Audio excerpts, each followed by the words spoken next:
Draft getting ready here. Draft starts up at 4 o'clock, so about 12 minutes. Just some pre stuff, obviously, following the Kraken a little bit more here.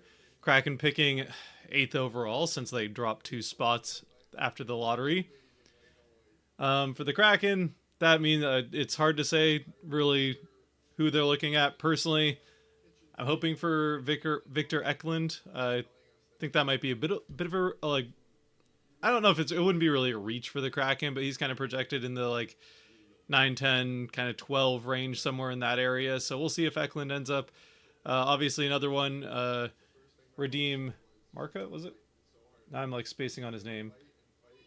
Yeah, Redeem Murtka is another one that a lot of people are looking at, especially with the Kraken. Um, the prospect system for the Kraken is pretty good on forwards, but then defensemen is a little bit lighter, so the Kraken could use a little bit more in the prospect pool as far as defensemen are concerned. So that's the reason that I think Murka is a lot of one that people are looking at. Also a bigger guy, which is something the Kraken don't really need more of on the back end, but certainly in general the forward group for the Kraken is smaller, which I suppose in that way Eklund wouldn't necessarily help with, but Eklund plays that physical game, the forechecking game that I think would suit what the Kraken are trying to do pretty well. If somehow one of the top 6 guys drops to 8, that would be great. It's obviously like Schaefer and Misa are probably going 1, 2, and then it's whether or not there's some people that think like Porter Martone could slip down there. Maybe Frundell slips down. Hagens or Desnoyers. It'd be nice if one of them did slip down to the Kraken, but I don't think we're really expecting that. So probably thinking somewhere in that range of like a Roger McQueen, Victor Eklund, Redeem Murka, maybe Jake O'Brien. We'll see. We'll see what the Kraken end up doing here. Personally, I think it's just in general you go with whoever the best player is, regardless of position, and then you figure it out, especially in a draft like this one where maybe none of the players end up playing much in the NHL next year. There's not a lot of them. Like maybe Schaefer's, but even Schaefer doesn't necessarily, from what a lot of people are saying, seem fully NHL ready. So especially a draft where you're looking even, by the 8th pick, a player that's probably going to take at least a year, maybe 2 years to really develop into, and a player that's going to start really contributing at the NHL level. I think you just pick the best available player and don't worry about positional need even within your prospect pool. You can always figure that out via saying via free agency for the Kraken is free agency has been a bit hit or miss for the Kraken, but via trade the Kraken have been a lot better with trades. But you can figure out, especially the defensive end where you only need 6 guys at the NHL level versus you need twice that many forwards. So hopefully, personally, of the guys that are kind of in that range that the Kraken are looking at, Eklund's kind of the one that I'm most hoping they'll pick, but generally the Kraken have drafted pretty well so far, so I'd say that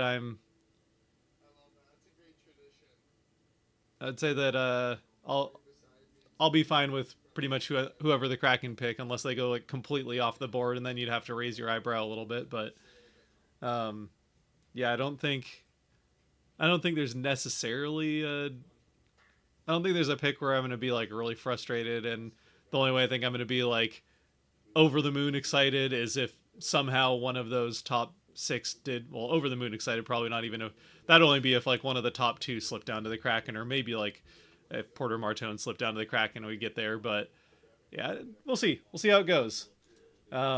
Still waiting to get started here. Obviously not going to start till about 4, and then they'll have, so that's about 8 minutes. Then I'm sure they'll have all sorts of a wind up and stuff to get the show going. It's good to be doing the stream again. Feel free to throw any comments in there. Got hi Scott, it's been a long time from Riley. Good to see you in here again, Riley. Yeah, it's been a while since I've done a stream. Hopefully I'll be able to do more streams next year. We'll see. I intended to, but now with 2 kids, life is quite busy. So excited about the moves they've made so far. Yeah, the Kraken have been busy so far. Actually, just added another player. Let me pull up.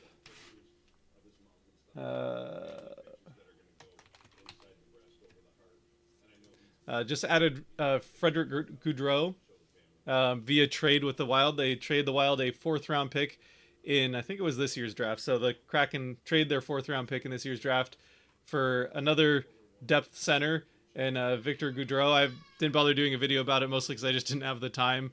I mean, if they had traded for like a top 6 forward, I probably would have found a way to make the time to put a whole video together about the trade. But a 4th round pick for another depth center, this could indicate that the Kraken are not fully sold on Veleno on the starting roster. They're bringing in some more depth down the middle there at forward and veteran depth.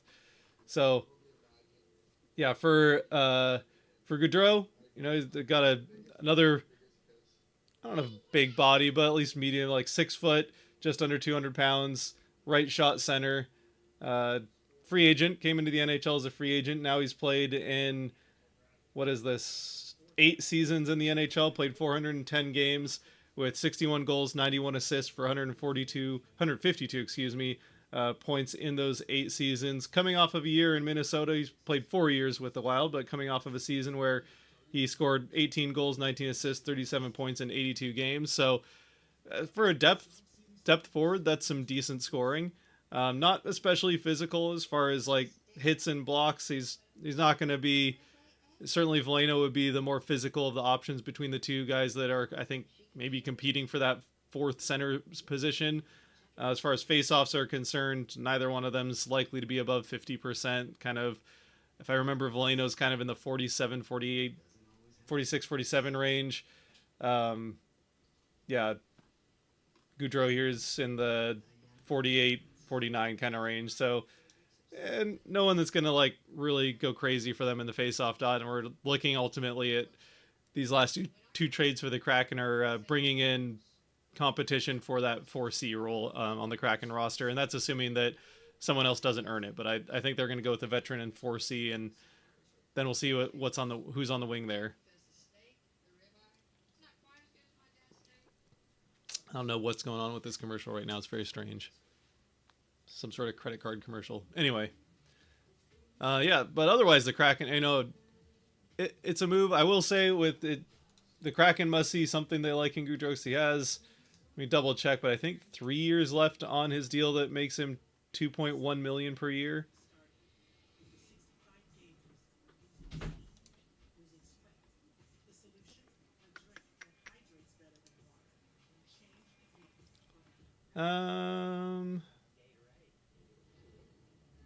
Yeah, so it is $2.1 million per year, and he's got 3 years left. So he has this year and then 2 more years at 2.1. So I mean, the Kraken not paying him a lot either way. And again, that's another contract that wouldn't be that hard to move, especially with the cap going up as much as it is.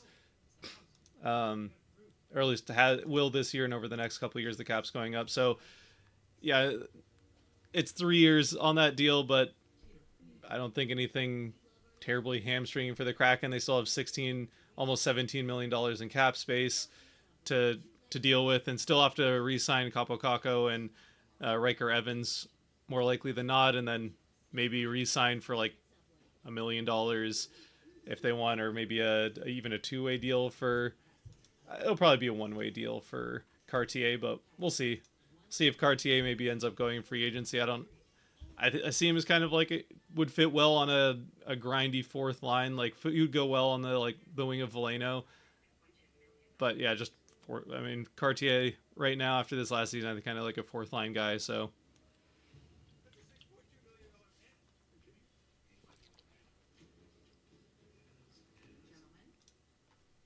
yeah, if you have any questions, feel free to throw them in there. I'm trying to get them, but yeah, didn't get the full video on the Goudreau trade. I guess some other stuff. Yeah, he's played kind of a depth role. Sorry.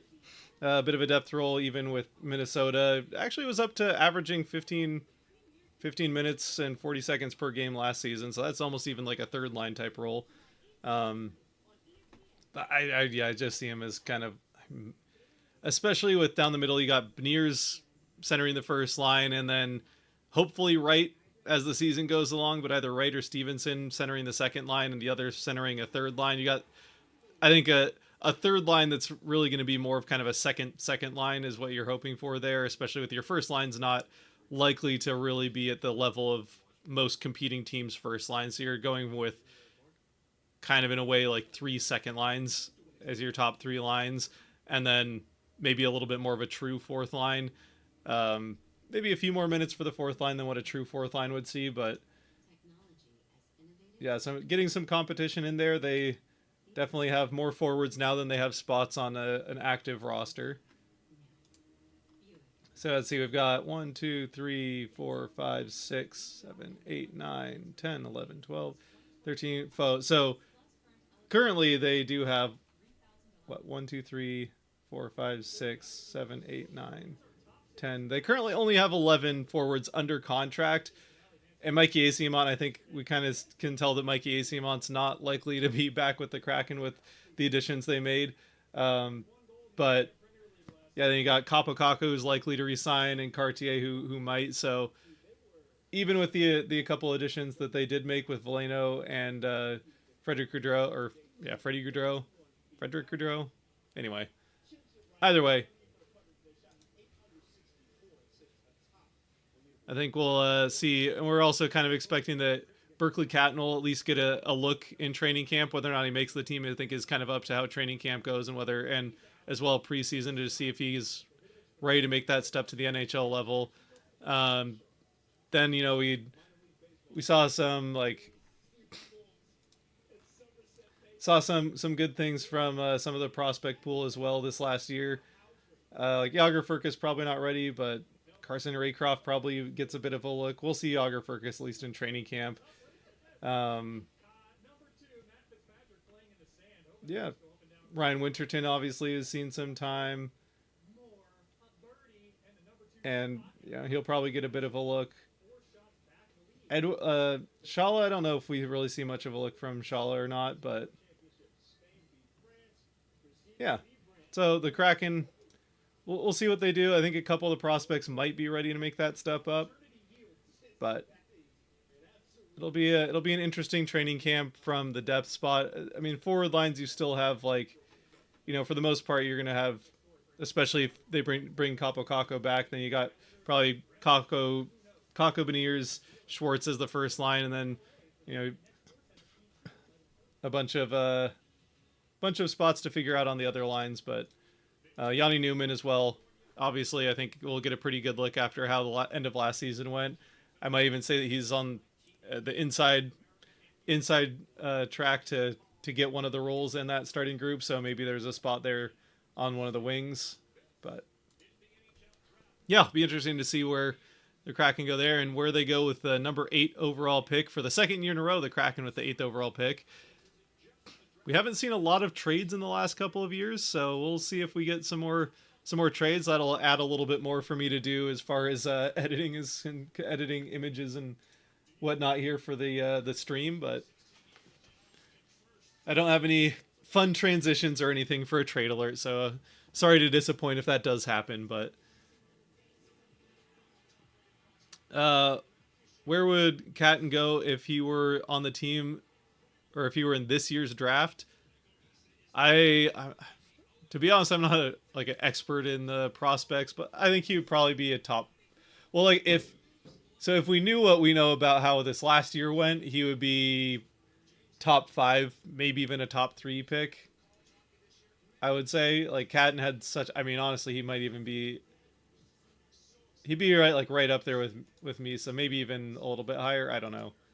But he would be going before 8 if he was in this year's draft. I think even if he redrafted last year, he'd be going before 8. So again, that's part of why I'm just not really worried about what the Kraken do at 8.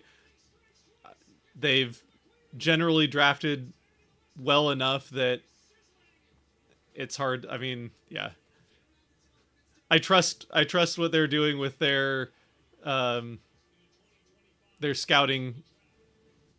scouting department for the Kraken seems to be pretty good, and yeah, draft wise they've done well. So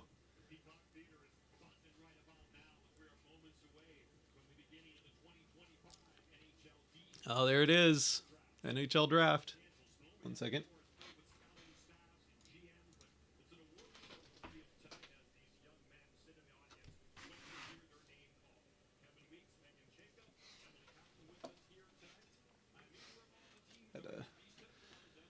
All right. What else we got?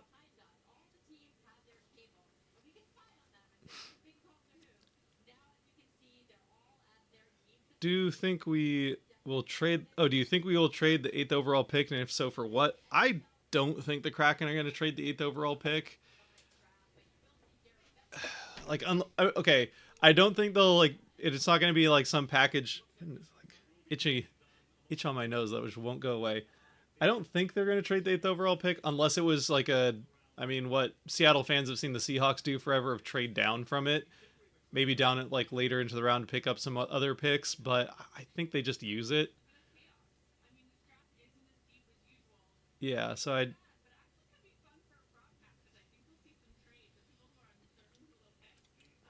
maybe that like I could see them maybe like trade down into the middle part of the first round if they, if they like it's clear maybe one of those top guys isn't going to fall to 8 and they don't think there's that big of a difference between who they could get at 8 and who they could get at, like, say, just throw a random number out, like 16, something like somewhere in the teens. Then maybe they try to pick up like a high second round pick or pick up something with it and just trade down. I could see that, but I don't think we're going to see like the Kraken trading for some top 6 veteran forward with that 8th pick. I don't think we're going to see like some huge blockbuster trade. It'll be something like a trading down to pick up more picks because they just don't see that there's a huge amount of difference in value between whoever they could get at 8 and whoever they think they can get later. So, or maybe the guy that they like at 8, they think that they can get later. That's the most likely trade situation I see with the 8th overall pick for the Kraken here. What are your thoughts on Thunder winning the NBA Finals? The Thunder are the most insidiously evil franchise in all of sports, and it just makes me care less about the NBA than ever before. Which, didn't watch a single minute of the Finals. I was obviously passionately cheering for the Pacers without watching any of it, and unfortunately, the Thunder wouldn't have won if it wasn't for the injury in Game 7, but well, I'm going to stick with that, and it's too bad. It's one of the worst things to happen in sports in quite some time was the Thunder winning the championship, so that's all I'll say about that. Can't we just move Stevenson to wing and right to second center? I mean, you can. Like, they could move Stevenson to a wing, and that might be... I mean, it's certainly something I think they're going to have to do at some point if they don't just buy out his contract over... Like, he's not going to stay at center through that entire contract if he does stay with the Kraken through the entire contract. I mean, we already saw them somehow be able to get out of the Berkey contract, so maybe they find ways to get out of some of these contracts. But yeah, it's possible. It's possible.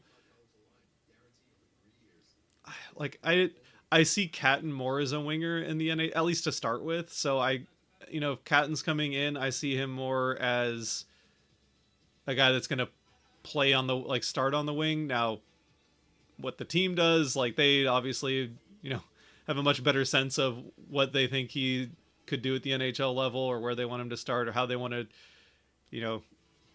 continue his progress as he develops. But yeah, we'll see.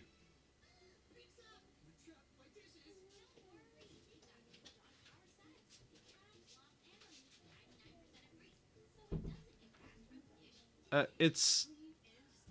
think Stevenson is likely to stay in a center role this season, whether that's more of a 2C or a 3C. Honestly, I think it's going to be kind of hard to differentiate to second and third line based on how, I mean, especially with the coaching change, we'll see if it was pretty clear that they liked, or at least that Bilesma liked Stevenson enough. I mean, the one thing that Stevenson does bring is a little bit more security in the faceoff dot, so he probably still gets a fair amount of.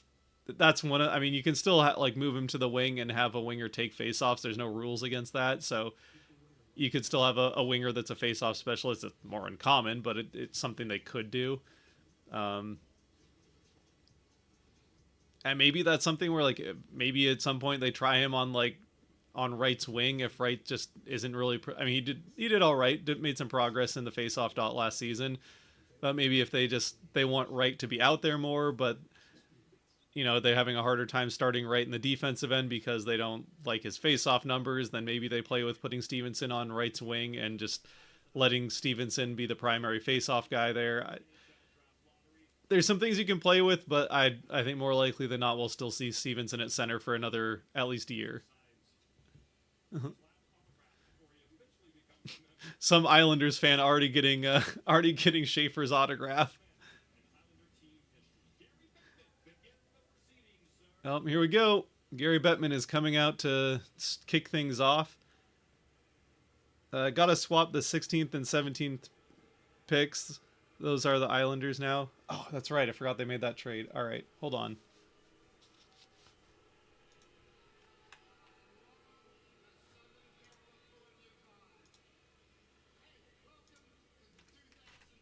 Okay, well, Gary's talking here. I'll work on updating the draft board. I put this all together last night, and then, yeah, of course, there'd already some trades happening, so.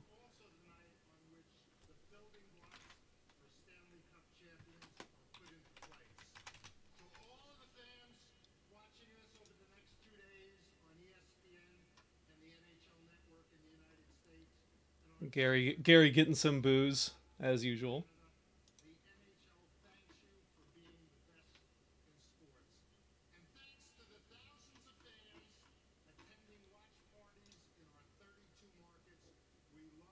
Okay, let's see.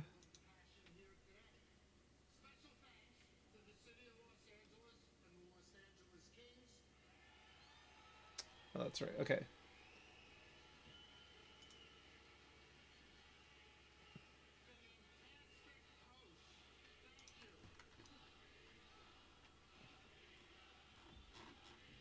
All right.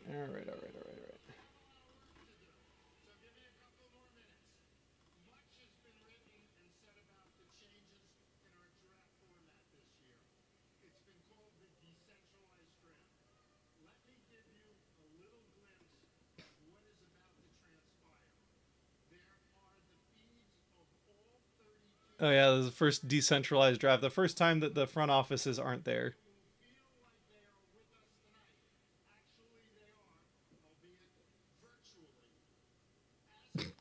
Gary trying to gaslight people into thinking that this is still the same thing.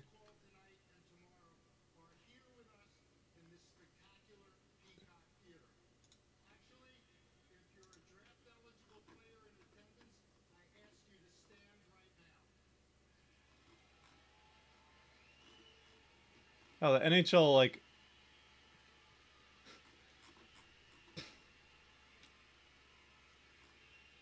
all right. The NHL draft like the official NHL.com site hasn't even updated the that makes me feel a little bit less bad. Hasn't even updated those picks.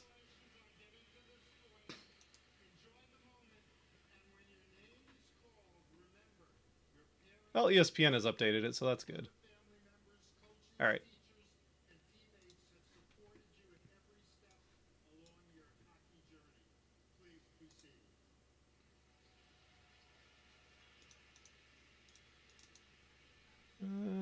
Let's see. Where am I looking at here?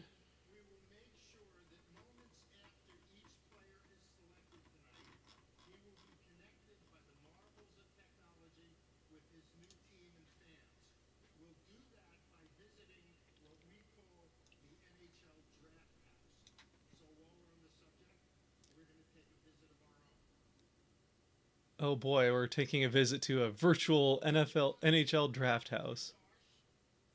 So they go into like a separate room where they get to talk on the live feed to all their what an like strange intimidating like room. It's just these three giant boards like the biggest Skype call you or not Skype, I guess Zoom call you'll ever be on. I'm sure that'll never go wrong all night long.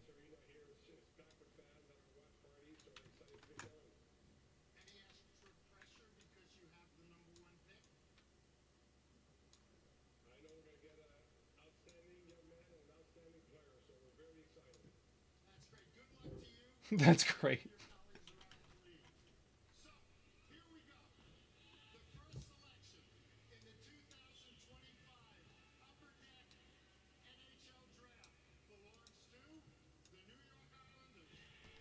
All right, here we go. First pick to the Islanders, as we all knew.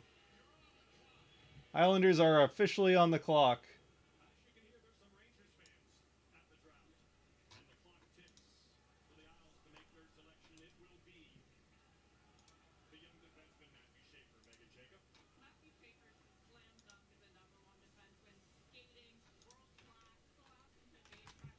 All right, we're getting there. We're getting there. We're getting there.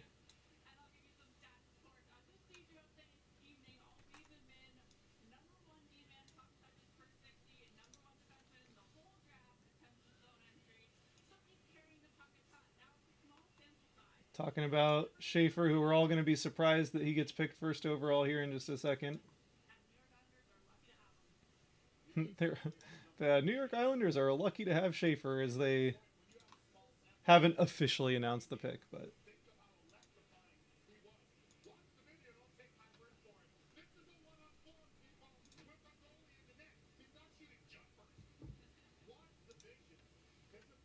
okay, duplicate. We're getting there. Okay, obviously we're going to hope for not too many trades tonight, just for the sake of how quickly this is going. Galloping at the Belmont. Okay.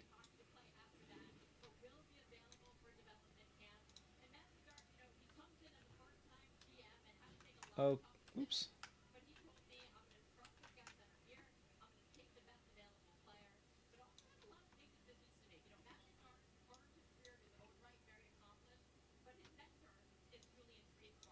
There we go. That's what I want.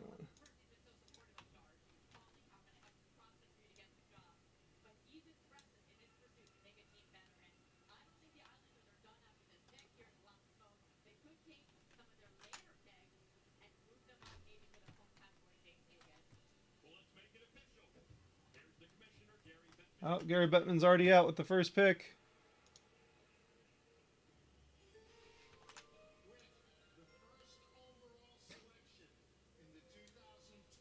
All right, everybody, look surprised.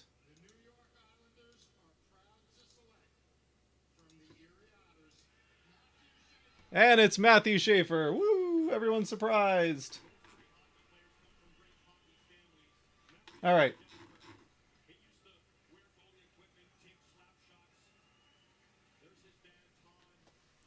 Matthew Schaefer, the first overall pick in the draft. The Islanders getting incredibly lucky to move up to the first spot, and they get very good defenseman.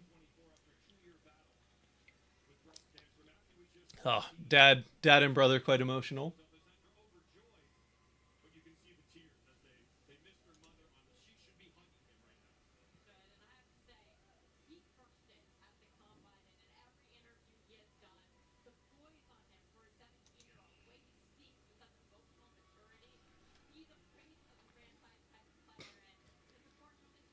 Oh, I got his teammate with the same jacket there.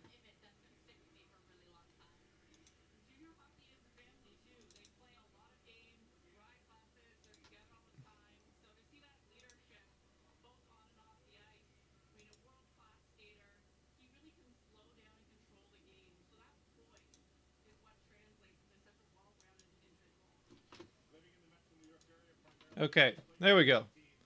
That should be fully updated. Let's make sure. All right, I think we're good. Let me know if I have any other, if I miss any other. All right. Those picks are updated. I don't think any other picks have changed hands. Let me just double check. Third round pick changed hands, but that was earlier. So yeah, we're good. All right. Draft board is fully updated. Schaefer, the first overall selection, and we are off and running. No surprises yet, and that was consensus. Like every prospect thing I saw going in, every prospect ranking had Schaefer at number 1. So that's, yeah, not a surprise to anybody that Schaefer goes number 1. Michael Misa very likely here to go second.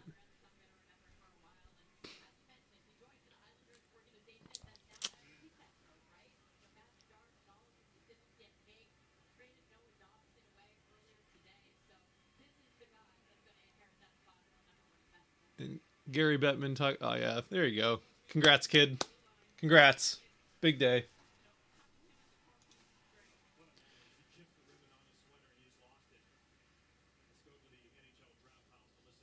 Oh, good. We get to listen into the.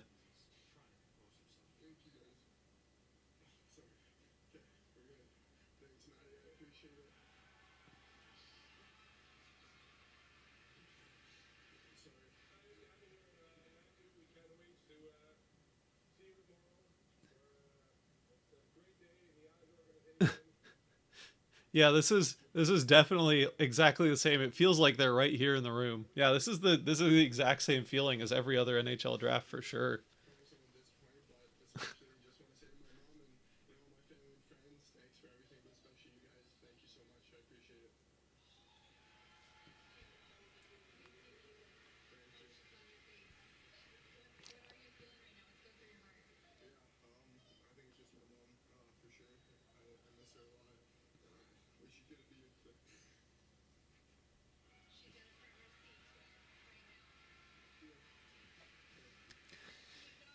Man,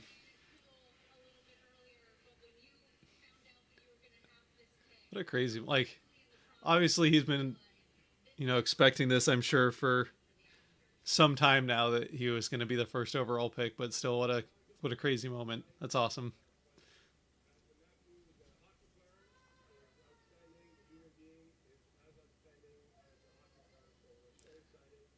And it does feel a little cheapened by the fact that it's with the Zoom call happening there, these three guys just on a screen, but they couldn't even have some of the front office there, but I don't know. The NFL gets away with it, I suppose, so NHL's I'm sure it makes like finding a venue and makes a lot of things a lot cheaper, a lot less, organizations pay a lot less in travel to get people out there, but it definitely doesn't feel the same. All right, now we'll all be surprised as Michael Misa becomes the second overall pick. If I might as well just start getting that prepped. But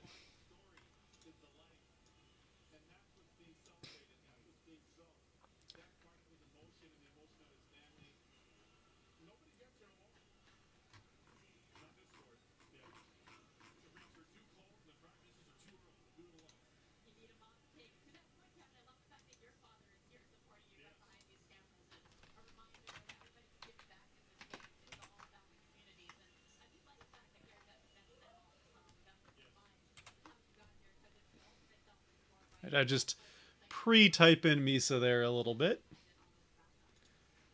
So no surprises so far. Schaefer number one,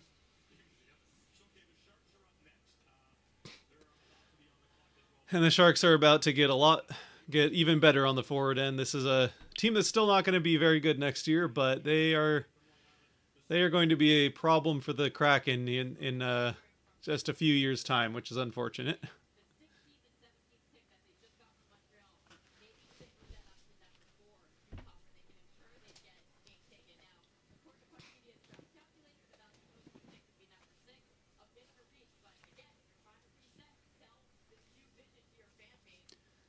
Now, are the Islanders going to try and? They're talking a lot about the Islanders trying to trade up to like six to get a player. I might be one where they like wait to see if the guy's available and then try to trade up. Like they talk about it, like, hey, if our guy's there, so we might see a trade still coming, but we'll find out.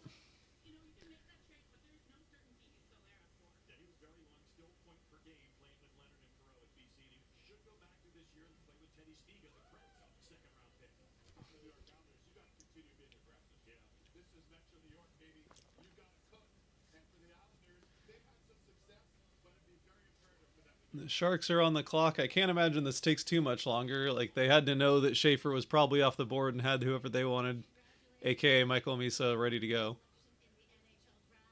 They're probably like, hey, just delay it a little bit because we want to talk to Matthew Schaefer a little bit more and type that up. Let's just drag out the first few picks a little bit. So like they probably already have the pick in, but they're just gonna keep it going until they feel like they're ready to move on.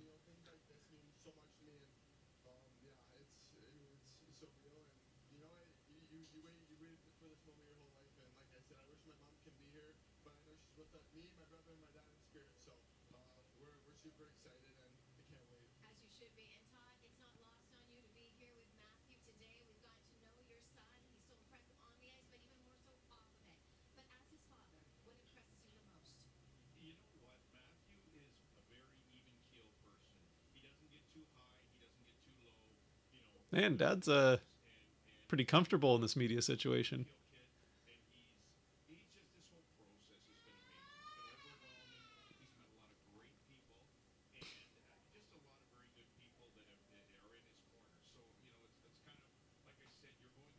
I don't know what his dad does for work. Maybe he's used to media stuff like this, but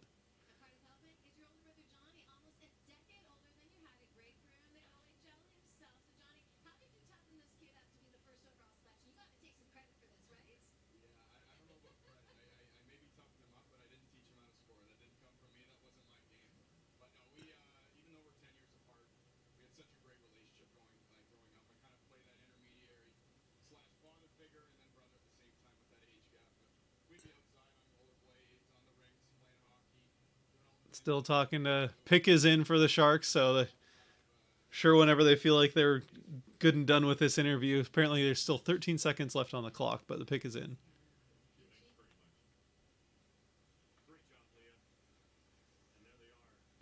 There's the Sharks.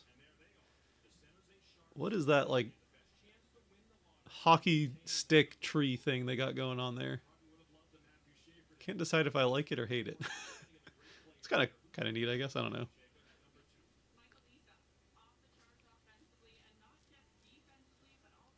Michael Misa, as everyone is expecting to go here.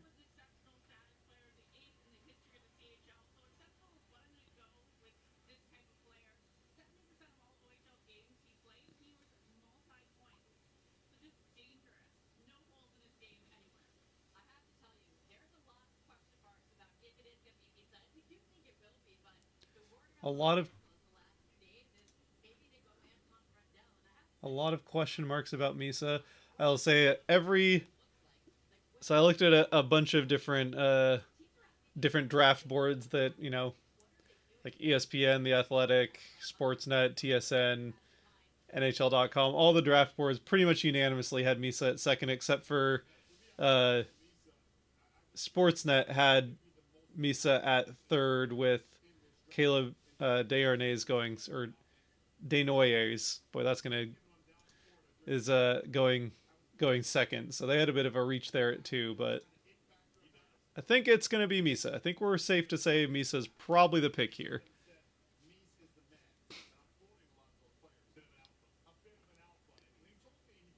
Mies is the man. Okay.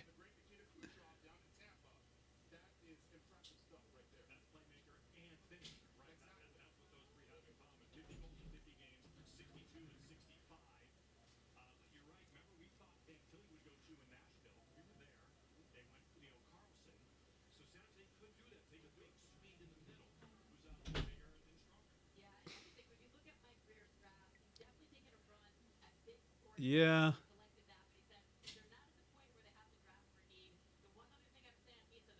was gonna say, like, you don't draft for need at second overall. I don't think you draft for need until you start getting like late into the first round.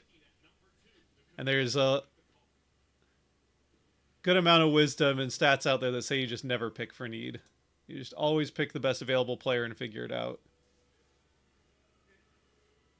Still booze for Bettman. He even paused. He didn't even like play that one up.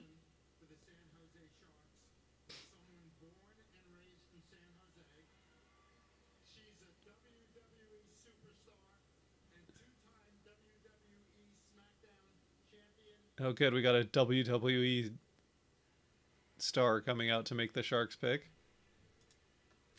That'll be fun. I'm sure Riley appreciates that one.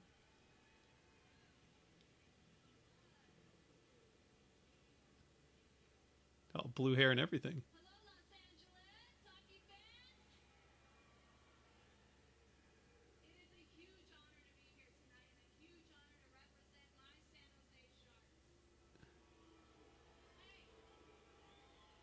LA fans not. Oh, some fans getting emotional.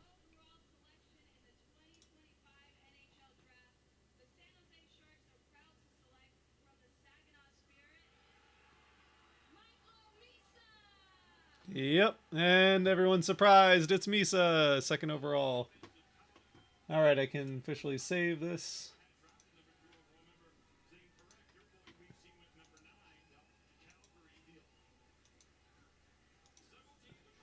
Okay, now we start getting to where it's a little bit more interesting.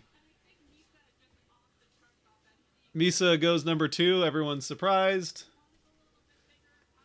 And now we get into there's kind of again a group of 4 guys that are kind of expected to go in some order here in the next few, but we could start to see some surprises.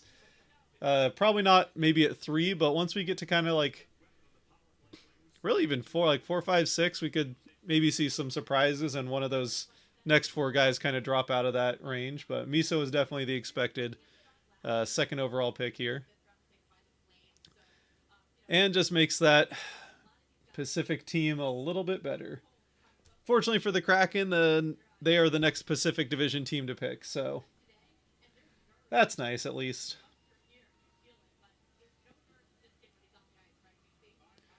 Doesn't really shine a great light on what happened last season, but we won't talk about that. It's also quite annoying that Utah got to jump above the Kraken, but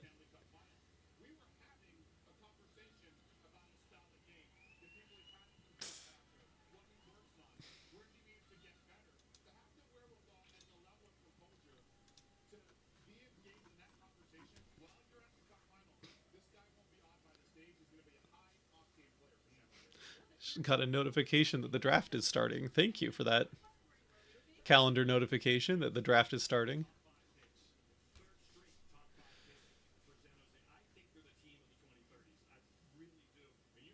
They're the team of the 2030s. I think Sharks fans would feel like they've heard that before, but maybe not 2030s, but yeah, unfortunately the Sharks do have a lot of talent that they've picked up here over the last few years. It comes with the territory being really, really bad for a few years.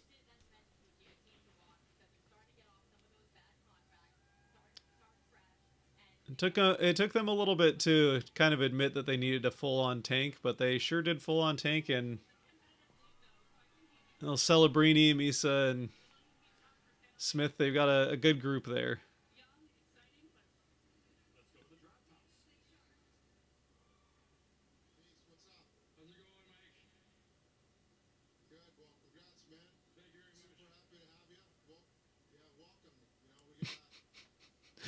Yeah, this is it's so awkward.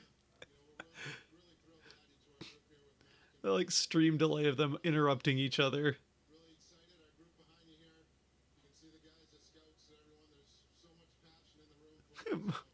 The scouts are all like looking at the screen, which is at a weird angle. So it is so weird.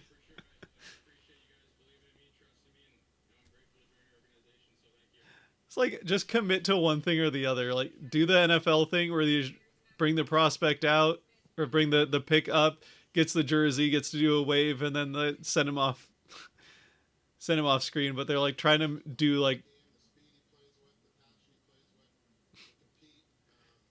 I guess like they wouldn't even have done this.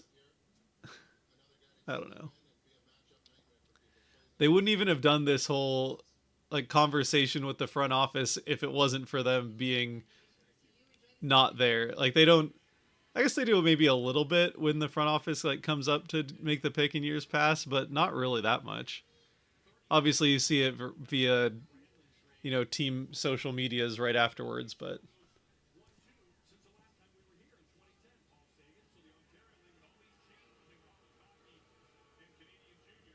and some good booze for the Blackhawks going on the clock. Another team that's it's picking up some talent. Solid few year tank that seems to be working out. Obviously, Bedard, but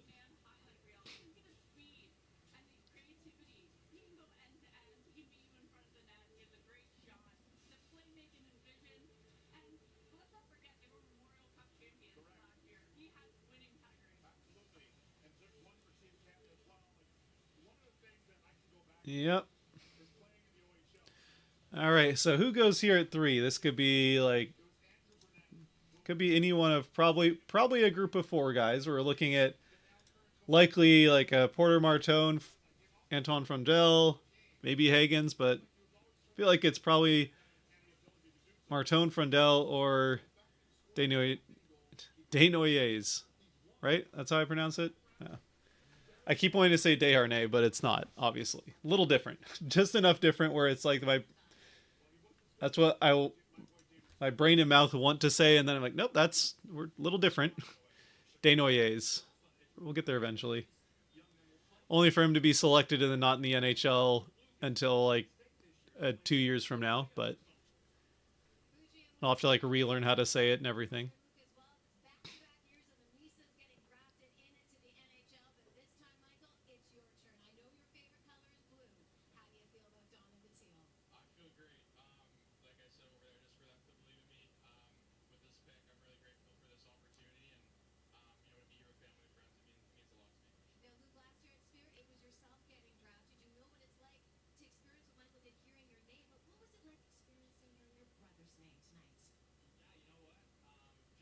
Brothers drafted in back-to-back years. That's kind of cool.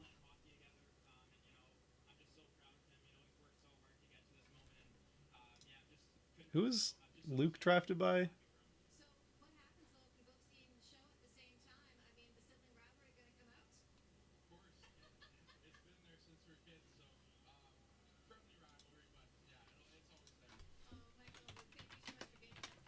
Sorry, I have to like remind myself. I was at the last year's draft, so you'd think I'd remember, but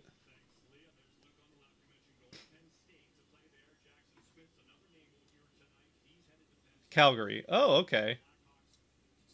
So they're both in the same division.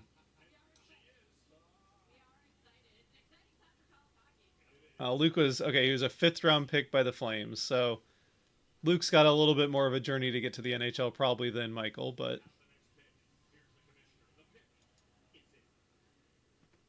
that explains why I don't remember him. By the fifth round, it was just like, oh, okay, oh, who got drafted?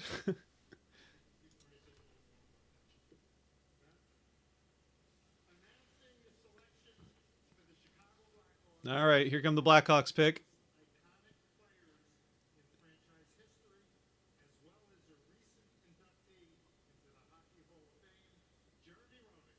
Oh, Jeremy Roenick is going to announce the pick.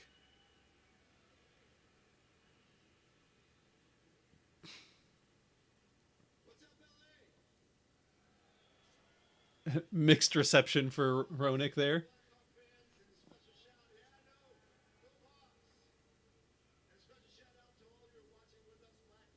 All right, who's it going to be?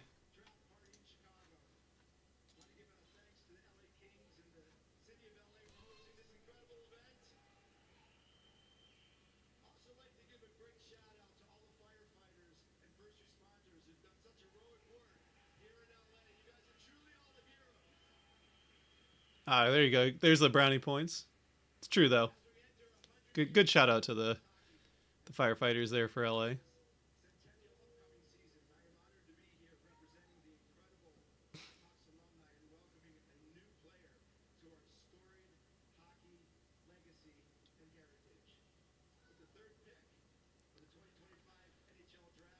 Third pick is Anton Frundell. Okay. So Frundell from Sweden.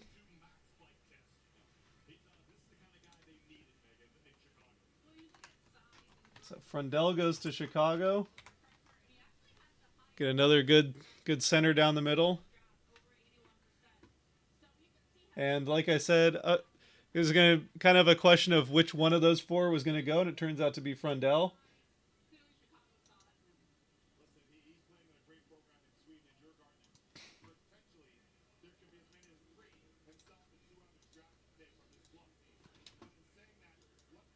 All right, so now in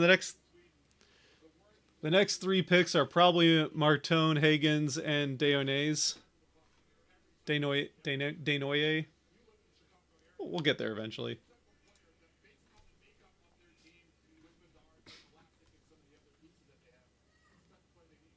So a good pickup there for Chicago again, just getting better. Last year, Frundell. Oh, is he playing Liga next year?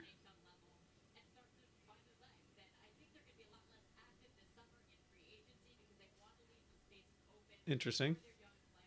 But yeah, so we got in 29 games in Sweden, you got 11 goals, 14 assists for 25 points. Obviously, playing at a bit more of a competitive level than, or maybe a more aged level. I don't know how to say it. Than more difficult level than what you'd see in like the OHL, one of the CHL leagues. So, I mean, 6'1", 205 pounds. So he's a good sized center there.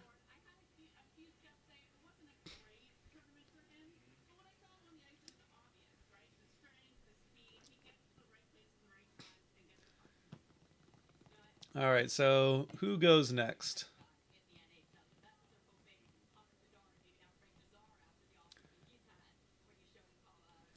Utah. I feel like it's going to be Porter Martone to Utah, which is kind of annoying. I mean, whoever it is, their Utah is getting a pretty decent player, so yeah, it's unfortunate.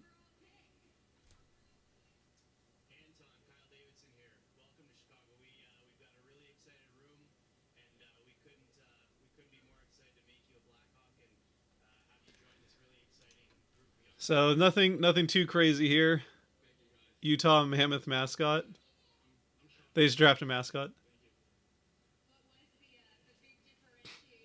Just getting into hockey and from Washington, so I decided to just choose the Kraken as my team. Who do you want to draft? I'm kind of hoping the Kraken. Uh, well, yeah, I'll start with who I'm hoping for. I'm kind of hoping for Victor Eklund if he's. I mean, he should be available, assuming none of the top six guys drop out, which is possible. It's possible one of these top six guys kind of drop down to the Kraken. Unlikely they have to drop two spots. So again, we're talking about Porter Martone, Hagens, and Desnoyers. If one of them drops to the Kraken, I'd love to see the Kraken get one of those guys. Otherwise, I'm personally hoping for Victor Eklund. I'd also be happy with Radim Murtka is another one that the Kraken have been linked to pretty heavily, and it does make sense. The Kraken don't have as deep of a prospect pool when it comes to the defensemen. But I don't know. Personally, I'm always just take the best player, and to me, that for what the Kraken like to do as far as the system, what the Kraken have been building so far. I mean, I say best, but like I think Eklund could be a really good pick for them at 8. It'd also be kind of fun to just have that sibling rivalry with his brother playing for San Jose. So yeah, I'm kind of hoping for Eklund, but like Jake O'Brien would be another one that I'm okay with. Honestly, it comes down to this is a draft that is not like incredibly deep. Like whoever the Kraken pick is not going to be seeing the NHL for at least one, maybe two more seasons. So I trust whoever they pick. They've drafted. All signs indicate by the progression of their draft picks so far, in all four drafts they've had so far, that they draft well. They've drafted well so far. Their scouting department seems to be pretty good. So I trust whatever the Kraken do at 8. But at least for now, that's kind of where I'm looking. I'd say as far as the name is concerned, Roger McQueen is obviously the most fun. Not supposedly that fast of a skater, so I don't know if the nickname Lightning would really stick. But there's part of me that kind of wants Tampa Bay to trade up just to take McQueen, so they can be the Lightning take McQueen. But yeah, it's like kind of hoping for Eklund right now. I think if for the Kraken, I think the ideal scenario for them would be that Porter Martone falls to them, which some of the like draft experts and pundits seem to think was a possibility. If it happens, I think the Kraken would quite happily take it, just as they did Shane Wright falling to them. Yeah, they've got the farm system's been going pretty well. So yeah, Kraken are looking good for the future as long as some of those prospects start making that jump to the NHL level. I think we're definitely gonna be interested to see what we're still looking for more progress from Matty Beniers, who's been at the NHL level for 2 years. But even the guys that are at the NHL level, you want to continue to see that progress as they get more NHL experience and get closer and closer to their prime. Which for Beniers and Wright is still some years away. But oh, here we go. Utah Mammoth. We're seeing the Mammoth logo and stuff at the first for the first time at an event.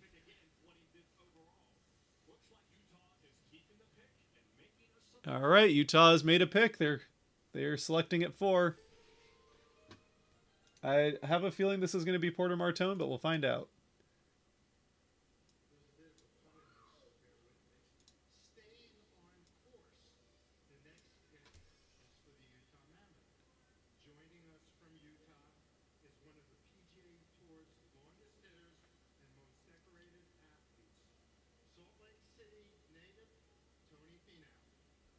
Oh, good. And now we got a pick being made virtually.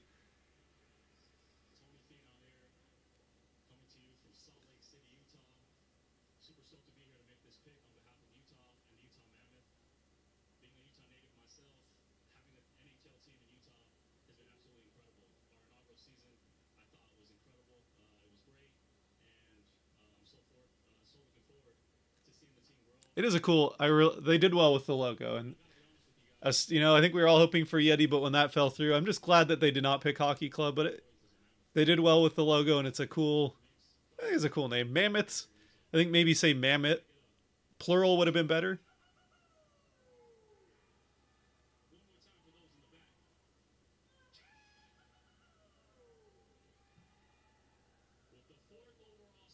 Well, that was interesting.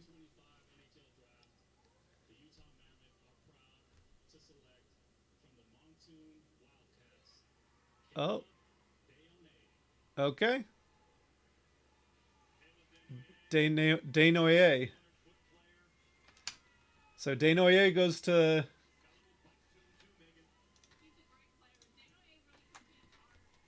So Desnoyers, another center. We're going to see a lot of centers here. Centers do tend to go a little earlier.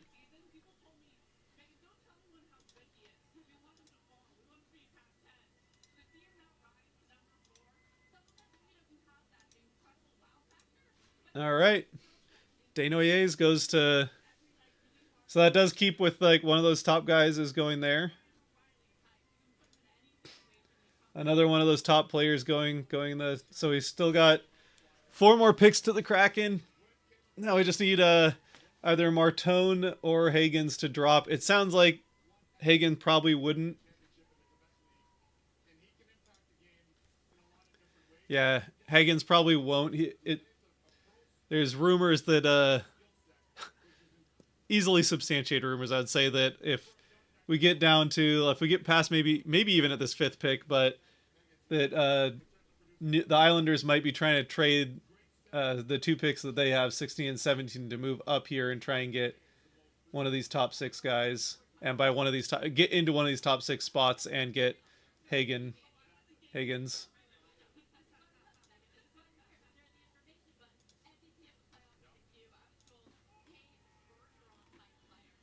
So yeah, maybe they trade with.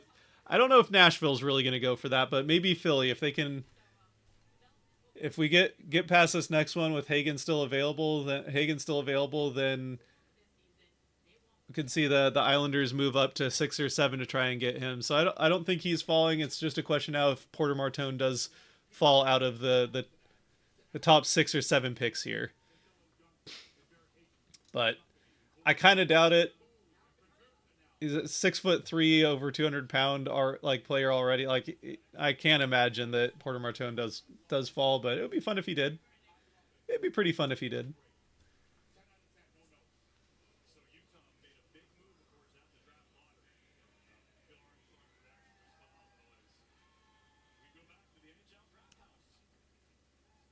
All right.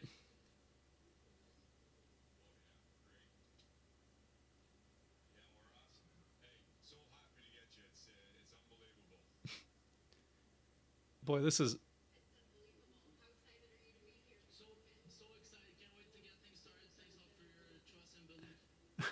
Yeah, this isn't awkward at all. This is very smooth and I don't know. I feel like I've said that every time they've gone to this, but just like each time is its own different kind of awkward. You got like yeah, with the Sharks where they were talking over each other. Now Mammoth like they like I don't know if he's just not loud enough, but like he can't even hear him and they like clearly didn't know how much they were supposed to say or if they were it's just maybe just have him there if you want to talk to the front office. I don't know. All right. Well,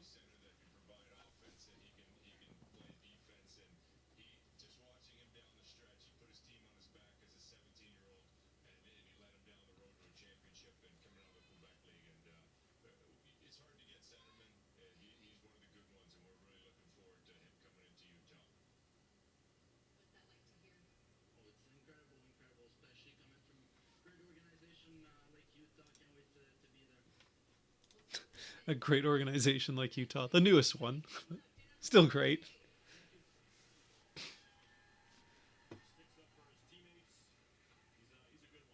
All right.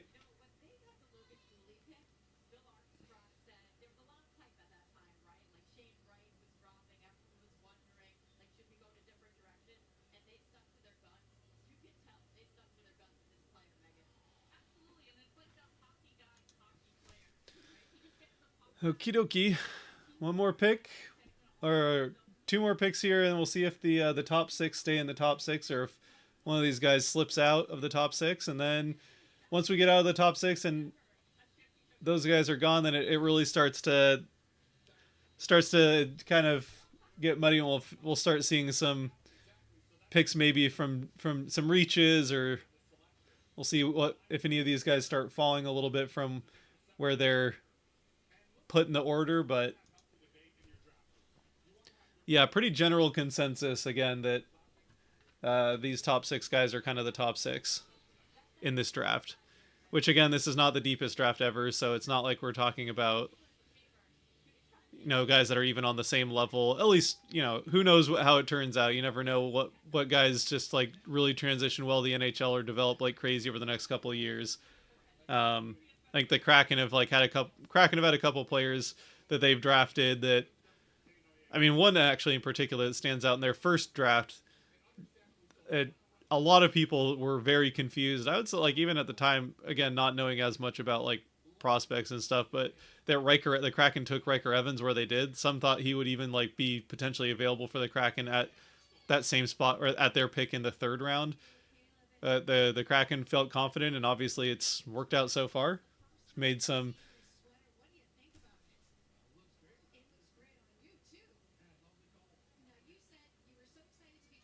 It is a good looking sweater, good looking jersey.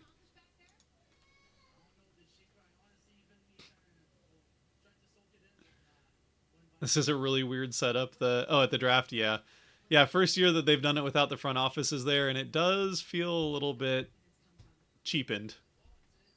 It's just not as yeah. It sound from what I've heard that sounds like there's a lot of like they're kind of we'll see how like they're kind of feeling they'll see how it goes for this year and maybe another year or two. But they seemed like there's a lot of people in front offices across the league that were not super excited about this change. So we'll see if it's something they stick with going forward. But it certainly does feel kind of cheapened and a bit awkward.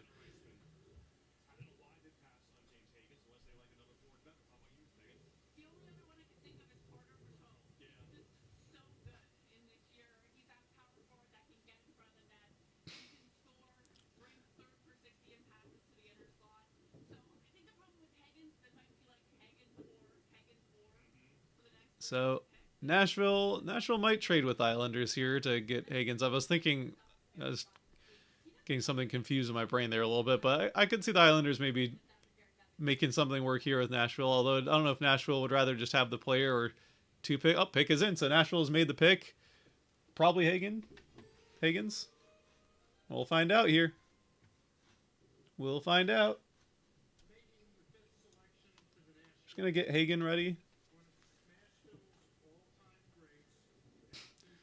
All right, so Hagen's from Boston College, so we'll know if it's him.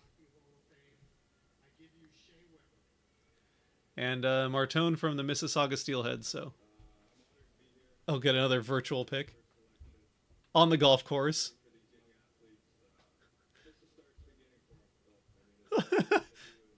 Like they get Shea Weber to do their pick, and they can't even get him to just like not be on a golf course while it's happening.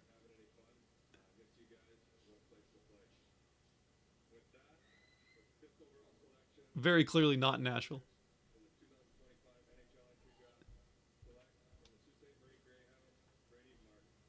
Oh, they go Brady Martin. All right, so Brady Martin goes to Nashville. So that's a.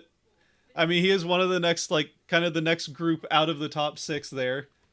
Uh, Depending on where you look, he was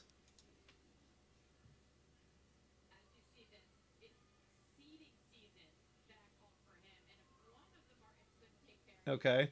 But yeah, Martin was kind of listed anywhere from like the highest I can see is kind of anywhere from 6th to 13th.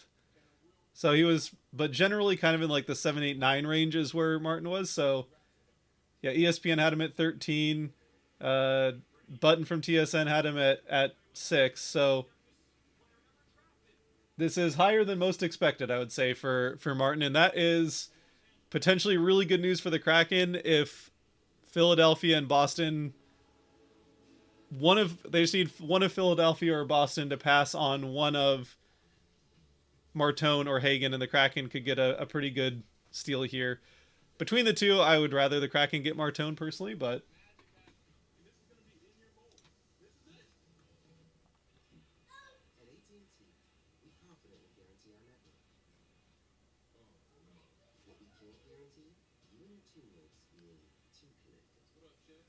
all right, so that is a surprise. I mean, a pretty good year in the OHL with the Greyhounds, and we know that there are definitely front offices in the NHL, especially uh, Pittsburgh, that like some Sioux players. So I'm sure that helped him a little bit. But 57 games with the Greyhounds, he got 33 goals, 39 assists for 72 points. So a pretty good year there for Brady Martin. And he is a center, so I just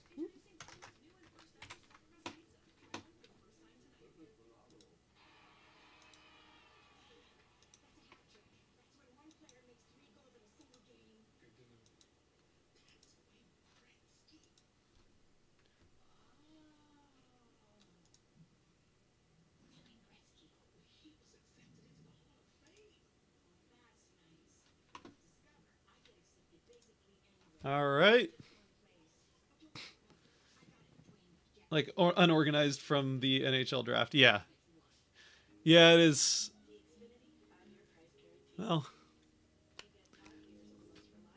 go figure they go from I mean, we knew last year that this was going to be the first decentralized where all the front offices weren't at the draft for the first time.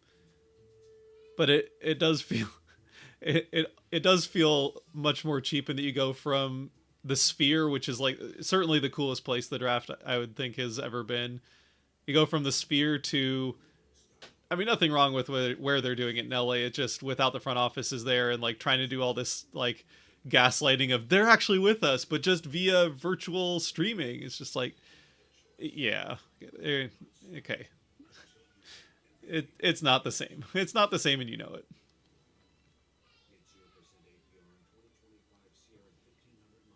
I'm curious. I know some people at the draft. I'm curious to see that were at last year's draft as well. I'm curious to see what they think of the actual experience, like being there, how different it was. But they're busy right now, so I'll probably not bother them at the moment. All right, Philadelphia is on the clock. Will they go Martone? I will say for the fact that I'm kind of hoping that Martone is the one that, if either of them do drop, that it would be Martone. The Flyers in Boston are maybe like the, I guess Nashville would have felt picked the bigger physical player. So, all right, pick is in for Philadelphia here.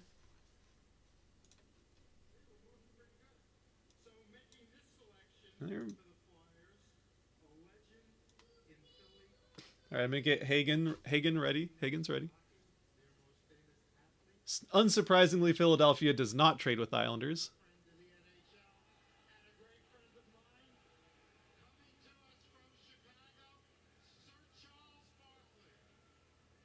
Charles Barkley is making the pick for the Flyers. That's interesting.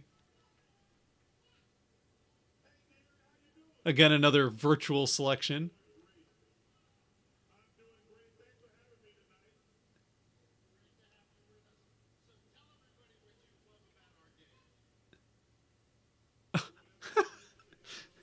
Gary Bettman is just like, please tell us what you love about hockey. We need Charles. We need more people to watch. Tell us what you love about hockey.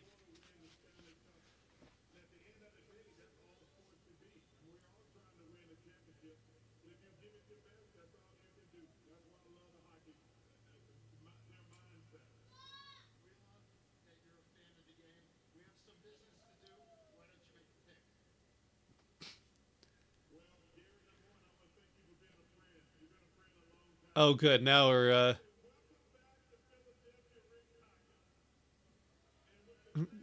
Charles pumping Gary Bettman's tires a little bit. Oh, Porter Martone. Yep, it doesn't surprise me.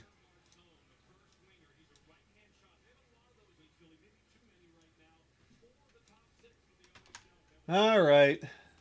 I knew it was a long shot, but you know, it had happened. Oh, he's a right winger, actually, not a.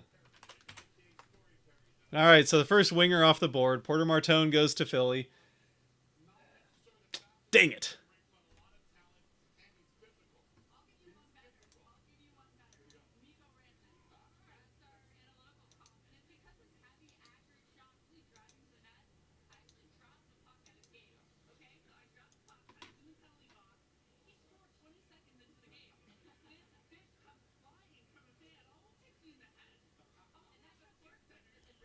All right.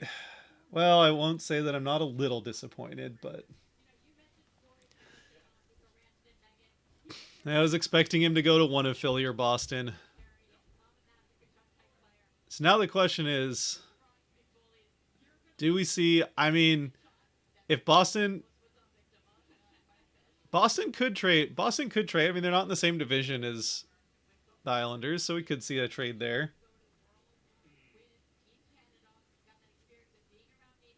But a bit of a drop there. I mean, he didn't drop out of the top six, so we'll see if. So Hagen, James Hagen's now Boston College last year. But yeah, Martone, 98 points, 37 goals, and 61 assists with Mississauga last year in 57 games. So pretty good season for a big winger.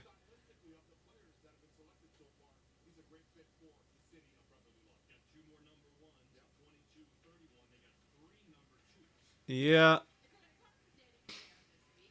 That would have been a fun one to have, but that's okay.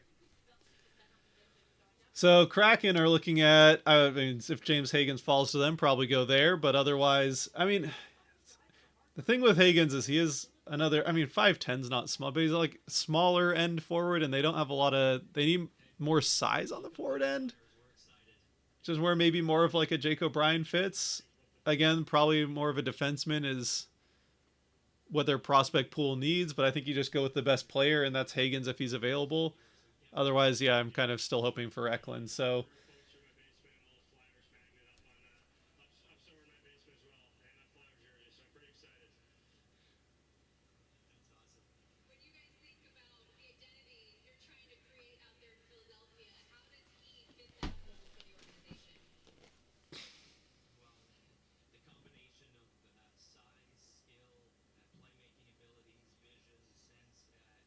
all right, we're doing this fun conversation. This one doesn't feel as awkward, but it's still just weird with the whole like in this little like live stream room off to the side.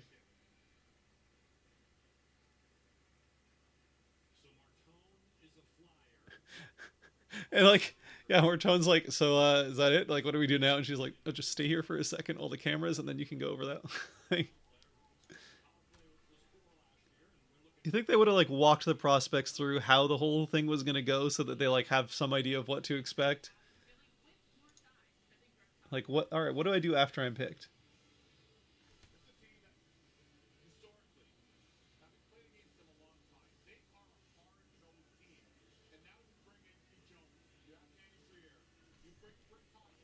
All right, what do we think so far? Is it anybody have any idea of who they would like to see the Kraken take? Let me know.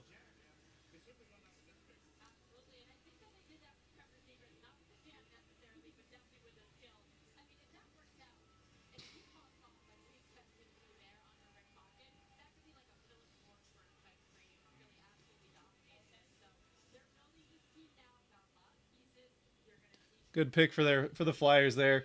I would say the nice thing here is, even if Martone and Higgins do go, again, it's just nice that they'll be out in the East where they're not a problem for the Kraken. Unfortunately, Misa is going to be a problem for the Kraken for a while. And also, if Utah starts getting good, we start looking at. I mean, a lot of these, you had what, 3 Central Division teams in a row, and I don't know that I have a lot of faith in where the Predators are headed, but like Utah and Chicago could be trouble as far as like those wild card spots as well going forward. But Chicago probably not as so much this next year. Okay.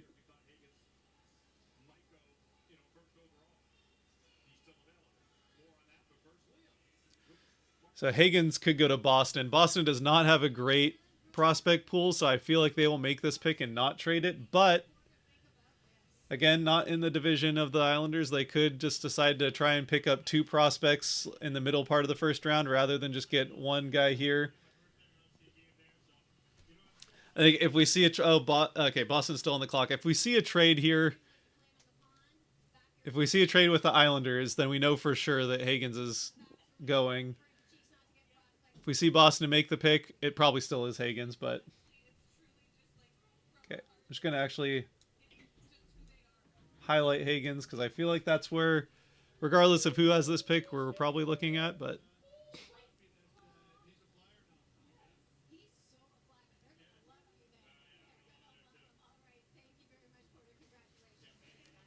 still on the clock, Boston with 20 seconds left. And the pick is in. So it looks like Boston is making the pick. And then it'll be the Kraken on the clock.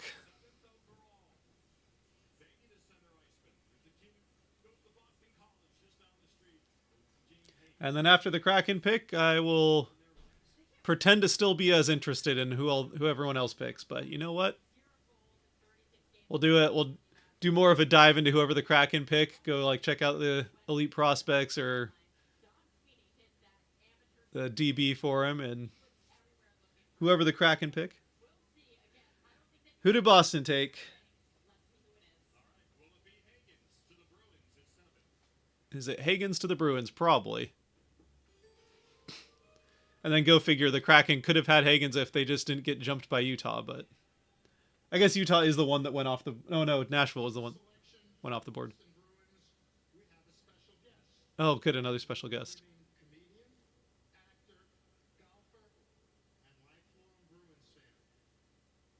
Oh, it is another virtual guest. Oh,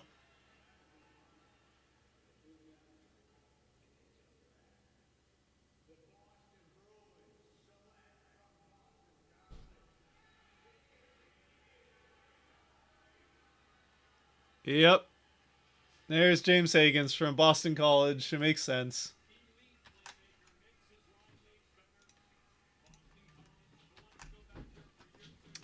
All right. Another bummer. Would have been nice to see him drop to the Kraken, but...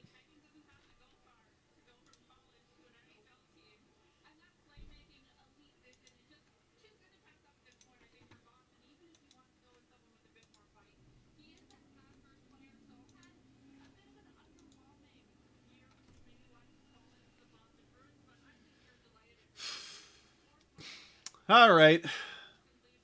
One of the top 6 did fall out of the top 6, but not to the Kraken. That's... got a little bit excited there when Brady Martin went, but I'll say as far as the Tankathon prospect rankings are concerned, the top 7 all went in the top 7. Just Martin jumped up a little bit. All right, Kraken are on the clock.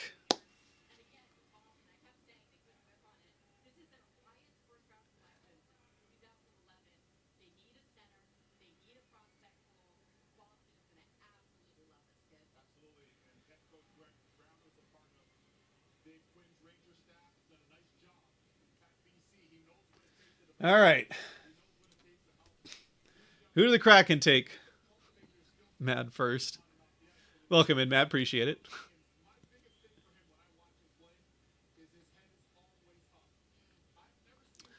Feels like it's a little weird for them to have the prospect have their first interaction with the front office broadcast via like at the draft. Well, usually the front office is the one making the pick, so he goes up. They'll go up and like shake the GM's hand and like a scout or an owner or something. Canucks are the Canucks are having a tough time. I don't. Yeah, we'll see. We'll see what the future holds for the Canucks, but I don't think the cup is coming to Vancouver anytime soon. Sorry to say it, but not that sorry. Happy Gilmore welcomes your player to the organization. Now, I will say it would be a little bit fitting if you got Hagens from Boston College going to Boston, and then Radin Murtka, Reddy Murtka from the Seattle Thunderbirds go to the Kraken.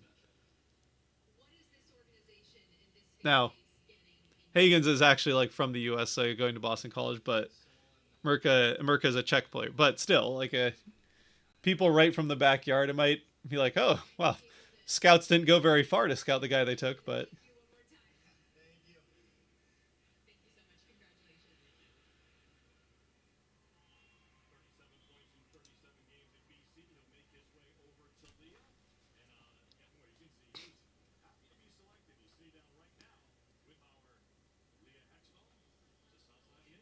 and the Kraken are on the clock.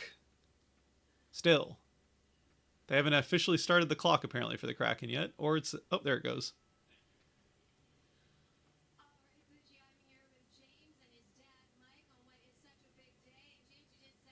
Kraken on the clock. Do we see a trade? I mean, Hagen's off the board, so I don't know if the Islanders are going to keep trying to trade up or not at this point.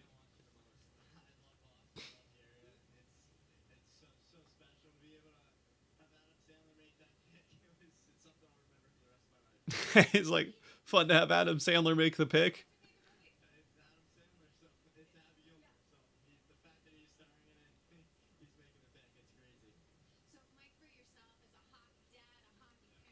Boston going back to this like older spoke logo.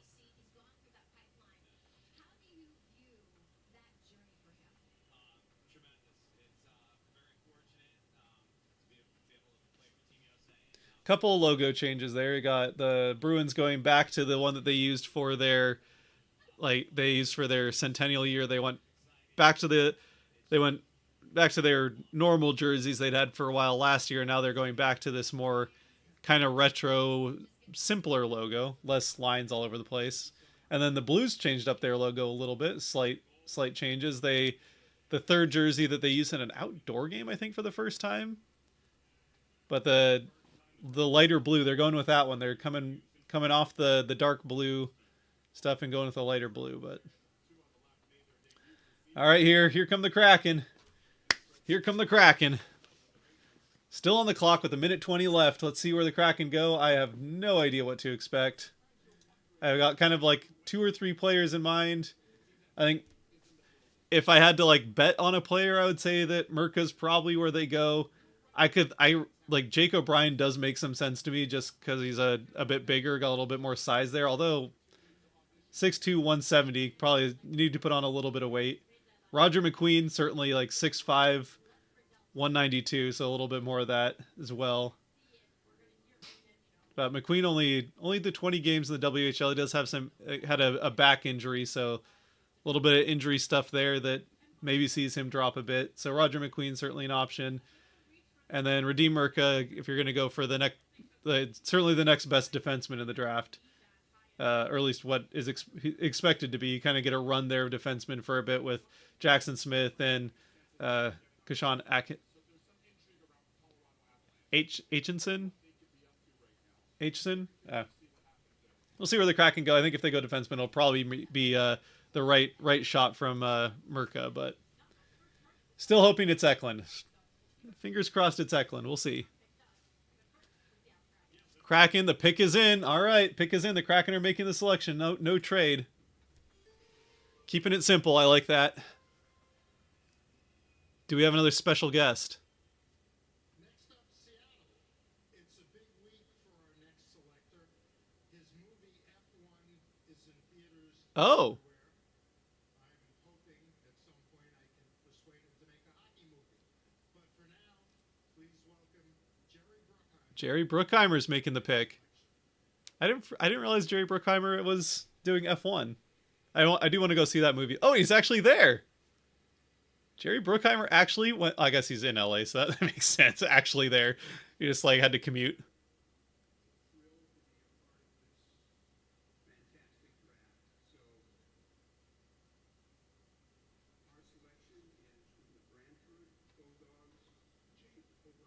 Jake O'Brien. All right.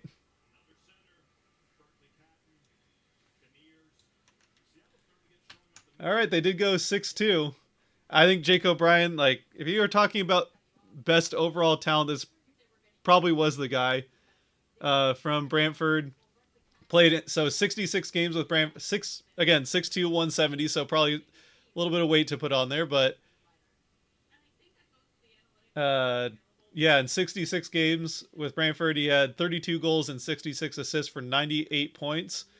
So, a few more games, but the same point output and pretty similar goals assists to what Porter Martone did. Again, 30 pounds lighter, but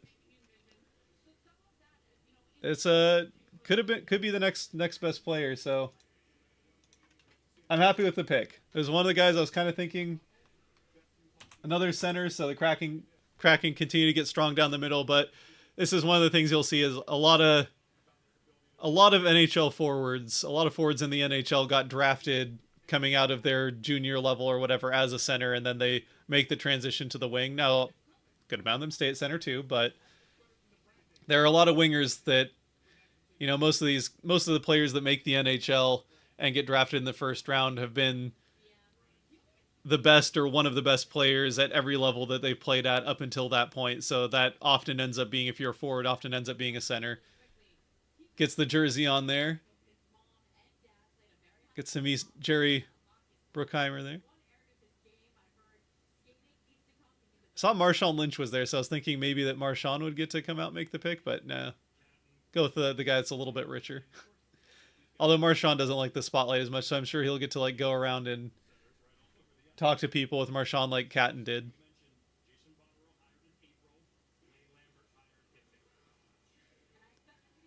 Couple fans with Decord and Winterton jerseys.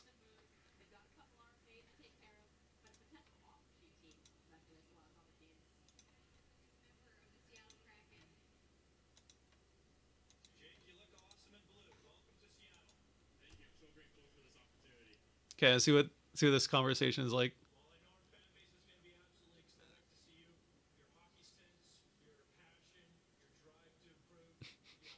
Clearly, the camera and the screen, the camera's a little bit below the screen.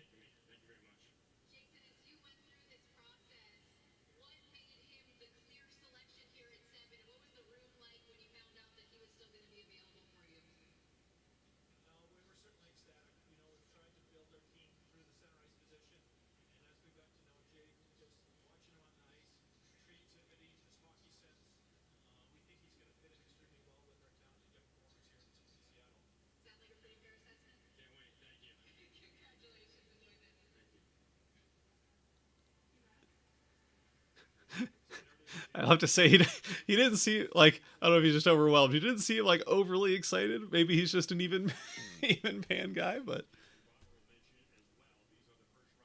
he's just like, oh, yep, thank you, I appreciate it, thank you, appreciate it. That's all right. He's a Kraken. Oops, all centers. That's fine. You can move centers to the wing easier than wingers to the center. So, all right. So unless the Kraken trade up, which I don't expect to have happen, then we are probably done with the Kraken. But we can we'll pull up some stuff here on Mr. Jake O'Brien and look a little bit more into it.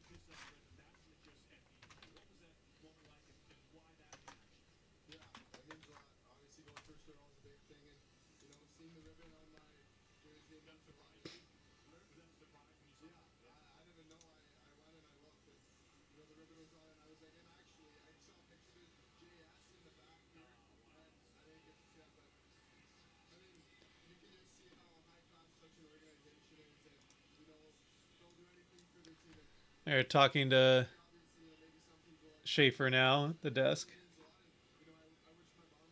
All right, here.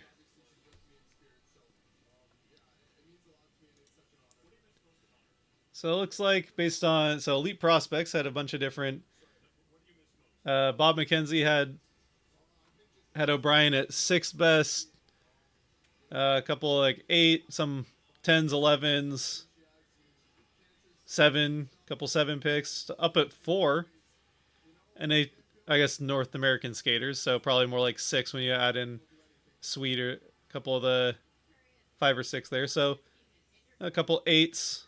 So yeah, went about where he was expected to go for Jake O'Brien.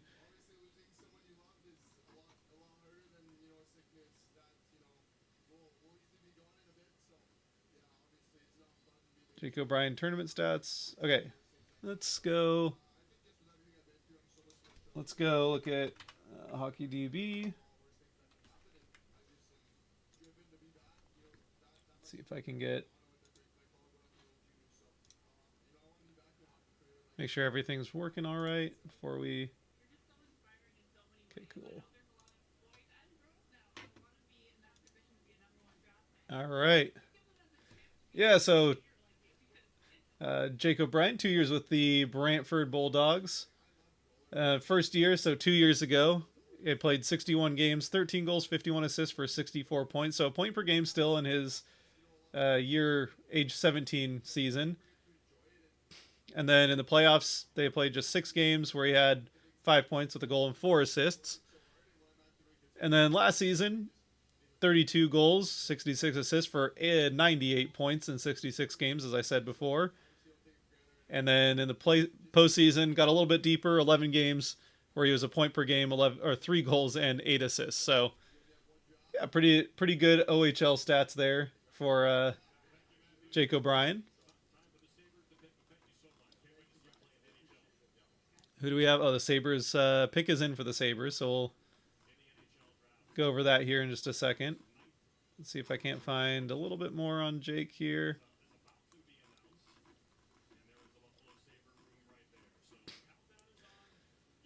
Let's see. His U16 year with the Toronto Junior Canadiens. We had point per game, 33 goals, 34. That was a couple years ago. 34 games, 33 points, 16 goals, 17 assists. Not a lot of penalty minutes, so disciplined player, I suppose you could say. And take a quick break here for looking at who the Sabres take.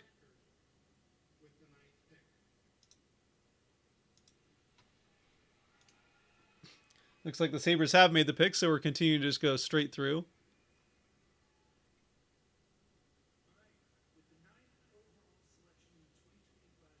Oh, the Goo Goo Dolls. Okay.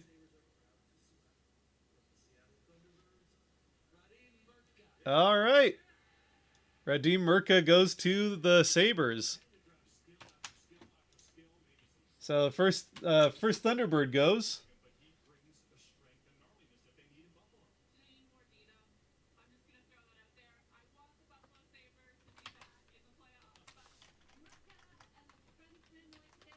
The Sabres sure do like taking defensemen, that's for sure.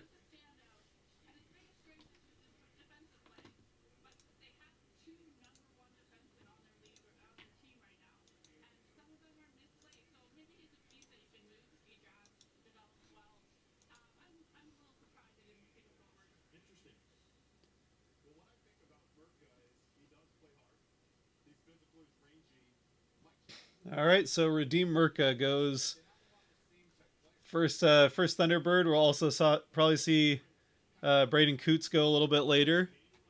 So a couple Thunderbirds are out there.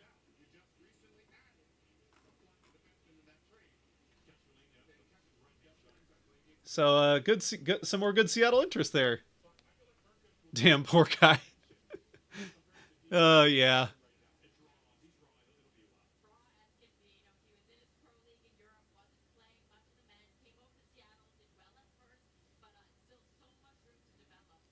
So yeah, still they're saying like, I mean, he is a big player, Murka. So Played pretty well in Seattle.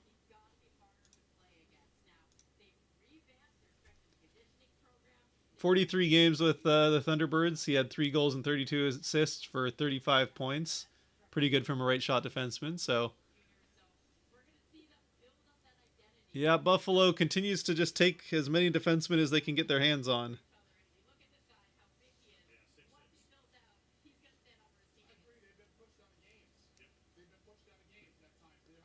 Oh, just got the text that O'Brien's going to be available for media in 10 minutes, but we'll probably be sticking with the stream here. I'll watch the press conference later.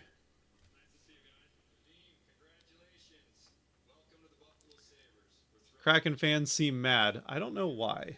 I mean, I think there was a lot of people that did want to get Merca just because of the familiarity with having played with the Thunderbirds. I'm not mad. I'm happy with Jake O'Brien. I think if I had to with the players that were still available, Eklund still would have been my first pick. Merca might have been my second, but I think Jake O'Brien, I could have easily been convinced to make Jake O'Brien my my next. So I'm happy with it. I think it was a good pick for them. I feel like the Kraken do need to try and find some scoring, and obviously if you're in the draft, the best way to do that is via the draft. So, maybe if you could have found a way to trade the pick for a current top 6 forward, but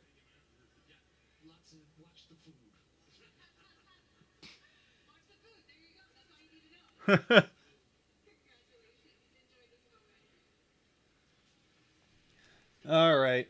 Yeah, I don't know. I don't know why fans would be mad. I guess we could go see what.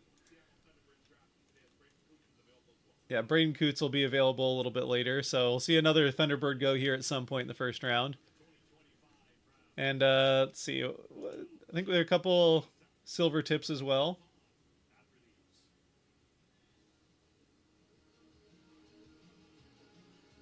Let's see, silver tips. Yeah, so yeah, Carter Bear obviously probably go here somewhere in the next few picks. Who else? Any other Thunderbirds expected to go, or not Thunderbirds, but probably not in the first round. So that's probably, as far as greater Seattle area interest, that's probably the extent of it. Is yeah, at some point here in the next few picks, we'll probably see Carter Bear from the silver tips go, and then we'll see a few picks after that somewhere Coots will go. So. Let's see what some people are saying about O'Brien. Personally, I think it's a good pick. I like it, so I don't know. I'm not mad about it at all.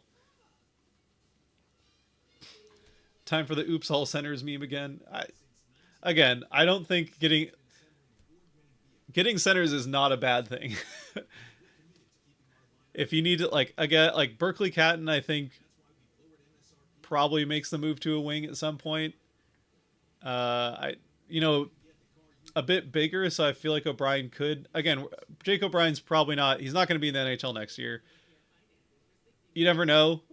Catton was kind of we'll see how the next year goes, and maybe he's ready for the NHL, and he had a fantastic year, so now we're in maybe he's ready for the NHL. We'll see during training camp and preseason what happens with Catton, and that's a similar timeline to what I think you can expect from O'Brien, is at least 1 year, probably 2 years of development before he really makes a substantial NHL appearance. And even at that, at some point, the Kraken, with a pretty strong prospect pool, are going to probably have to think about starting to try and move some of these prospects for something. They're going to have to try and get something out of the strong prospect pool that they have. And especially if you're trying to capitalize on a window with Beniers and Wright and Catton eventually, then you're going to start wanting to trade some of your prospects to get current top players to make the current roster good. So,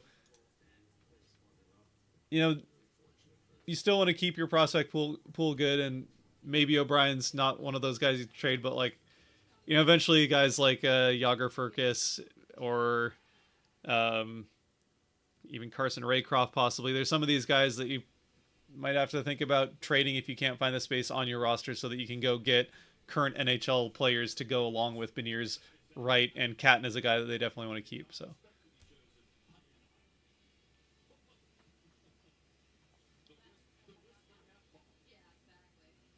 So, Tucker Reed will throw a curveball.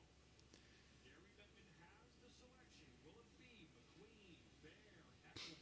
Repeat type of players. all right, the pick is in for the Ducks. Do the Ducks go off the board? They did last year, as they were just pointing out. The selection for Anaheim. Two of the original cast members from the 1992 Oh, two original, hit movie, The Mighty Ducks, two of the original cast members from the Mighty Ducks. and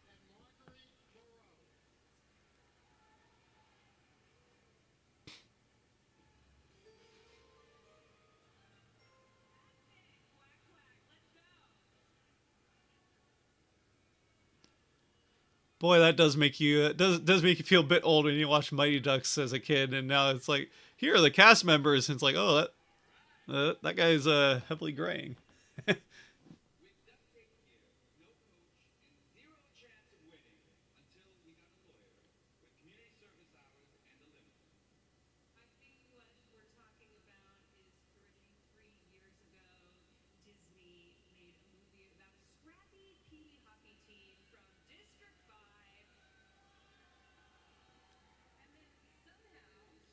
And then somehow it turned into flying bees and knuckle pucks and maybe even a very special triple D. Thank you. Man, it's good to be here with you guys tonight. All right, Ducks fans. Interesting. All right, we're getting a little rambly here. Let's make the pick. In the 2025 NHL draft, The- the Anaheim Ducks are proud to select from the Brandon Wheat Kings, Roger McQueen. All right, there goes Roger McQueen. Hard to play against. That's what scouts are saying. That's what coaches love. That's what Bill Quenville will love in Anaheim. I'm not surprised this year with their pick. All right, it's a big boy, Roger McQueen. I'm not terribly excited to see him in the Kraken division. I'll be honest. They have him just listed at forward, so we'll just put forward. F for forward. Could be a center, probably a winger. Forward. Yeah, so McQueen had the injury issue, which is part of the reason he dropped. But this is definitely a big player that if the injury issues stay to the side, there's a lot of talent there that could become a problem for the Kraken in the future. But yeah, not one that I was really. I mean, whoever it is, it's a high first round pick, so it's going to be a good player, but not necessarily a guy that I was hoping to see them take. It's kind of hoping for like one of the maybe like a Jackson Smith or like one of the defensemen. I don't know.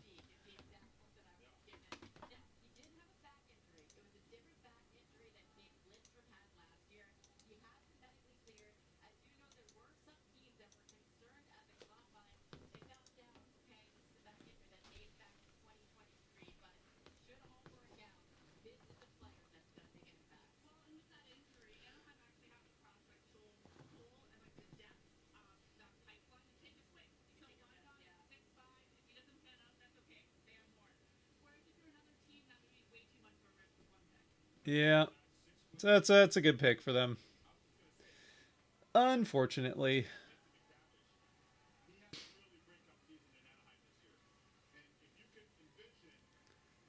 yeah, 6'5", almost 200 pounds already. If it pans out, that could be he could be a real good player for the Ducks. Unfortunately for the Kraken, but we'll see. We'll see how it pans out.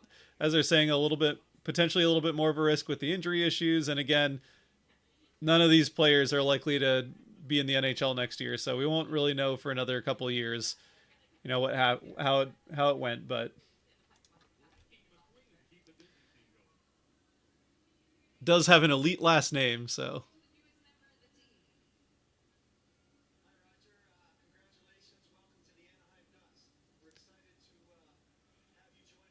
I'm low-key surprised Eklund hasn't gone yet. Anaheim truly is assembling the Goon Squad. If they're going for goons, like, he might not have the build for it, but getting rid of Zegras is he certainly has the goon mentality. Of course, he went to Philadelphia, so that kind of stayed with the theme. But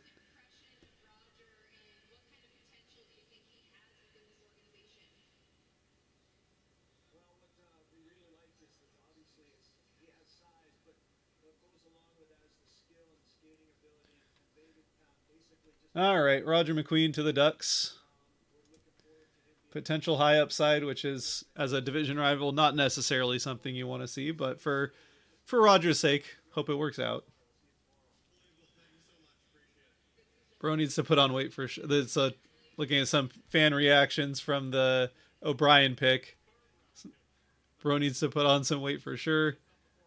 6'2" needs needs a sandwich stat.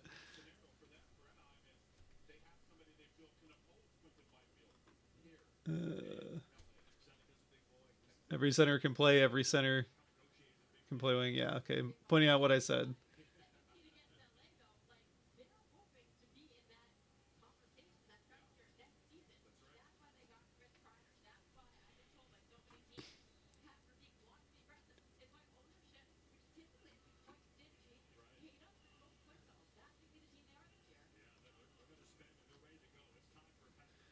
Yep.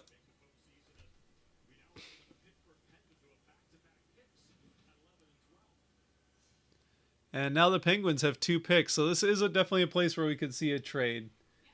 So the Penguins have 11 and 12. They got 12 from the Rangers, so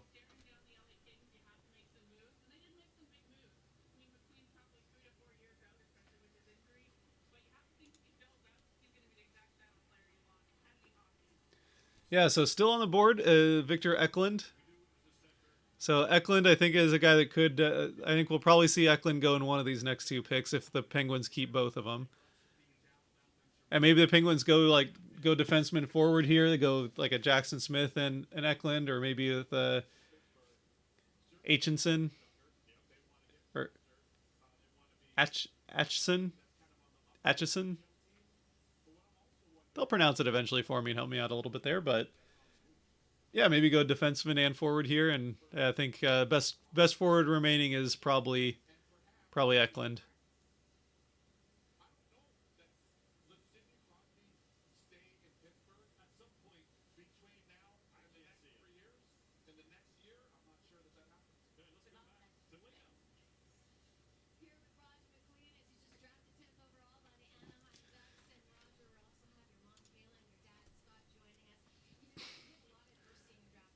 You're only I totally forgot they traded Zegras.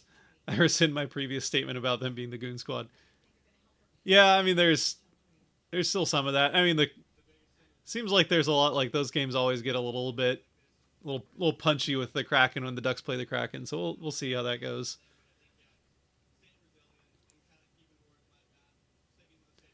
Let's see, where do you honestly see the Kraken placing next year?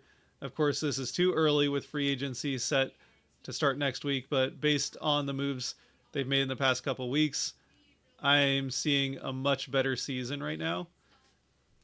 I mean it's a similar thing going into last season where it's just hard to tell with the coaching change how that's going to affect, especially a team with a couple of your like prominent players are younger. How a coaching change, and again for the second year in a row, really a full-on systems change. Like, I mean, every coach is going to bring in just some different systems, but like a philosophy change almost of like, you went from Hackstall, who was very much the defense first and then figure out the scoring part later, but just solid defense and we'll try and figure out scoring from there, to Bylsma, who was very much more wanted to stretch out the ice, get something going offensively, and then just rely on responsibility back the other way to take care of the defensive end.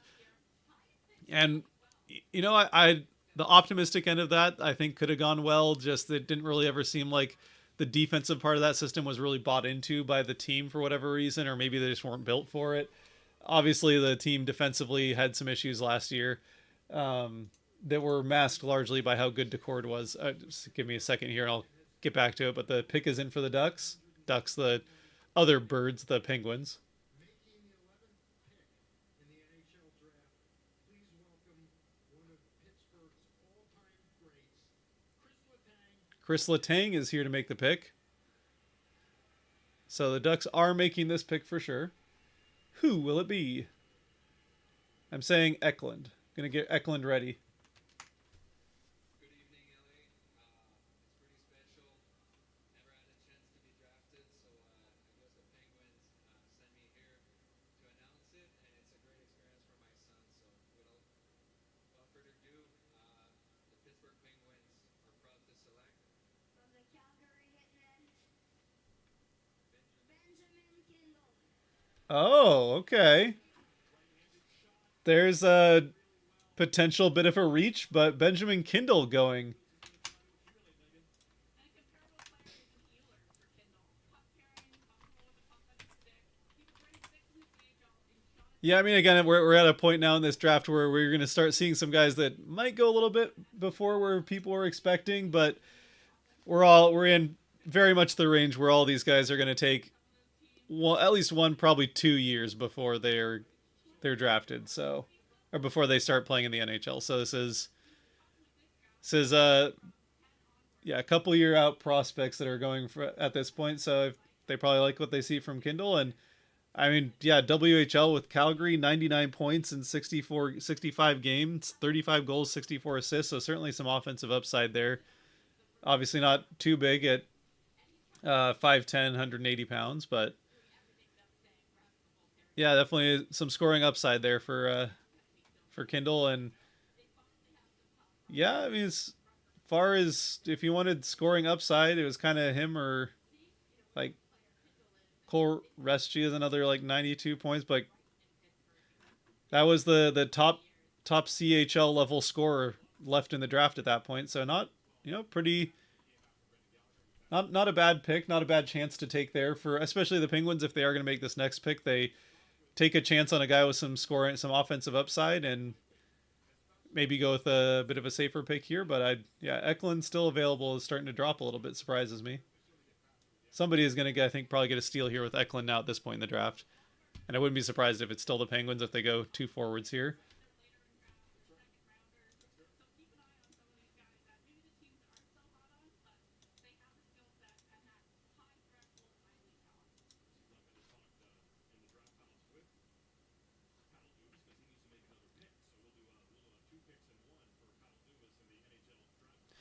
All right, but yeah, to get back to what I was saying, it's hard to really know with the Kraken like where they're going to end up, just because of the coaching change. If I had to put money on it, I'm just thinking about the division. Like the Oilers aren't going anywhere. Vegas probably isn't going anywhere, at least not for another couple of years. They seem to be able to figure out how to make it work even with no prospect pool or ability to draft well. But they keep finding ways to get the good NHL level talent already, which is something probably nice to have the Kraken be able to do a little bit more of. And now we hear they're always, if there's a star player out there, they're in on it. They're trying to figure out how to make Mitch Marner work now. It's just, yeah. So Vegas and Calgary not going anywhere. The Kings, probably not. Like the big question with the Kings was goaltending last year. They still figured it out. That's still probably the third best team in the division. And then the middle part of the division, I think, is kind of similar at this point to last year. I mean, like you said, still have free agency and whatever trades could still happen left to happen.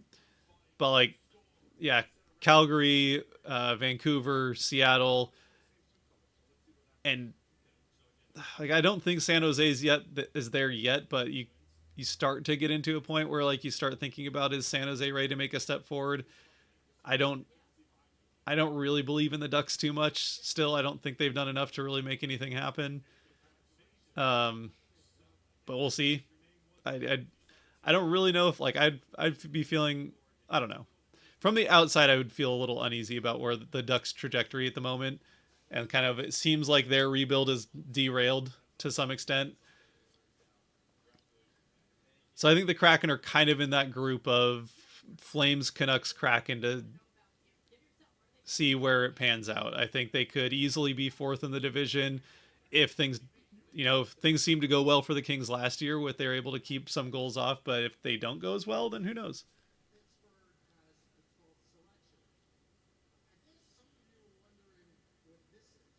Uh-oh, looks like we might have a trade.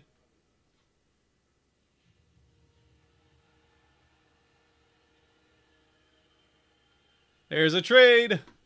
All right, time to start making some edits.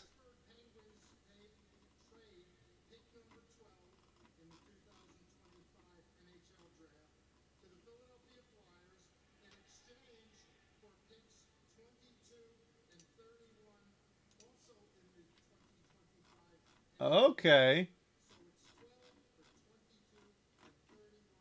So Pittsburgh and Philadelphia trading picks. So the Flyers have moved up, or the Flyers have moved up here to take this second of the two Penguin picks. You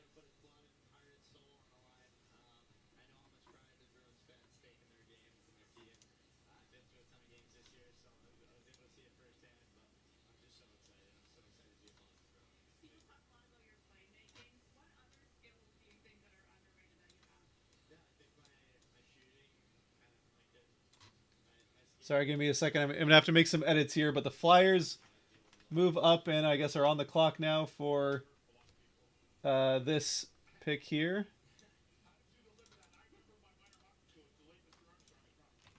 The Penguins get picks 22 and 31.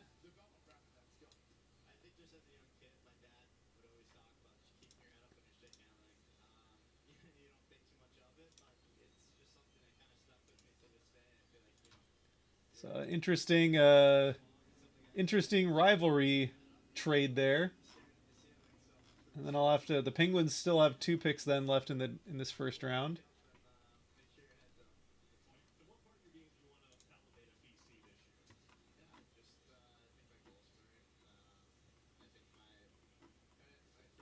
And if we can just keep this down, this whole trading thing down, so I don't have to make as many of these logo changes. Take more time.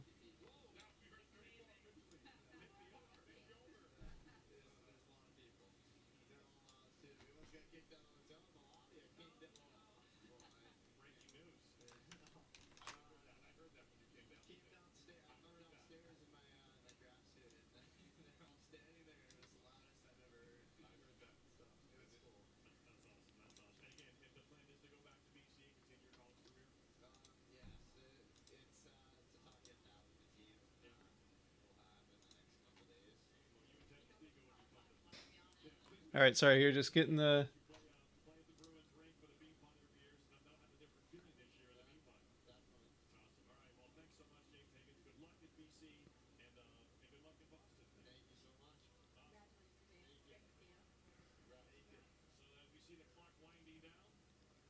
Oh, you're expending.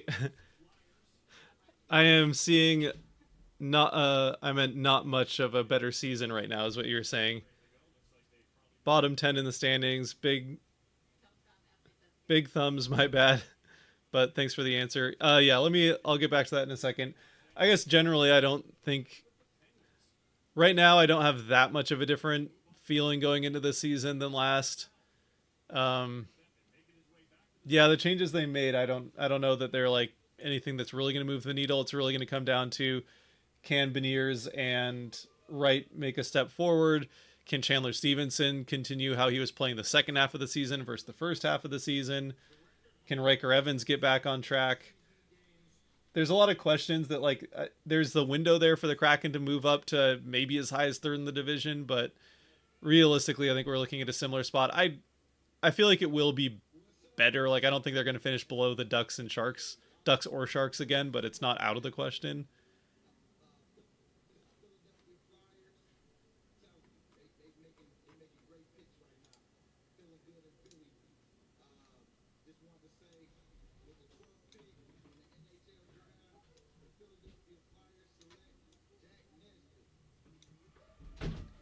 All right. Jack Nesbitt goes to the Flyers. And I'll get this finished up in just a second here.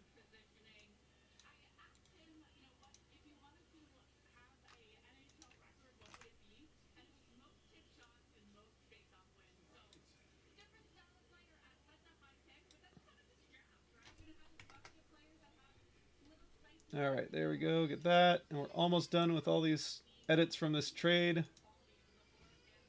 Get all these logos fixed.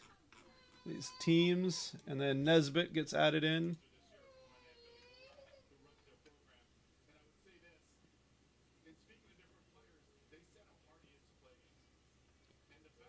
Jack Nesbitt. Where are you, Jack Nesbitt? This is another pick that's kind of a, I don't want to say for reach, but guy going a little bit earlier than expected.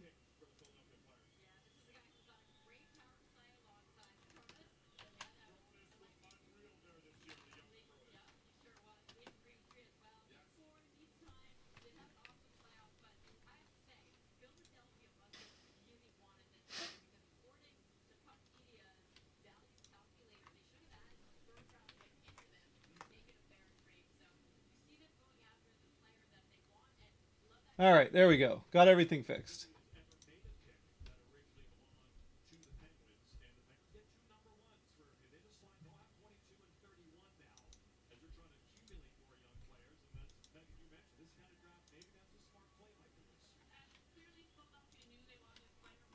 All right, so Detroit's on the clock.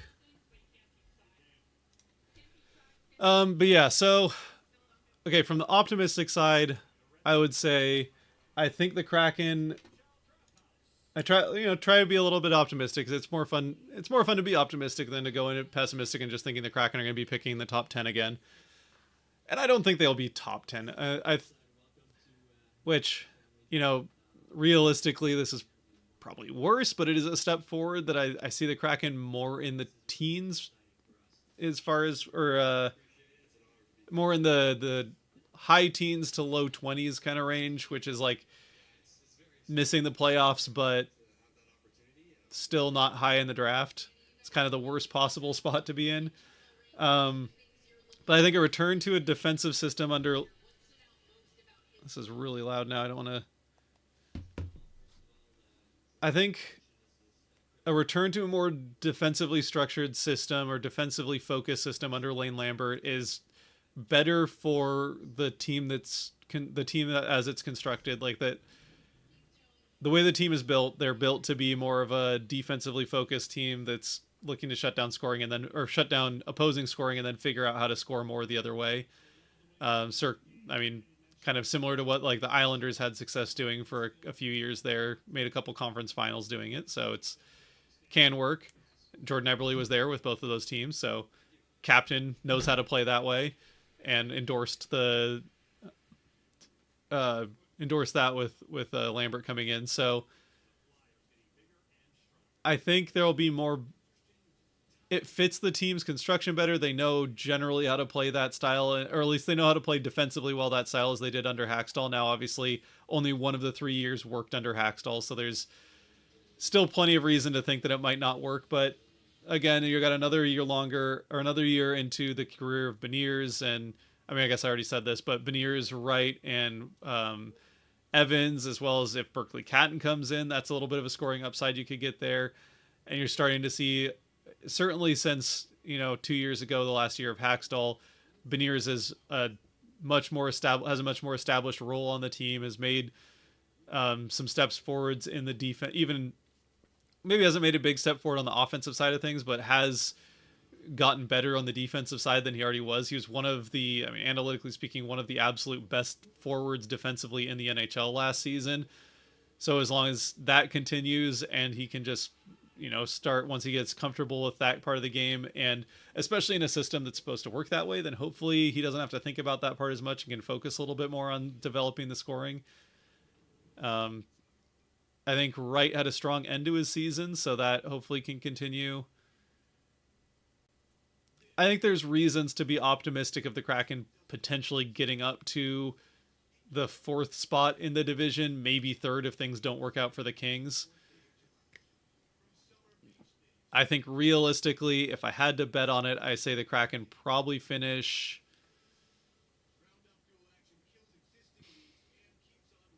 I want to say 5th, but as of right now, what we know right now,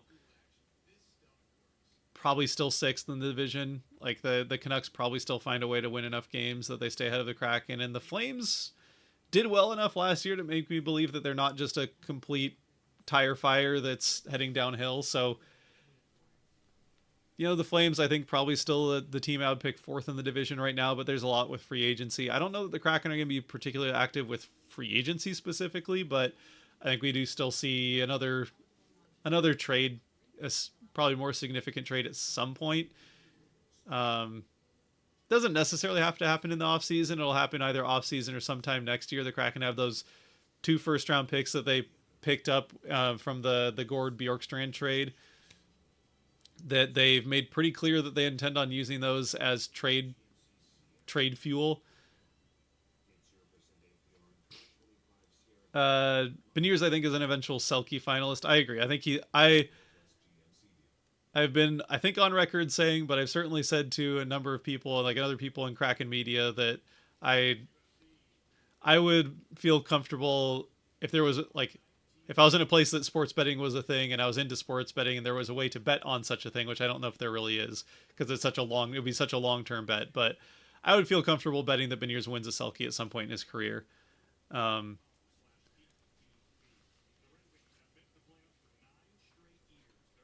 Red Wings have missed the playoffs for 9 straight years. It's a tough way to pick us in for Detroit, meanwhile.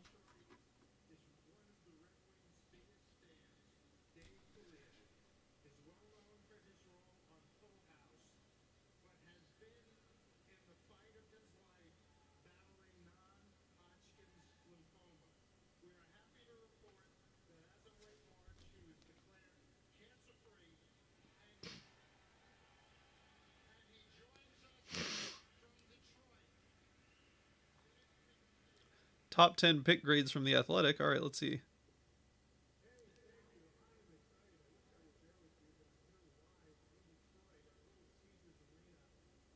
MSB.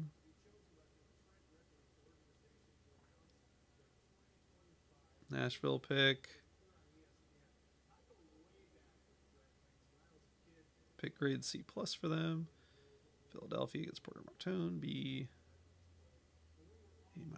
Oh, here we go. Seattle Kraken get. Oh, they have comparable player Elias Lindholm, so that's okay. Athletic giving the Kraken pick a B+. I think that's fair. Of Jake O'Brien. What more are you expecting at that point? I don't know that there's there's a obviously better pick that the Kraken could have made. All right, here we go. Let's pick his in, and then we'll talk some more Kraken here. Oh, Carter Bear, all right. Everett Silvertips, Carter Bear goes to Detroit.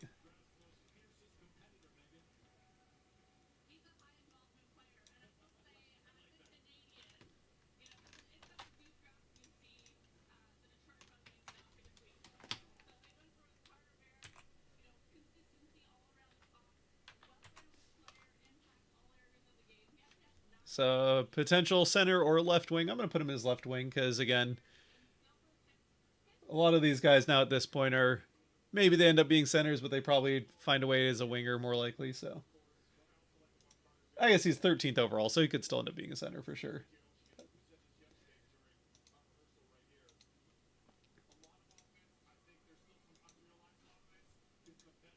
For those Silvertips fans out there, so 56 games with the Silvertips.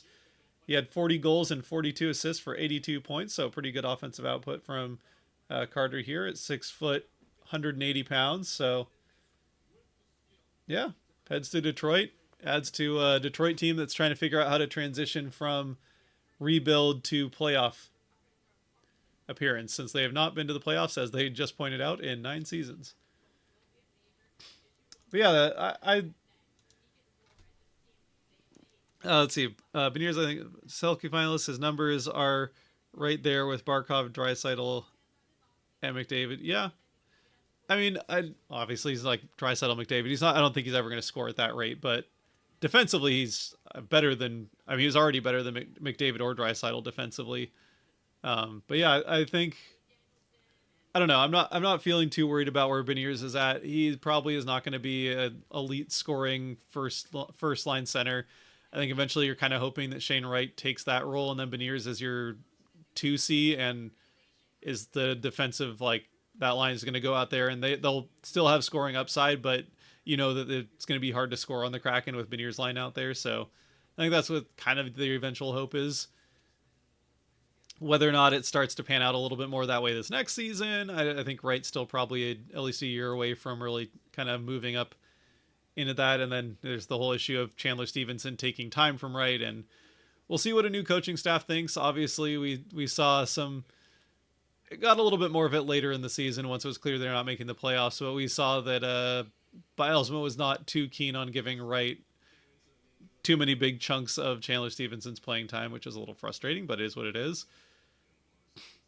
I'm excited for the future of the Kraken. We have the building blocks, prospects, and trade capital to make a strong team in the next 3 to 5 years. Question is, do the fans have the patience? I mean, look, fans always want the team to be better sooner, and obviously the success of Vegas kind of makes fans wish that they could be the same. Vegas has only missed the playoffs once, and now the Kraken have missed it 4 or 3 of their first 4 years. So I think there's still that comparable frustration. And after this next season, I'll probably go back and take a 5 years after retrospective on the expansion draft. But I mean, as was talked about a ton at that point,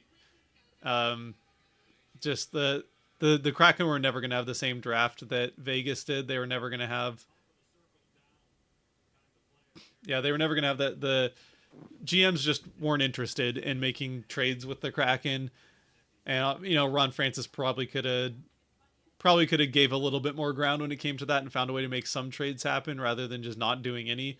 But the trades that made Vegas as good as they turned out to be right out of the gate just weren't there for the Kraken. They weren't available. GMs didn't want to be made fools of a second time. So there's some of that. And Vegas shifted their whole mentality to win. After how that first season went, they shifted their mentality to go out and get the best player every time if possible. And that's something the Kraken haven't really done, which, you know, it worked out for Vegas. They got a cup. It looks good when it works, but if they had never gotten that cup, it would have looked like, all right, why didn't you tried to buy too much into that. You had the Cinderella run, made the Stanley Cup final that first year, and then you tried to like go all in on that, and it just, like, you never had a superstar and it never worked. But, you know, when it does work, it looks good. So I guess similar thing to like how the LA Rams won the World Series, won the Super Bowl. Of they decided to trade all their future assets away, say goodbye to all their picks, and go all in on one season, and it worked out for them. And it looks great when it works out, but if that doesn't work, then you just mortgage the future, which eventually it's going to come back to bite Vegas. Now, as long as they can continue, the upside for Vegas is that it continues to be an attractive place to play for like top available players. They want to be competitive. Vegas is a good destination for that. So if they have a say, like a Mitch Marner, who has, you know, a pretty good say in where he's going to go as a free agent, that's certainly an attractive place. But yeah, I mean, like, as far as patience is concerned, Seattle's not a particularly fickle market for sports. I mean, granted, the fact that T-Mobile Park is one of the nicer parks, even at its age in baseball, does help the fact that the Mariners still draw near the middle of the league. But the Mariners have been a mediocre to bad team with kind of 1 year of an exception for 24 years now, or 22, 23 years now. And so and that they still draw well. The fans still, as soon as the Mariners start winning, fans still get excited and show up. You know, they're still going to sell out Ichiro weekend and stuff like that. Seattle fans are not particularly, fickle or unloyal to their, once the Kraken get good, that the fans will be right there for sure. And I would say another thing as far as fan patience is concerned, they've still sold out every game in franchise history. Now there's, you know, it is not attended. Not every game has been attended to a sellout. I think every game has still been attended to.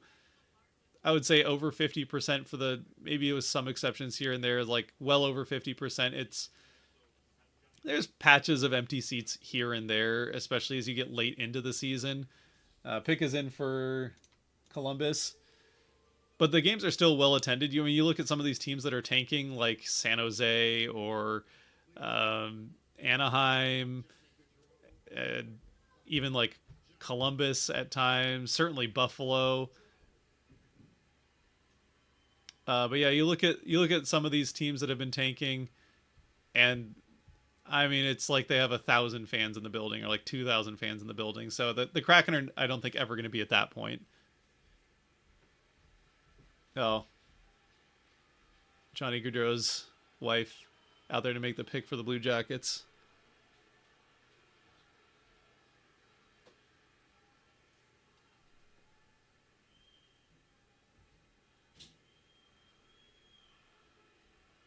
Giving a bit of a moment for Johnny there. I just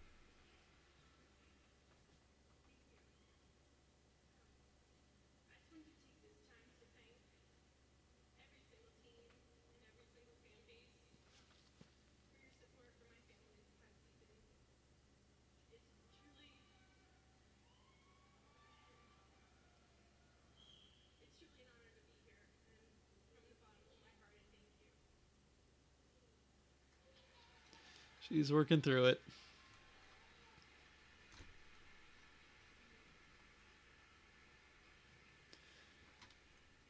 14th overall selection in the 2025 NHL Draft, the Columbus Blue Jackets are proud to select from the Tri-City Americans, Jackson Smith from Tri-City. So another Washington player that played in Washington, not Washington native at all. He's from Canada, but another guy playing in Washington, Tri-Cities, makes his way.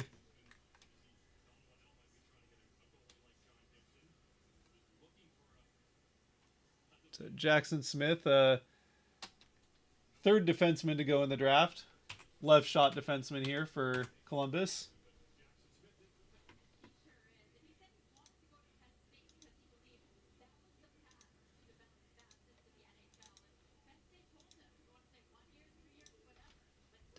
But yeah, so I lost my train of thought a little bit there, but yeah, the fans will be there for the Kraken.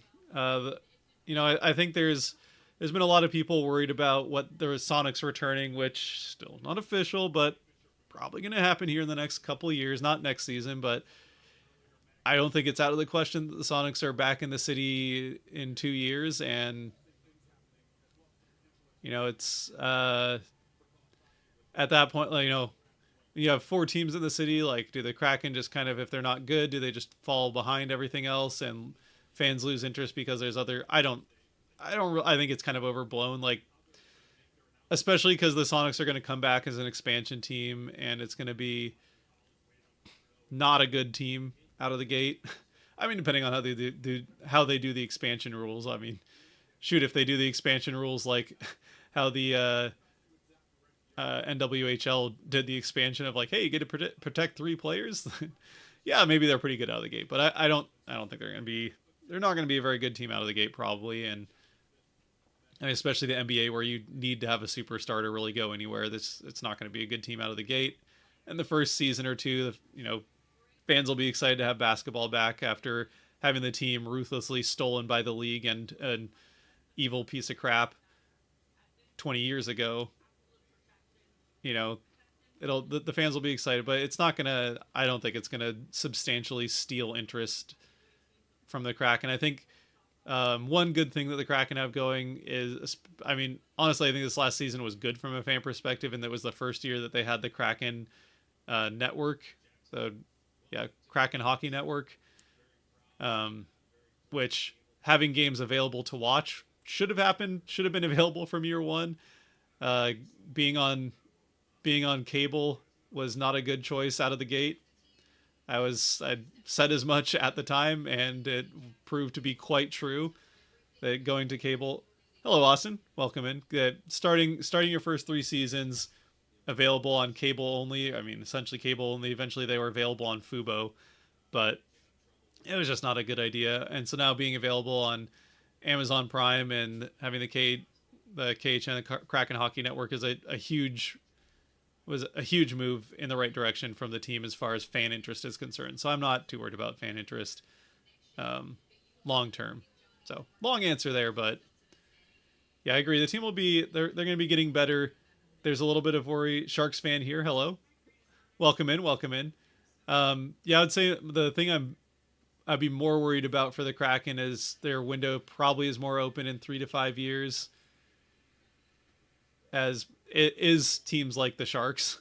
Like, how quickly can the Sharks build around the talented young pool of forwards that they now have?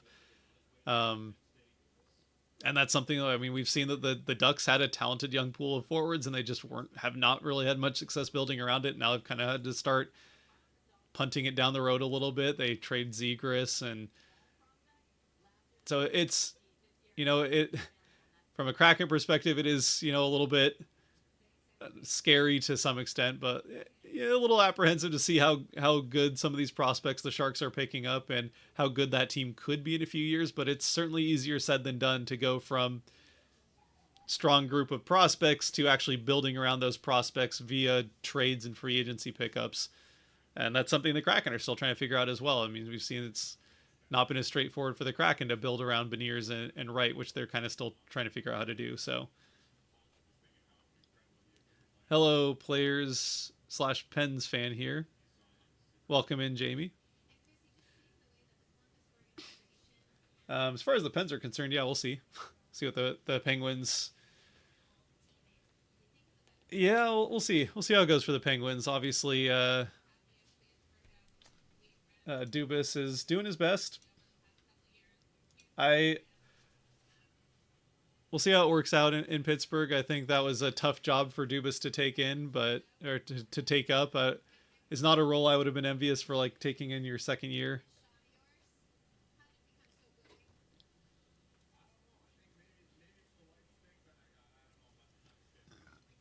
Jackson Smith here, they're talking to. Left shot defenseman. As far as he's concerned, 68 games playing with Tri-City Americans. At 11 goals and 43 assists from the back end for 54 points. 6'3", almost 200 pounds, so good-sized defenseman there from the left side. And Canucks are on the clock, so another Kraken rival ready to make a pick, and I really hope that it's not Eklund. Because, Eklund has been slipping here. Quite surprised to see that. I'm almost to the point where, like, I wouldn't mind seeing the Kraken maybe trade one of those first round picks and a second round or something, and try and trade a future first round pick and like a second or something to get up and get Eklund. I don't know what the fair. I don't have the whole like chart on what's fair for draft pick analytics, like what the analytics say as far as draft pick value, but if the Kraken could find a way to trade up to get Eklund at this point, I would not mind it. They do have the, what would it be, 40th overall pick in this year's draft? Or no, does it change the whole order? Or is it just the first round? So it might be 38th.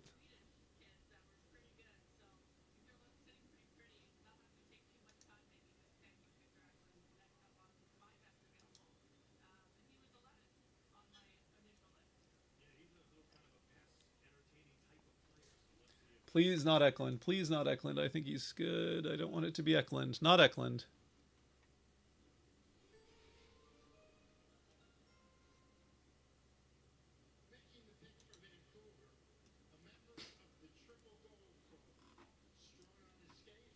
Not Eklund. Mikhail Samuelsson making the pick for Vancouver.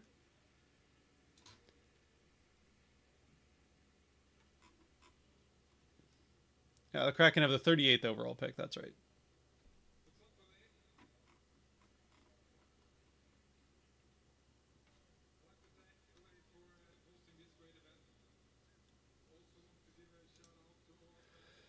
Okay, not Eklund. Not Eklund. Then we get the two Islanders picks back to back.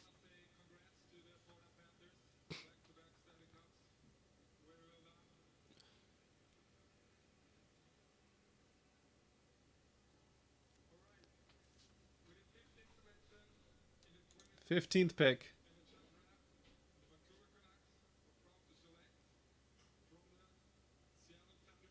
Oh, Coots. Coots, Thunderbirds. All right, just going up the road.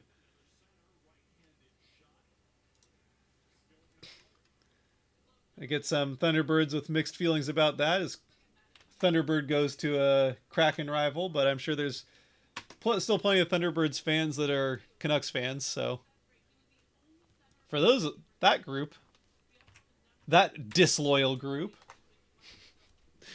sure they'll be happy. I mean, he gets to pretty much keep wearing the same colors. He'll go from Seattle to, I mean, probably the AHL at some point and play with Abbotsford, who just won the Calder, right? It's the Calder Cup, yeah. Just won the AHL championship. So go from the Canucks colors in Seattle with the Thunderbirds to the Canucks colors with the Abbotsford Canucks, and then someday the real Canucks probably. So hopefully he likes blue and green. So for Coots with Seattle, 60 games played, 26 goals, 37 assists for 63 points last season. 6 foot, 180-ish pound center.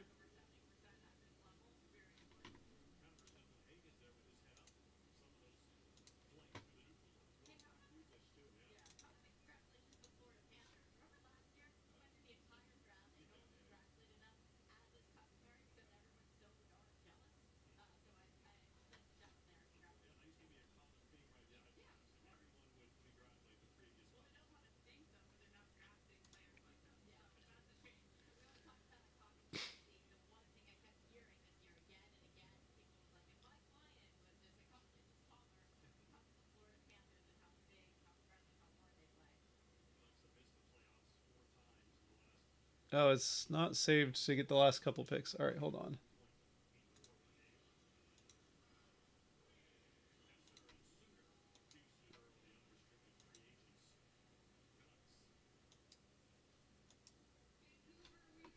Okay, why is this not working? Hold on, I'm going to figure out why this isn't working.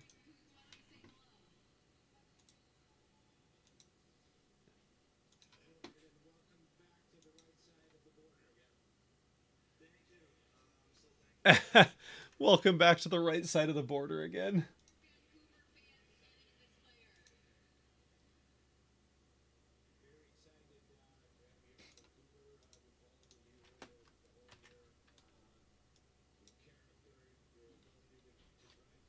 All right, this is not working.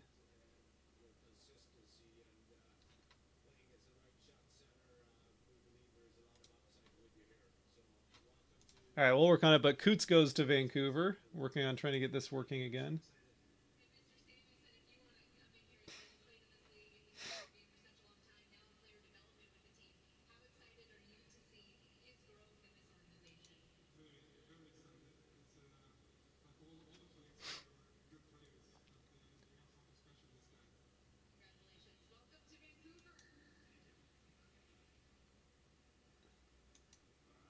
Yes.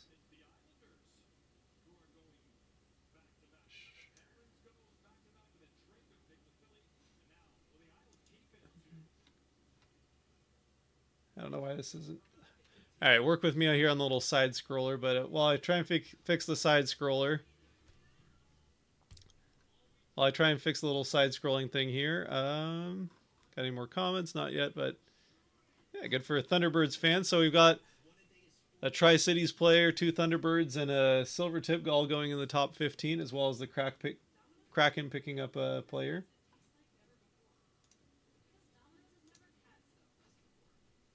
What is going on here?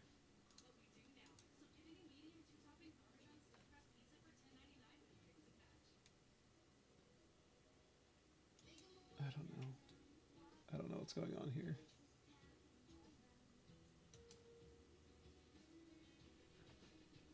I have to like reload Photoshop. Is how I'm making all these changes.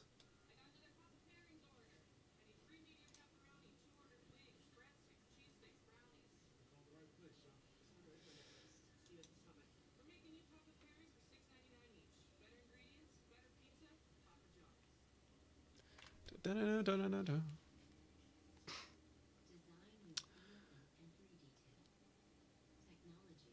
Let's see here. How are the Mariners doing? I saw the Mariners are up 4-1. That's good. They need to pull it together. Playing the Rangers, so this isn't a pretty important series for the Mariners. Let's see, Polanco singled, Rodriguez scored in the first, then Kyle Seager's brother, homered to tie the game for the Rangers. Oh, Polanco grounds into fielder's choice, picks up his second RBI. Then Arozarena with a sacrifice fly. And then Julio with a fielder's choice to score Williamson. Okay. So some small ball scoring for the Mariners. No more Raleigh home runs. No more big dumps. Not yet anyway. Okay, Photoshop is having a problem.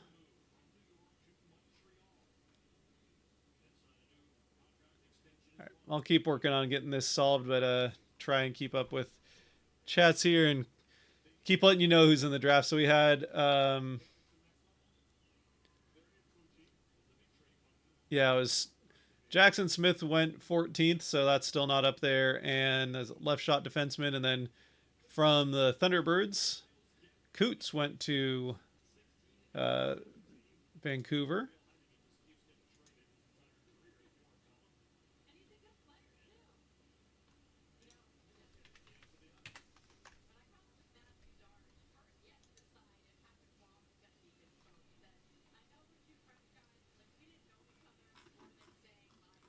Figure out why Photoshop is now not opening even up. Oh, Adobe, what the heck?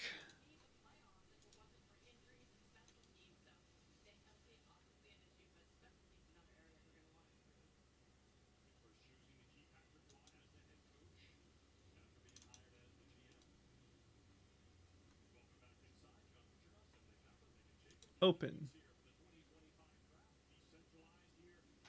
I don't know.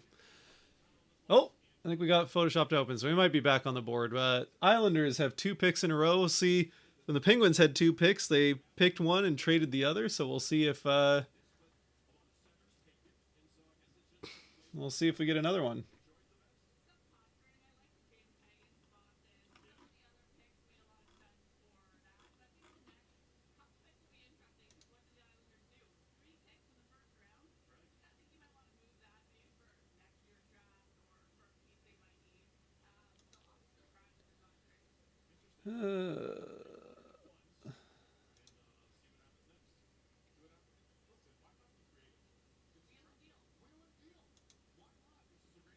Please, please, please, please. No.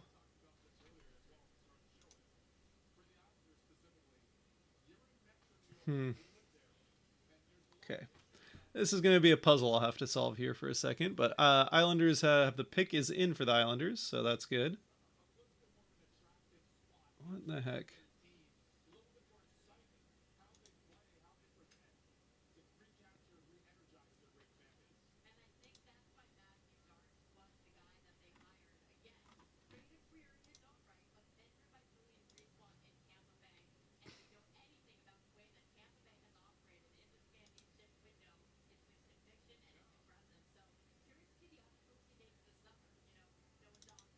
You draft Lotto? Nope. What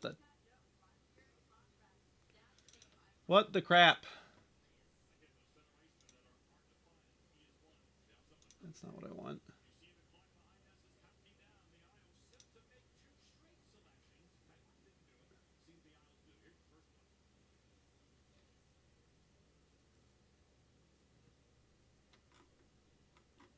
Oh, Gary Bettman's still not ready to come out and make the pick. Oh.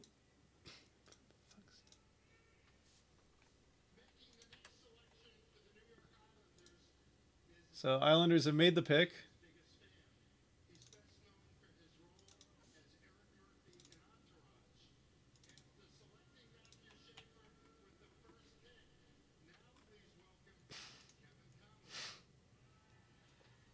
All right.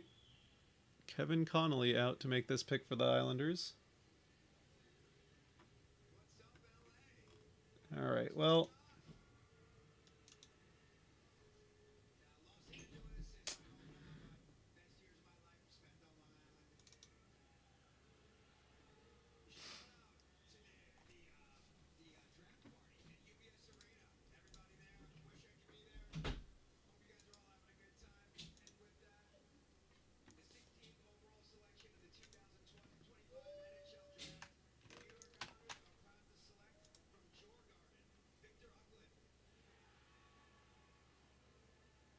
Oh, okay, there goes Victor Eklund.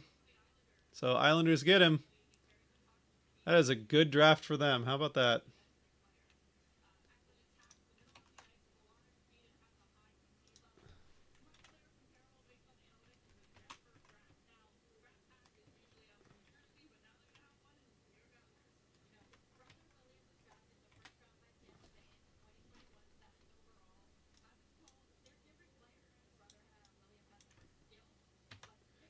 All right, so the dream of the Kraken moving up to get Eklund is dead.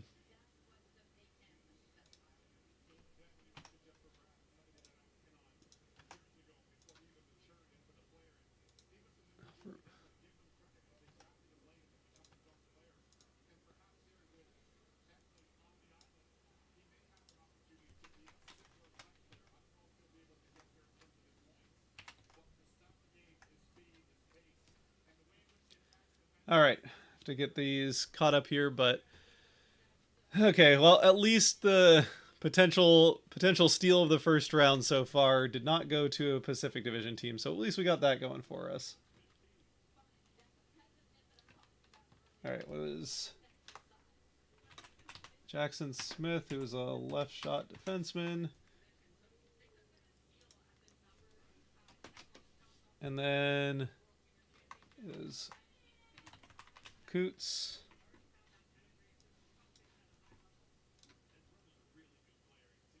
He was a center.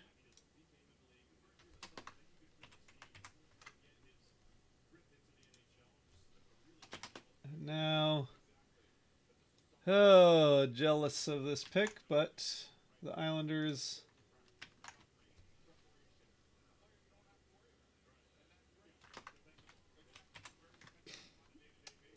I'm a little bit jealous of that pick for the Islanders. Won't lie. Just glad that it's not going to a Kraken rival.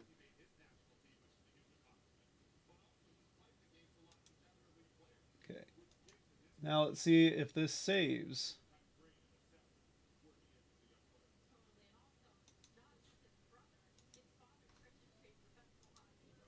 Okay, I think it worked. I think we're back in business. There's like a little bit of a shadow situation, so...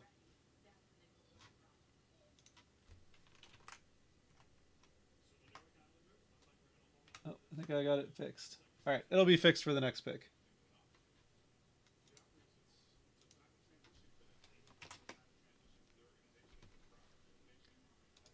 There we go. All right, we're back up and running. Got the picks sorted out.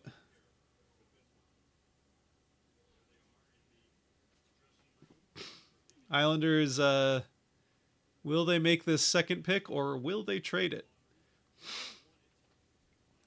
Have to imagine it's a little less tempting to trade up now at this point with Eklund gone, but you never know. Someone might want to do that.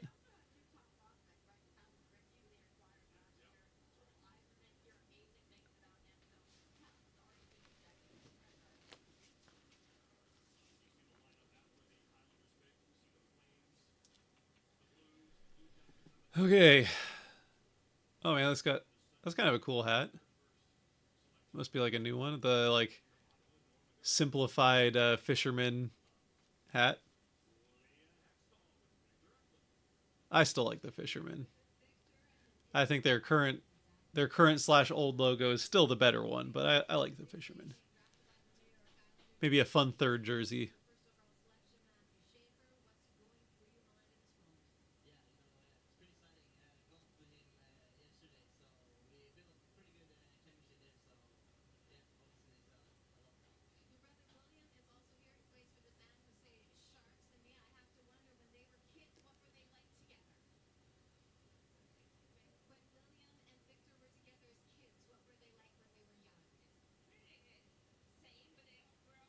talking to Victor's parents, who are Swedish, so a little bit of a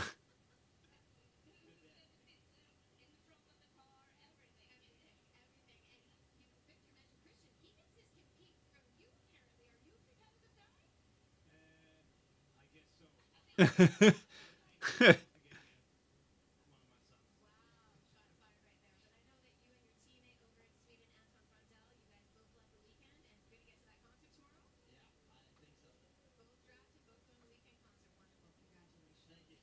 right.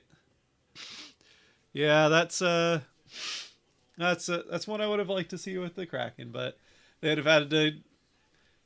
I don't know what they would have had to give up to go and get him, but yeah, it's a good pickup at 16, I think, for the Islanders. So if you're an Islanders, so far, I mean, obviously they won at the draft lottery. The first pick is the first pick, but the Islanders have, as far as who's made their team better, it's got to be the Islanders so far with these two picks.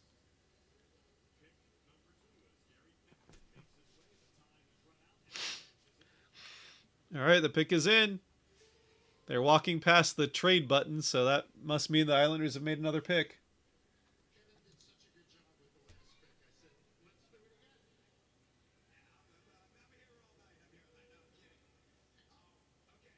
With the 17th pick.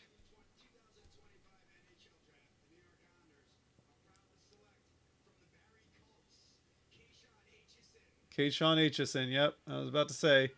There's another guy that was kind of starting to drop a little bit. Keyshawn Aitchison. Yeah, I'd say this has been a pretty good draft for the Islanders.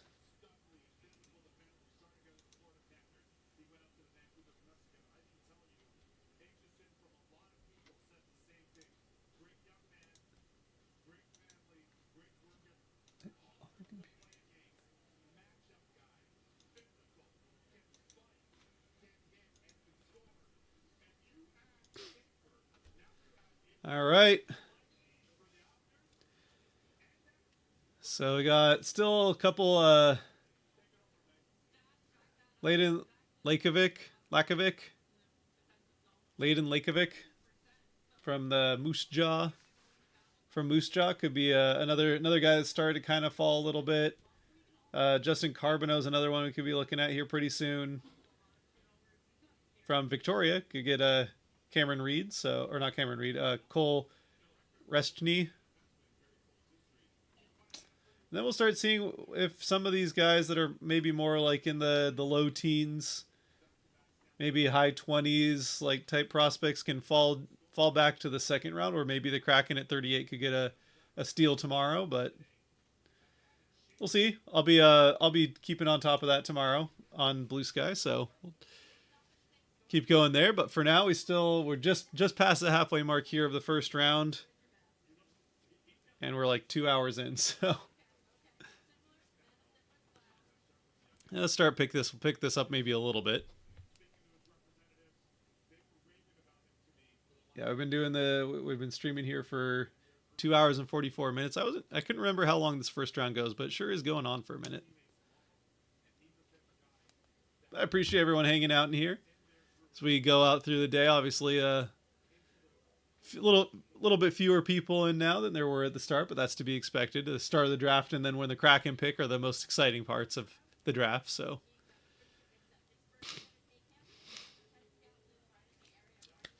but I'll keep it going here.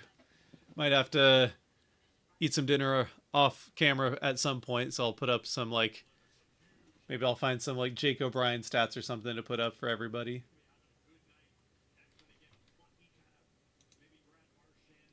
But not yet. We still got some time.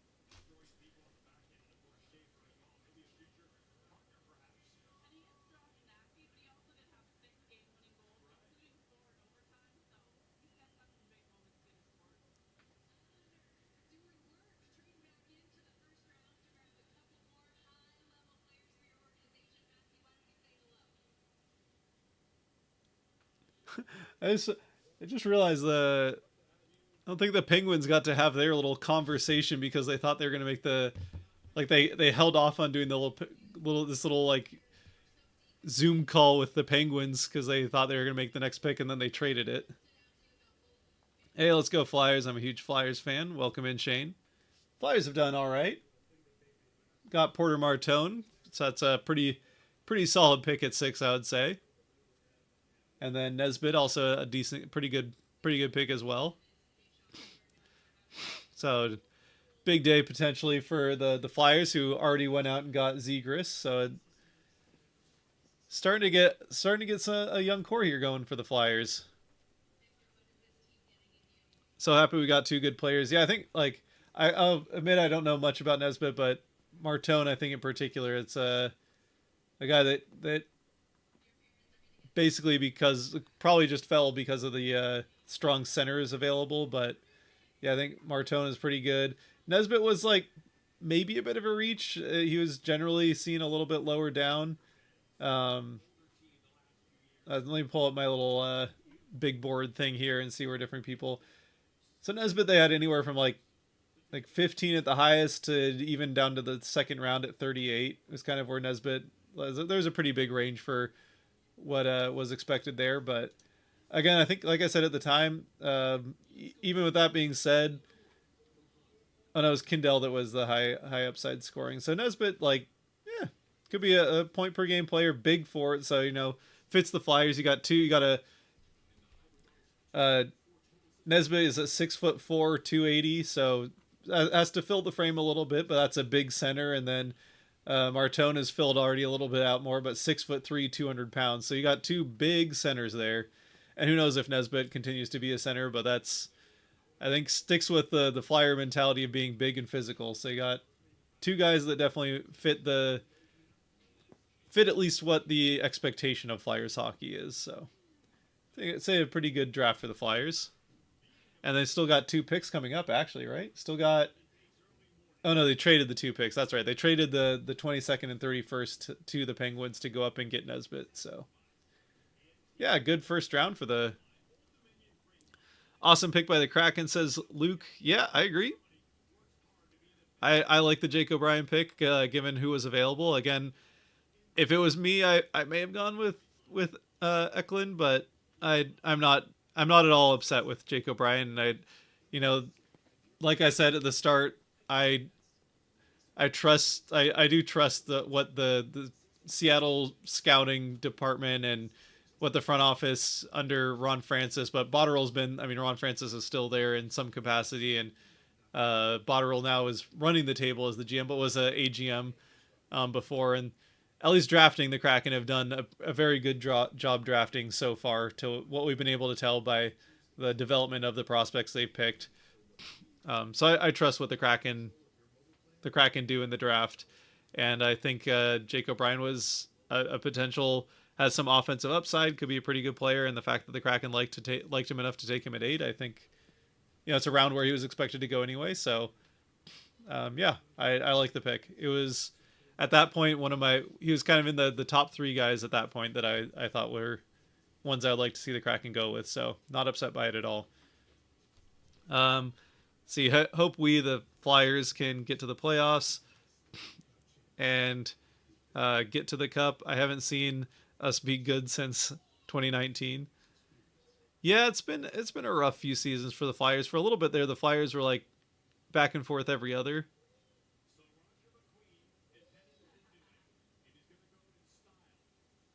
What? Roger McQueen has already taken a helicopter ride to Disneyland. What a day. What a day to be Roger McQueen. You get drafted, go do your press stuff for the Ducks, do your your media availabilities and stuff, talk to the GM real quick, then go find a nearest helipad and take a helicopter ride to Disneyland with your family. That's quite a day to be Roger McQueen.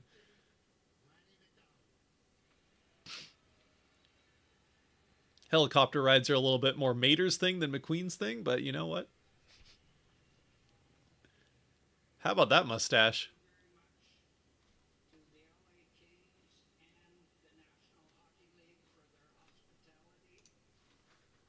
All right, here's the Flames with a pick.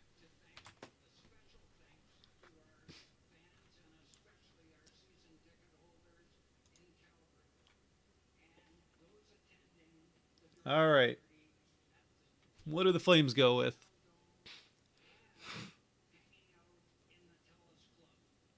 Boy, we got a lot of people to think, huh?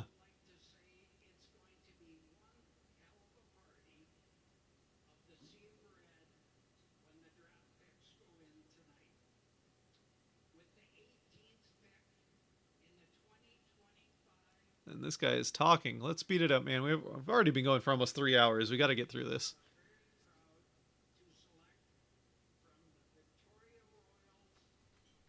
Cole Reshny from the Victoria Royals.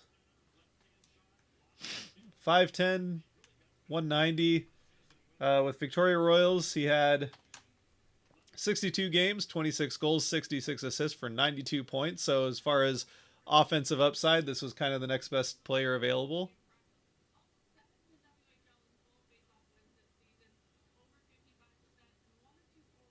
Apparently good at the face-off dot as far as the WHL is concerned.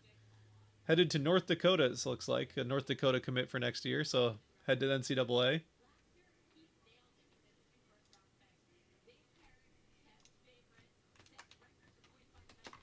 I have him just listed at forward, so we'll stick with that. Just wing, right wing, left wing, center. He can do it all, apparently.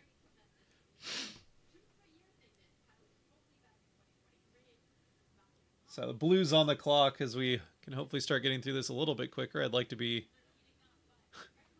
like not to be doing this until like midnight, but like 3 more hours would be like 9 o'clock. Oh, gosh, hopefully not.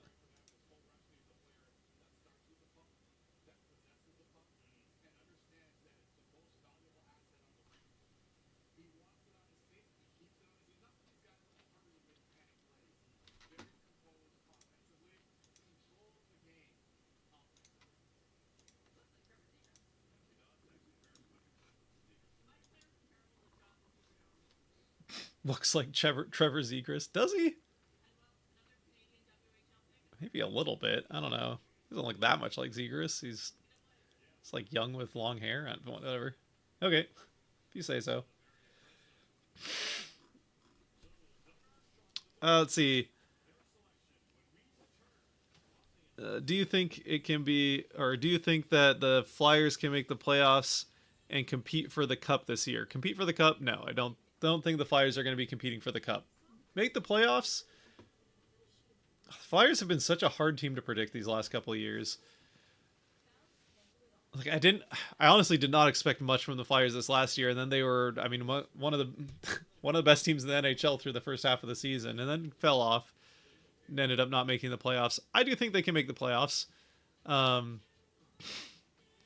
think they've certainly got enough going for them that they're in that category of teams that could, I don't know if you'd say surprise and make the playoffs, but I think they could take a step forward. Certainly, add Zegras, and nobody that they got today is going to probably make much of a difference in the NHL. Like even Martone, I don't think is going to be in the NHL this year. So I think if you're talking about like a window opening of like actually making deep playoff runs for the Flyers, you're probably still like three-ish years out, maybe 3-4 years out, maybe even longer than that, depending on how they're able to build around. But it's a team that's obviously goaltending has kind of been the bugaboo for the Flyers. That it's been an issue for the Flyers for quite some time, is the goaltending, and if they can get that figured out, then maybe. Solid Cars reference, thank you, Cody.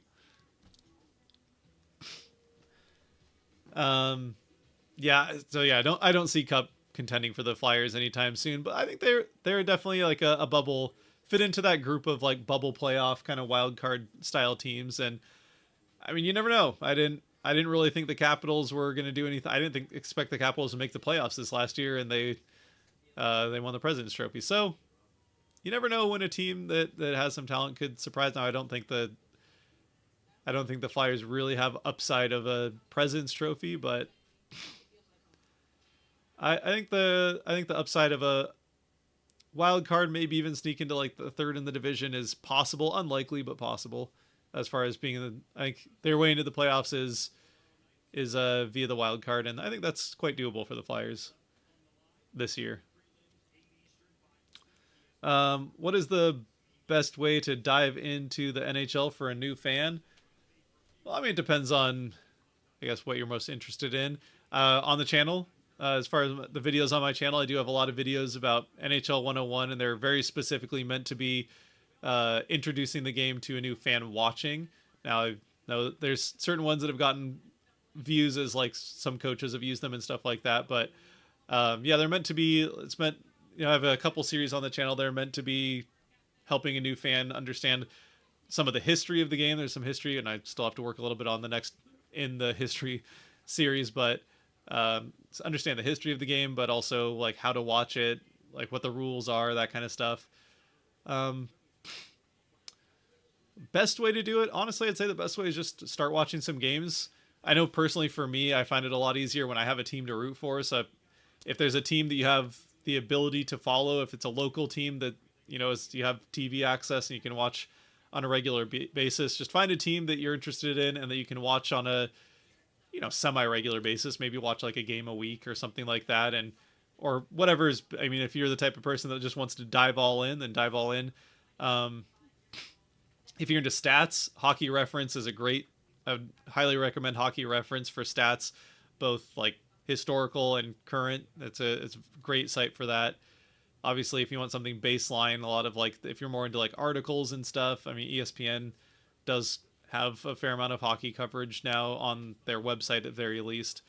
If you're willing to pay a little bit of a subscription fee, I think The Athletic is one of the best ones out there for general NHL coverage.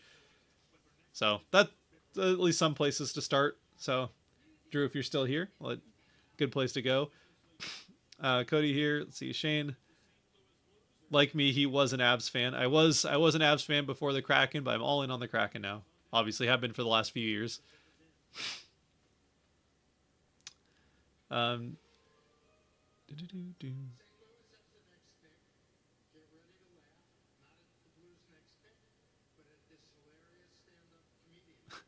The Blues have the next pick. Get ready to laugh. Not at who the Blues pick, but at this hilarious comedian. Oh, Bettman, you dweeb. Oh, Nikki Glazer? Okay.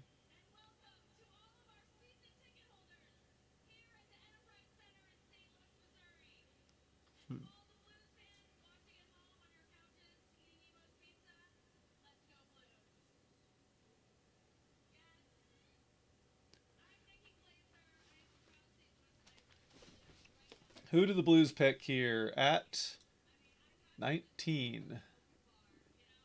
Justin Carbonneau still available. Leiden Lakovic still available.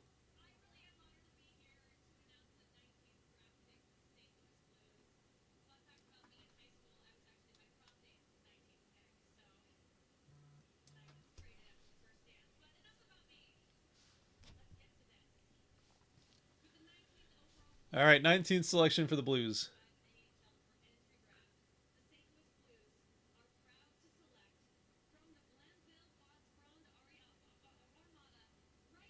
Justin Carbonneau. Yep. Justin Carbonneau selected by the Blues. That was a guy that had maybe fallen a couple spots, but it was right around where he was expected, so not too big of a drop there. Right around the same area.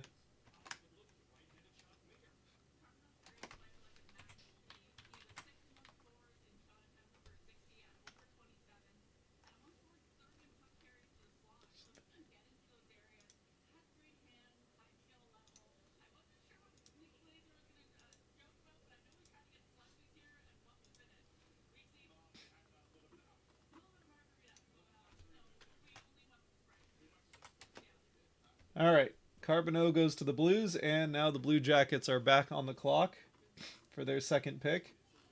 This one coming from the Minnesota Wild. Let's just get through this as quick as we can with no more trades, please.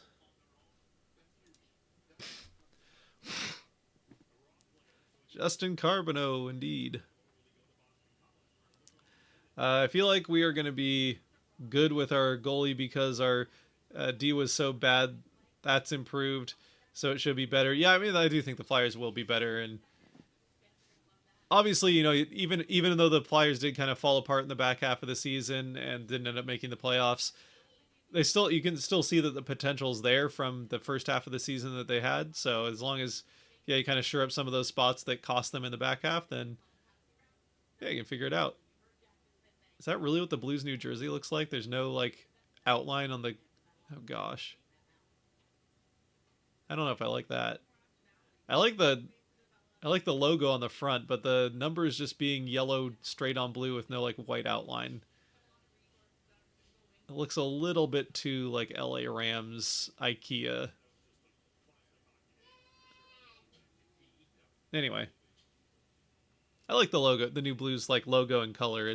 I like most of that jersey, but anyway.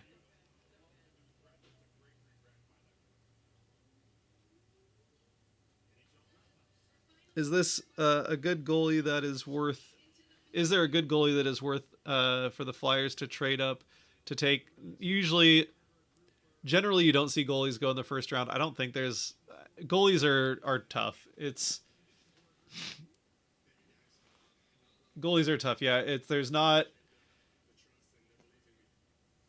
Every now and then there's a goalie that's like clearly you take. I mean, I don't even know when the last time there was like a clear like. I mean, like Marc-Andre Fleury was that way, but he's retiring now, so it tells you how long it's. Yeah, goalies tend to not go in the first round just because they do take a lot longer to develop. It's harder to really know for sure about a goaltender, and even if you do think that it's going to be a goaltender is going to be really good, it's going to take so long for them to develop that it's not going to make an impact in your team for another like 4 or 5 years. So usually I think what teams try to do is like, yeah, if you see a goaltender that you want to like throw into your system and see if they develop for a few years, then you take them in kind of maybe rounds 2, 3, and deeper in if you're less confident. But usually you don't spend a first round pick on a goalie for that reason. And then usually you're looking to just go get a goalie via trade or free agency for your current NHL team, and then just try to upgrade that way. So goaltenders can be quite fickle, like year to year. I mean, just look at the Kraken. In the first year of free agency, they go and get Philip Grubauer, who was a Vezina finalist, one of the 3 finalists for goaltender of the year. Going into that offseason, the Kraken go out and get him in free agency and pay him way too much, and now that's a whole situation. So yeah, I mean there's only a handful of goalies, like 5 to 10, that you really feel good year in year out about, and it's tricky. So who's the best goalie to take in the draft tomorrow? All I can say, let's see who the best available goaltender is. Obviously, again, with goaltenders being so hard to pin down years down the road, let's see who. Find the top goaltender prospects. Let's see, we got a couple Russian goaltenders look like they could be kind of bottom of the second round. And Pyotr Adrianov. I don't know much about that. Oh, okay, so in the MHL, 942 save percentage. So Pyotr Adrianov could be good. Another Russian goaltender that played in the OHL this last year, the 912 save percentage, and Alexei Medvedev.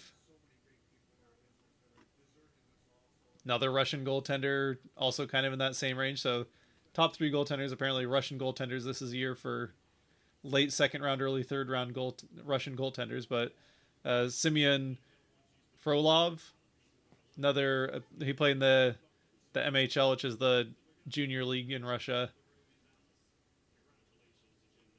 Of course, if you take a Russian goaltender, then you have to deal with all of the geopolitical issues of how that goes. But Tri-City Americans had a Michael Predville. So yeah. Oh, Finnish prospect goaltender here is probably not going to go until like the fourth round, but Pietri Rimpini, Rimpinen. I don't know. I think for the Flyers right now, goaltending wise, you're looking at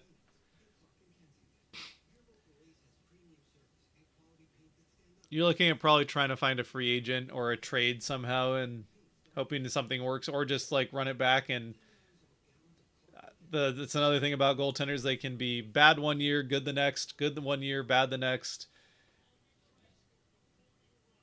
Yeah, it's the best thing, honestly. I mean, like you already said, the best thing that the Flyers can really do for their goaltending, I think at this point, is just improve the defense and defensive structure in front of whoever the goaltender is.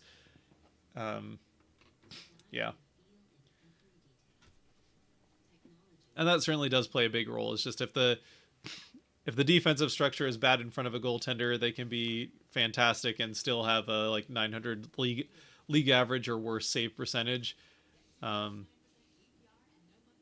I don't know.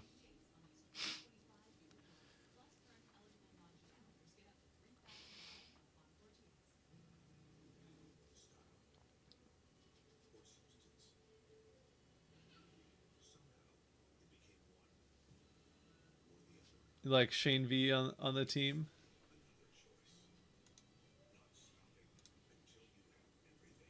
When do the Flyers pick next? I don't actually. Let's see, when are the Flyers picking next? Oh, Flyers pick 36th. Yeah, fourth. Oh, obviously, yeah, fourth in round 2. So.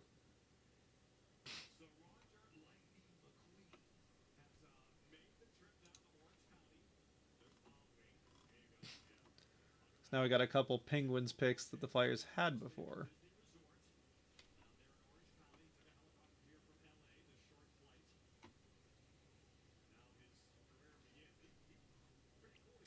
So the Flyers will pick at 36th, and that's too early for one of these goaltenders. They pick again. They pick again at 48th, so maybe at that point, I think you're probably, if they're going to take a goaltender, probably looking at the start of the third round with the 68th pick, unless maybe there's a run, then maybe they go for that 48th pick. But the pick is in for the Blue Jackets.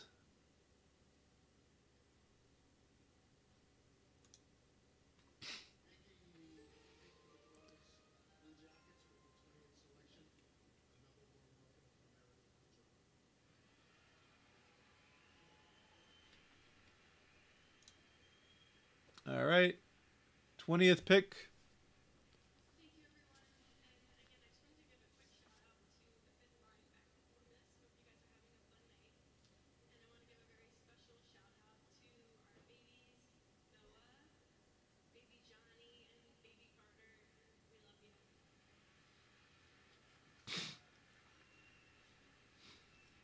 All right.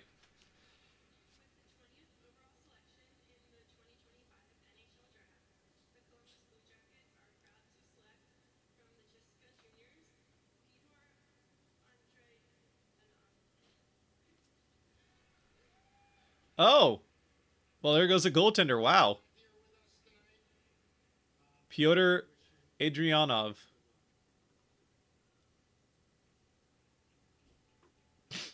All right. Well, I was just talking about goaltenders usually don't go in the first round. Okay. So yeah, it was that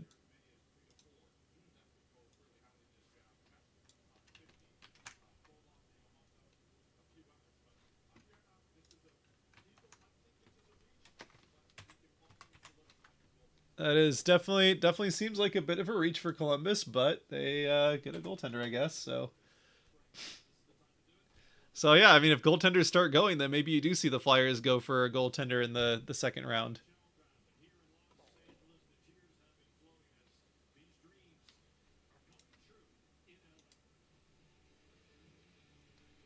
We will not see, I don't think, the Kraken go for a goaltender. in the first few rounds. Kraken goaltending is, I think, pretty solid at this point. You're going to have Decord there for quite a while, and with Coco coming up, you got the system looks decent for goaltending for the Kraken, so I don't think they're too worried about it. Well, they could use maybe going out and getting a backup goaltender and buying out Grubauer, but aside from that, I don't think the Kraken are too worried about it. Go Kraken, says Retro Bull. Absolutely, go Kraken indeed. Yeah, goalie goes right out, like I said, right after I just talk about how you don't see goalies go in the first round usually, and we probably don't see one go until like late second round, and then they take a goalie 20th overall. Go figure. How did I become a Seattle fan all around? Born and raised in the greater Seattle area, so yeah, pretty simple, just local. So the local team, local teams.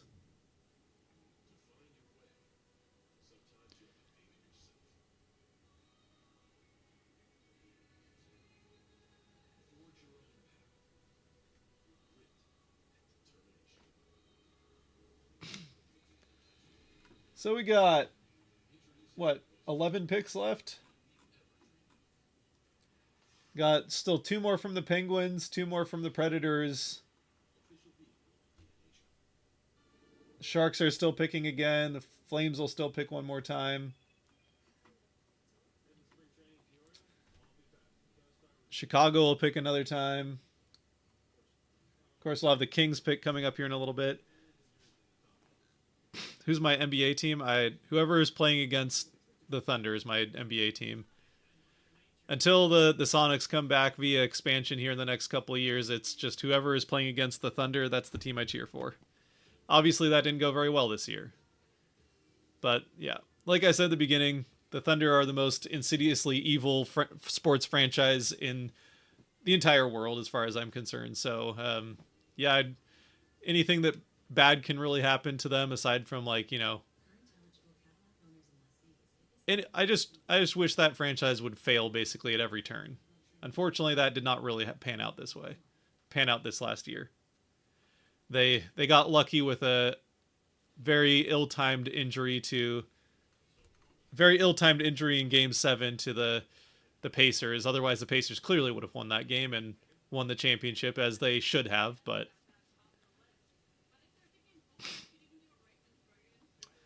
how many years do you think the Kraken will win the cup? How many years?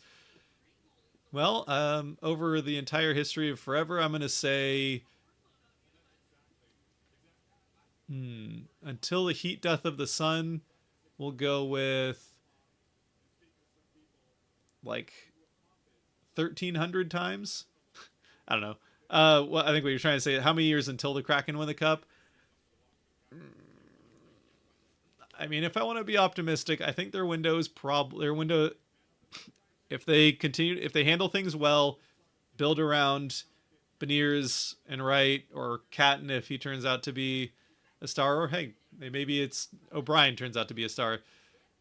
If a couple of these prospects come up, they build around them well, they can open up a window, and probably cup window is probably like 4 or 5 years still away, if we're being realistic. Maybe 3. I think, if Beniers and Wright really start to take some steps, then you're looking at maybe 2, 3 at the very optimistic end of when the window opens. And then once you're in the window, then it lines up with where other teams are at. I'd say optimistically, the Kraken 5 years. Oh, trade. We have a trade. Optimistically, 5 years is probably the soonest I see it happening for the Kraken. At worst, well, the Canucks still have not won a cup, and they've been around for over 50 years. Same with the Sabres. So, there's a window there. Optimistically, 5. Realistically, if things go well, yeah, probably in that 5 to 10 range, somewhere in there.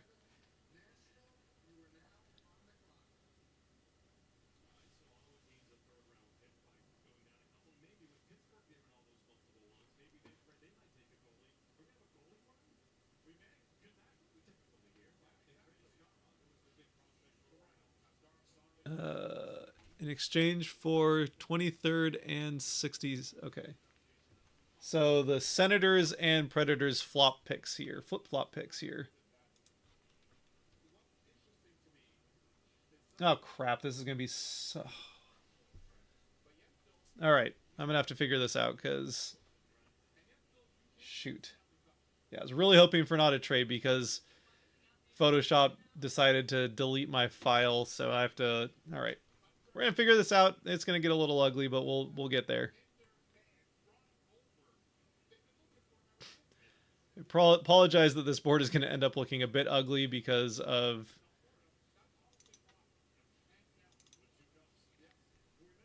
what Photoshop has done to me here, but it'll still make sense. I promise. It'll still make sense.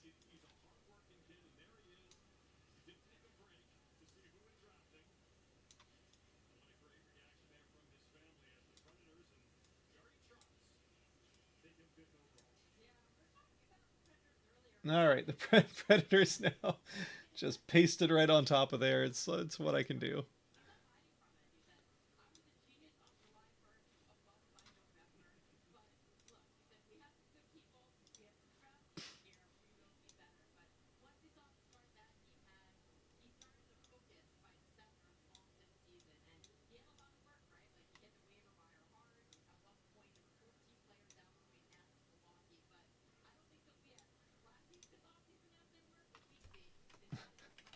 Oh gosh, this looks so bad.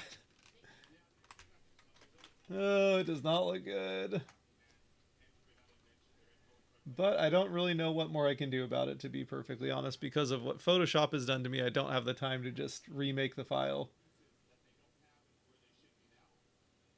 But it is what it is.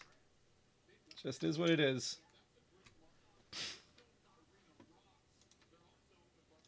All right. Please. Bear with me here. Bear with me in the ugliness of what this trade has done to my draft scroller over here. Who has more hopes and set up for success, the Flyers, Kraken, or Devils? Devils. Yeah, Devils. Yeah, the Devils have oh, is it this way? It's this way. Yeah, the scroller's over here. It is now picks 21 and 23 now look a bit ugly, but it is what it is. The Predators make a selection as they flip-flop picks.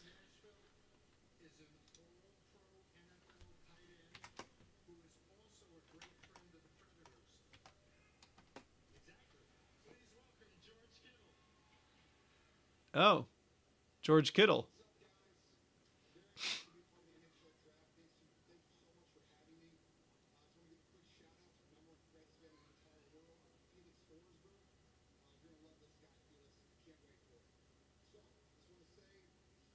Apparently he's a giant Forsberg fan.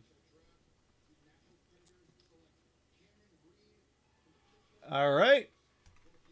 Cameron Reed.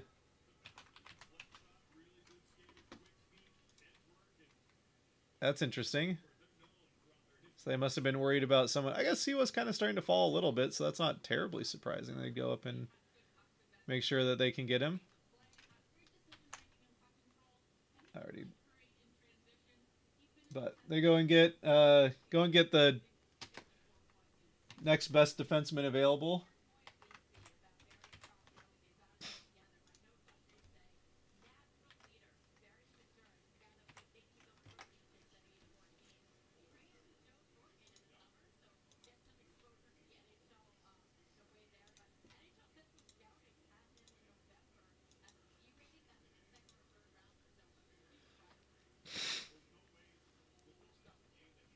All right, so Cameron Reed is had a really good last season. Moved himself up in the draft by playing quite well with Kitchener Rangers, who look like the New York Rangers on the ice, but they are not.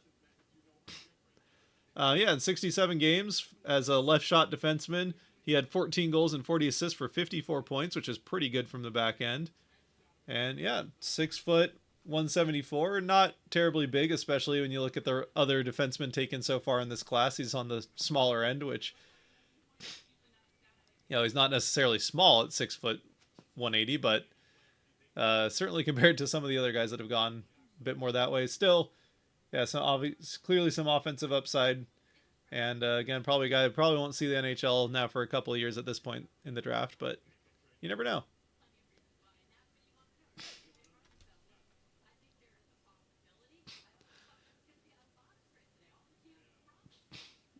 Between the so let's see, if I had to, so Devils, just going back to the most recent comment here between Flyers, Kraken. What do you think? Who do you think will be the steal of the draft? Well, so far I can only go on what's happened so far, and so far I think it's probably Eklund. He got dropped to 16th, I think it was. Yeah, he dropped to 16th where the Islanders got him. And I would have been quite happy for the Kraken to take him at 8th, so I think that's definitely one to look at. I think O'Brien has a chance to look like a pretty good pick for the Kraken if the offensive upside turns out to be something. He needs to fill out a bit. He's 6'2", and what was it, like 180? So needs to fill out his frame a little bit, and that's something we've seen Beniers is trying to figure out at the NHL level. It's not something. The Kraken need to find a good set of chefs for their prospect pool, and including at the NHL level. But aside from that, yeah, I think so far Eklund would have to be the one I would feel most that way. Yeah, I don't know.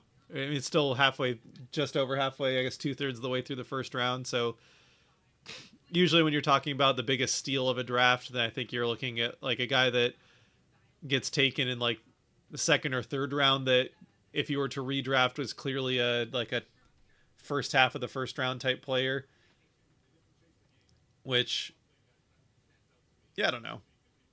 We won't know about that for a couple of days, but I mean, we won't know who the steal of the draft obviously is for like another 5 to 10 years. But if I was right now, I would say probably Victor Eklund. Do you think that the Flyers got the steals of the first round? I think Porter Martone has a good chance to be. I mean, there were times at which Martone was seen as maybe the first overall pick, so I think Porter Martone has a good chance to end up as being the best player in this draft. I don't know that it'll necessarily happen, but if you end up with one of the 2 or 3 best players in the draft and you got him at 6th, you feel pretty good about that.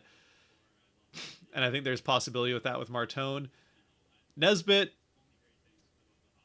I mean, you never know. I don't know that I see Nesbitt as a top candidate for one of the steals of the draft. I think, I don't think the Flyers necessarily went too crazy of a reach to go get Nesbitt. It was maybe a little bit of a reach based on what different prospect analysts are saying, but not like a terribly big one. He was kind of seen as a guy that was going to go more in the middle to late first round rather than kind of middle to high first round. So, maybe reached by a few picks, but nothing crazy. Now, could the Flyers have potentially waited till 20? They probably weren't going to be. They must have liked what they saw from Nesbitt to not want to wait until the 22nd pick to try to get him. He could have still been available. So there's a question of like, was it worth trading 2 picks to the Penguins to get Nesbitt?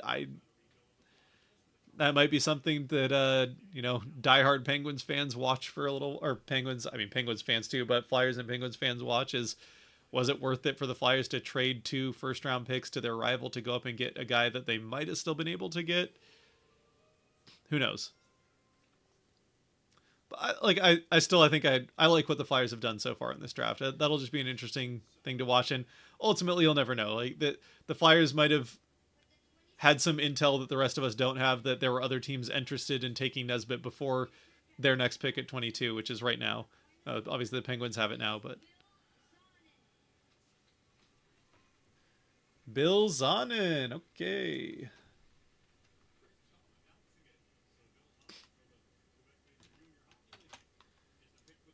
So Bill Zonin goes to the Penguins. importantly, not a pick that was traded, which we're really hoping for no more trades because it'll just make this little scroller uglier because of the Photoshop crash that I had.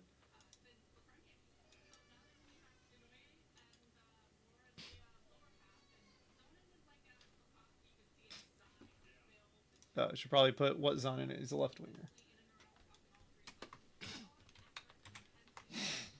And ultimately,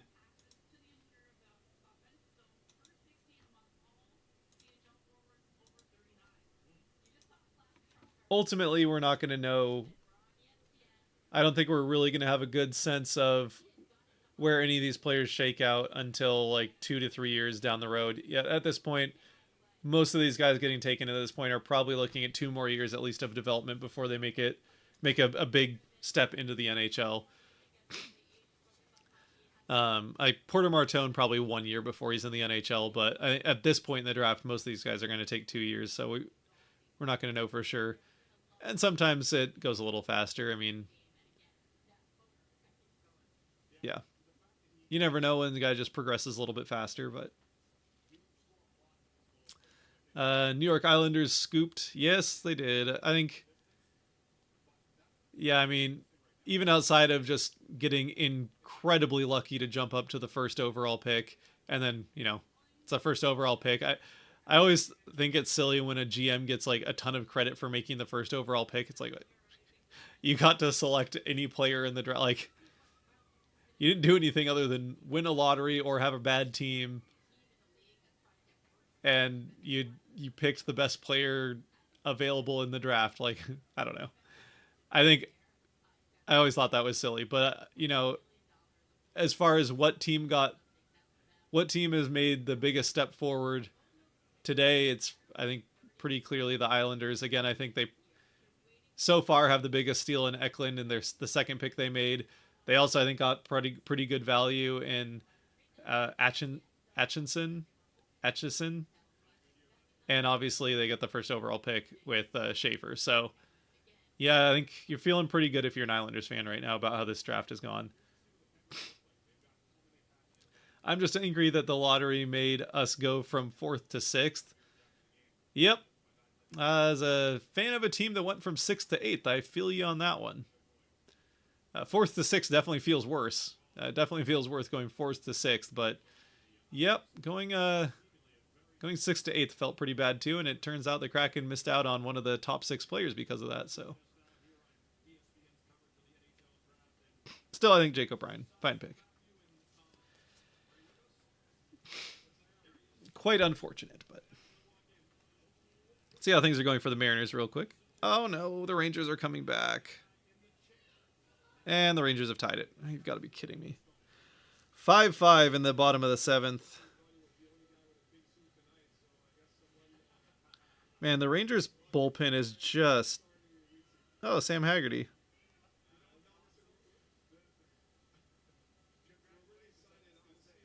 Of course, Sam Haggerty got the game-tying single. Great. Love it. Yeah, fun. So with the Mariners, what, earlier this year? Certainly with them last year. This bullpen... Oh, I guess it was Logan Gilbert who kind of gave up 4 of those runs. All right.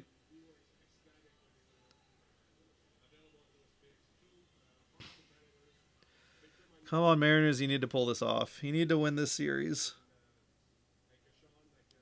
And, of course, the Astros are... I hate the Astros so much.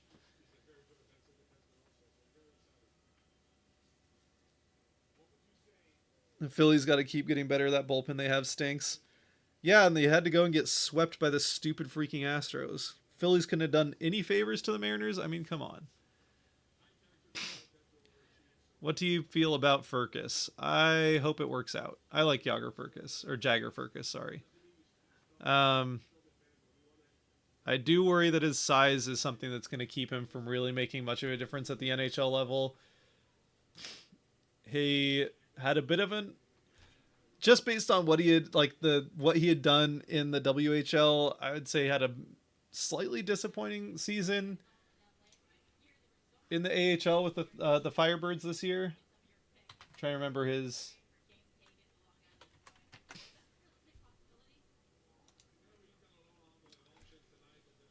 Yeah.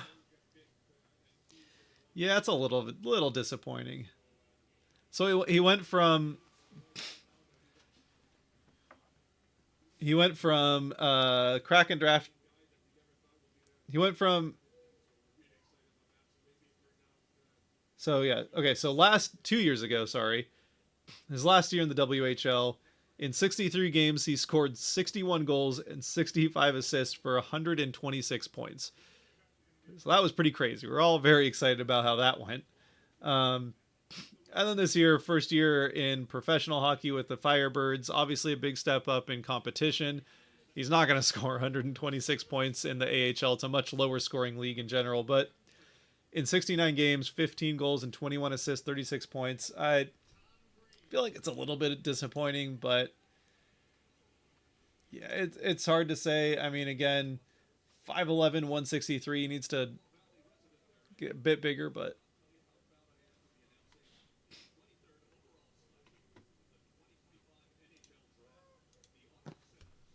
Ottawa Senators select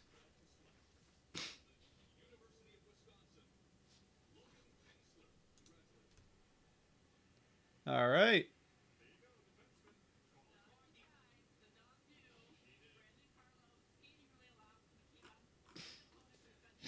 Logan Hensler, actually kind of surprised he didn't go before. Yeah, whatever. Right shot defenseman, kind of the next highest rated defenseman in the draft, which now if you're looking for a defenseman, Blake Fiddler's up next. But Logan Hensler goes to Ottawa. And a right shot defenseman, which is always highly sought after.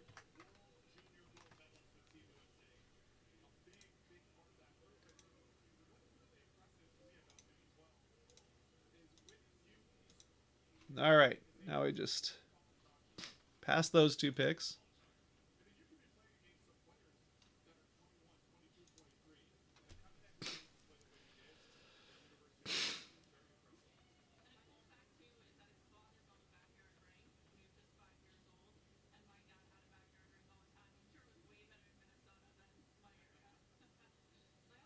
All right. I mean, just hopefully the Phillies win the World Series this year. Yeah, I'm hoping the Mariners win the World Series too. I actually remember seeing like someone did a simulation of what happens if the playoff or if the season ended today, and it was back when the Mariners were leading the division, and they had the Mariners and Phillies facing off in the World Series, and I think they actually had the Phillies winning. But I was like, you know what? If the Mariners make a World Series, I'm happy with it. I don't care. Yeah.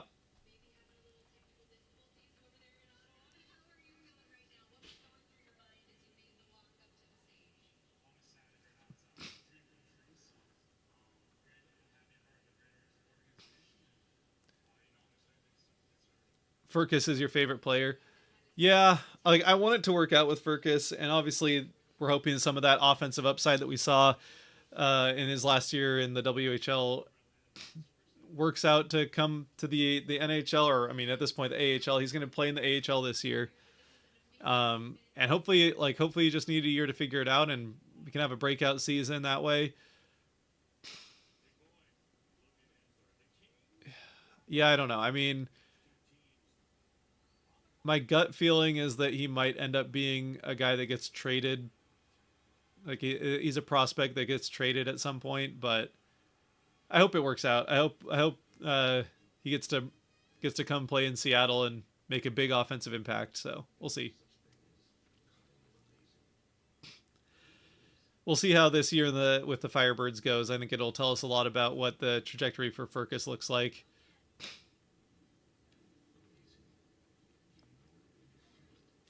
I'm happy that we got Trevor from the Ducks. I like Trevor. Yeah. I'm happy you got Zegras from the Ducks as well. He's a fun, exciting player.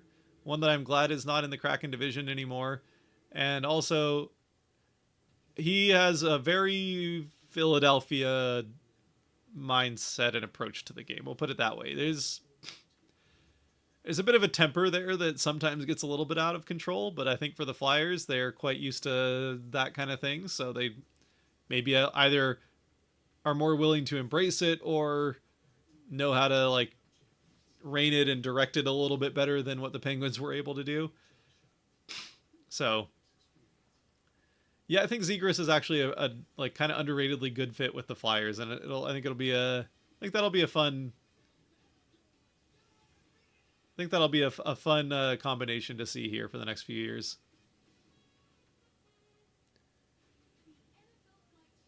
Yeah, I think Rick Tocchet should be a good head coach this year. I will say I'm quite interested to see how Zegras and Tocchet get along. That could be that could be interesting to watch.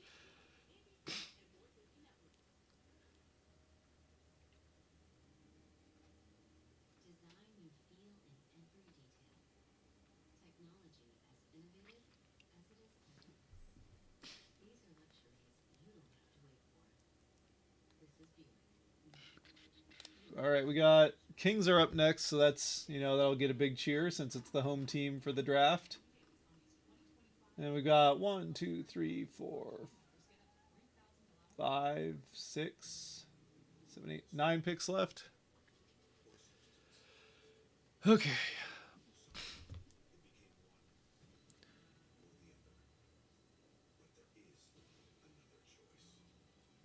Who's on deck for the Bears? See if I've seen any more from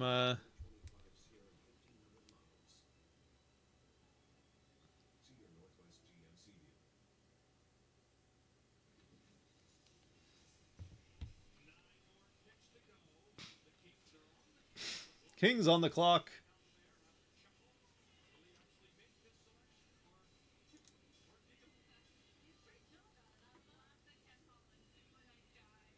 Kings fans there and getting excited and ready.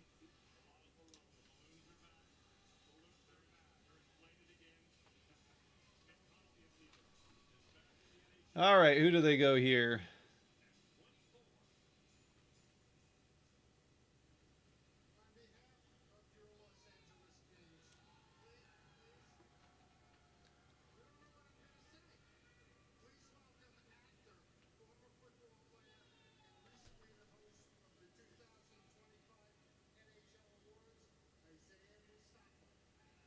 Layden Lackvik still available.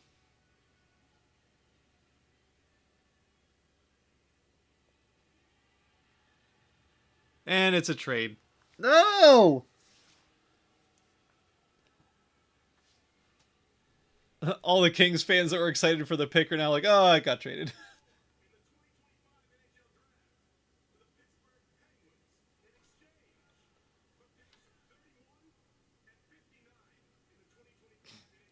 All right. The Kings trade down to 31. Pittsburgh is on the clock.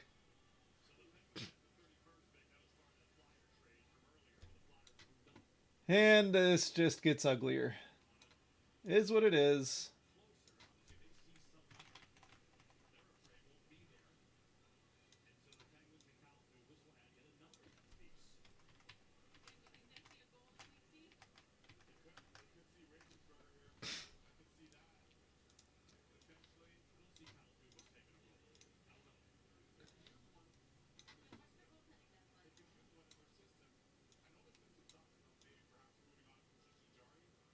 Man, that 31st pick has really gotten around a little bit here, huh?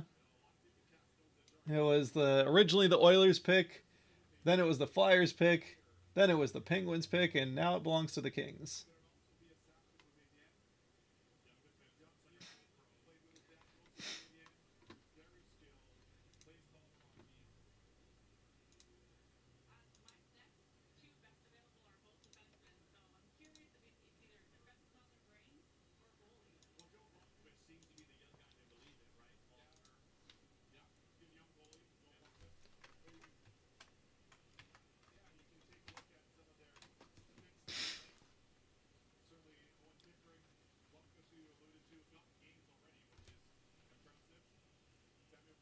So, Layden Lakovic still available. Yeah. Kulin Pooter. Who else do they still have available that's above Lakevic?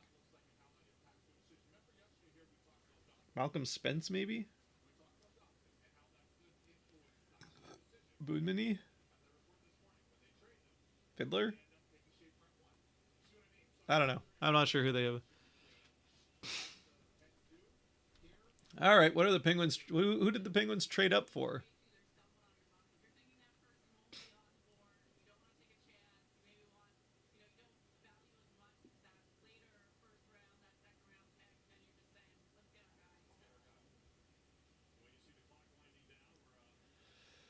And the trade does make this all take longer. We've been streaming now for 3 hours and 40 minutes, so thank you all for hanging out, especially as we get later out and here into the first round.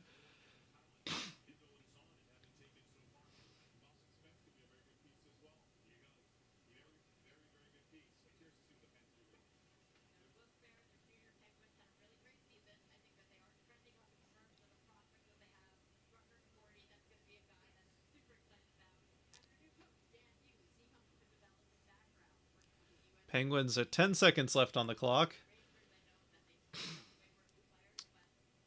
Longest draft ever. You're telling me. I was trying to remember how long the draft stream from 2 years ago because I was at last year's draft. So I was trying to remember how long the stream from a couple years ago was. Thank you.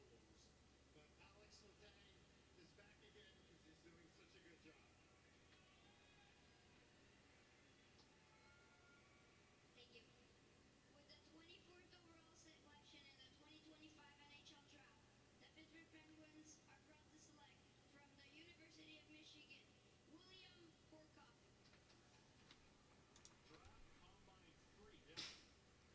All right, Will Horkoff.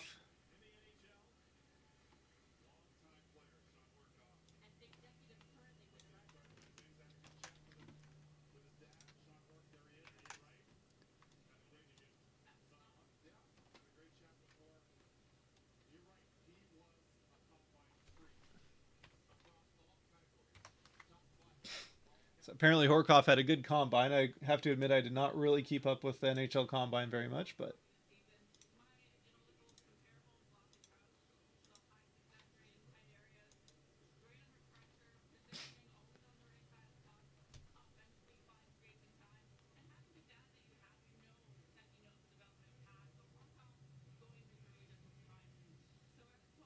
so I went a little bit. So let's see. Let me look at let's look at this big board again and see where he was supposed to go, because this is like thinking about they trade up for him. So anywhere from like kind of 24th to even like into the 40s and like the mid second round was kind of where he was listed at. But great combine, so maybe that played a role in jumping up some boards.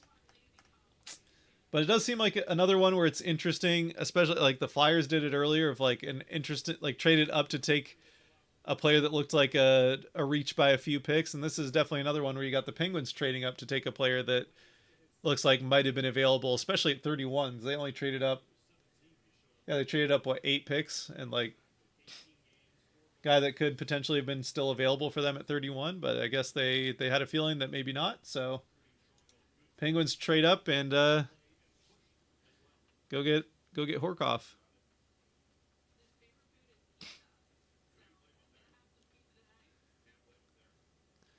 Can the Flyers please trade back into the first round? Wouldn't it be fun if your team just picked every time in the first round? I want to see us get another good player.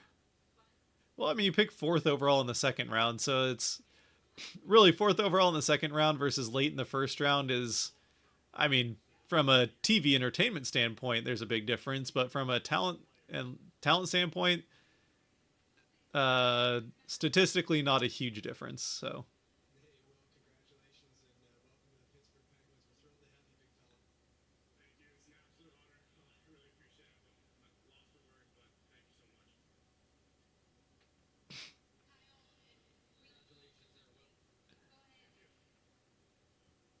That's all I was gonna say is congrats.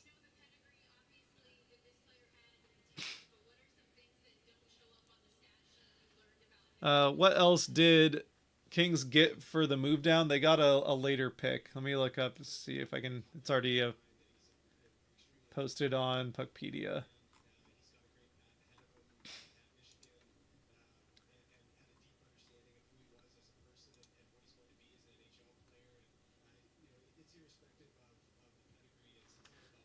Yes, second round pick.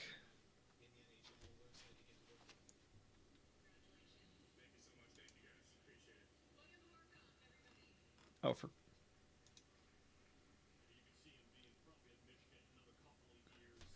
the 59th. So they traded picks 31 and 59 to move up to 24.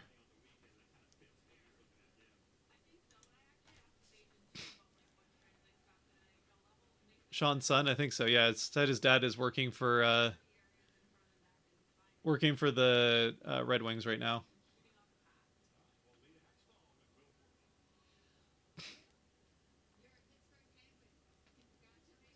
Yeah, so I think Sean Horcroft's son.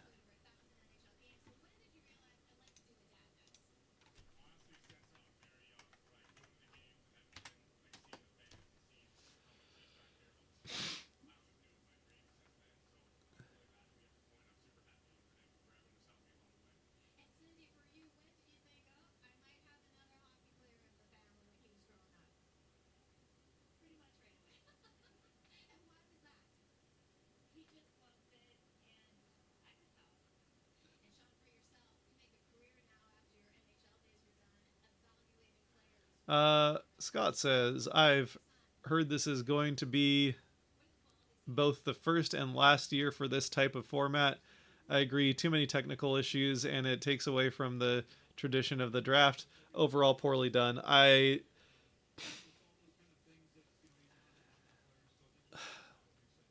Honestly, I kind of feel like they.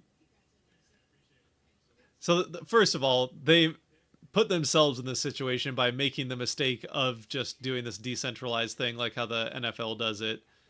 The NFL's like mostly decentralized. They have like representatives from each team there, but like the overall like full war room, as you will, are like back at team headquarters for that NFL teams.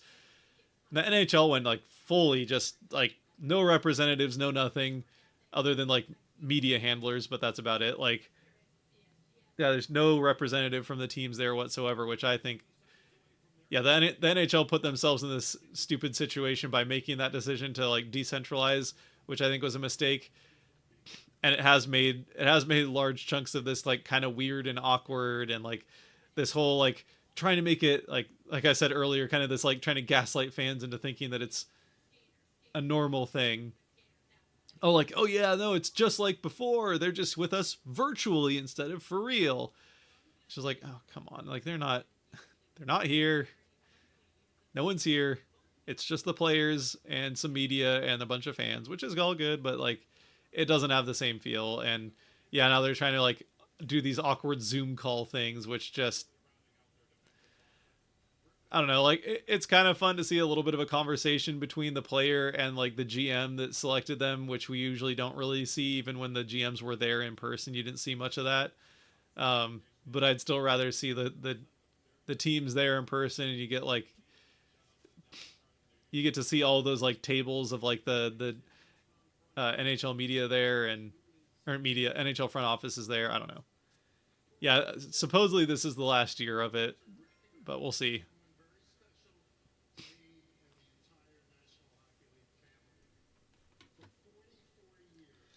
It does seem like it's made this go on for a lot longer because of all the like they can't just call from one table to the other, or like walk from one table to the other to make trades or whatever. Like, yeah, it does seem like this has gone. I don't remember last year's taking 4 hours, and this is going to go past 4 hours.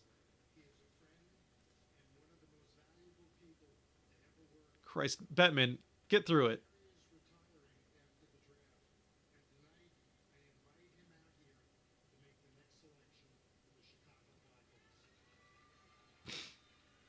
Yes, welcome. Welcome. Thank you.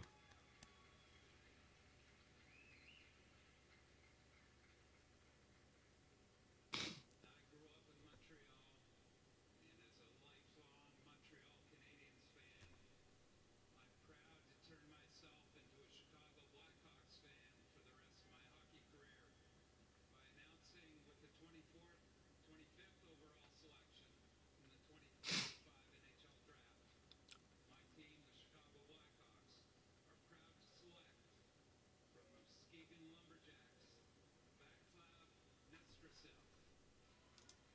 Okay. Nestrasil goes. Vaclav Nestrasil goes.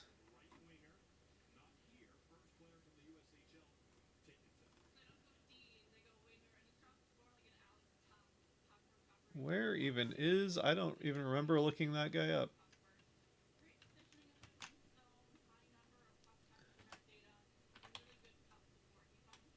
Okay, 42nd was where Tankathon had him. Oh, for Christ's sake. So Czech-born player here, right winger.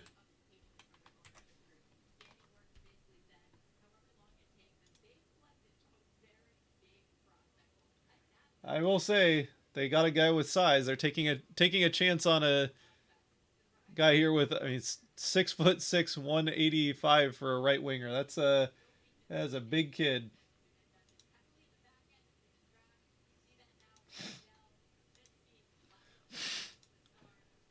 So they just let him develop and see if he can fill out that 6'6" frame a bit.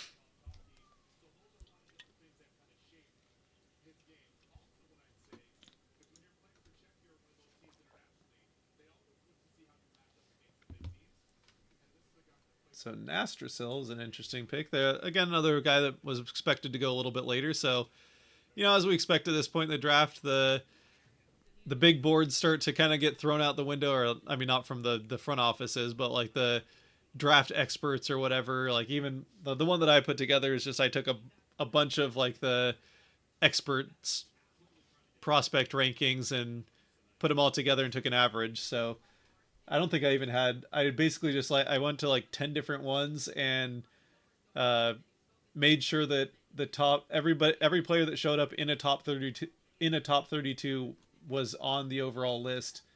Ended up being how many players do I have on it?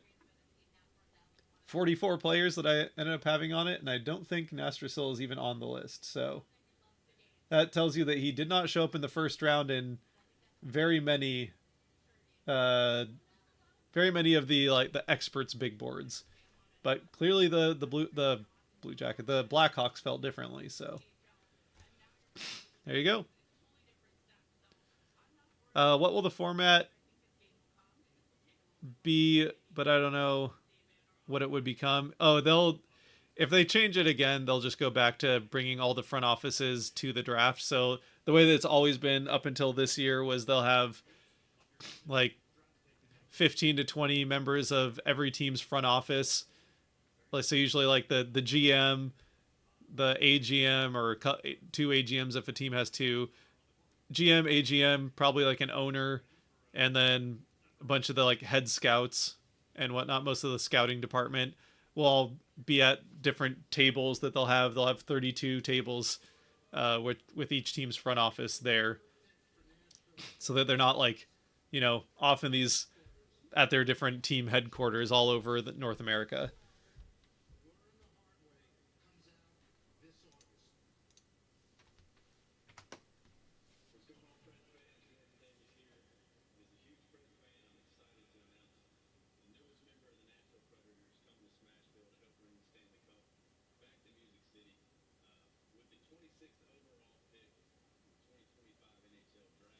'26 pick.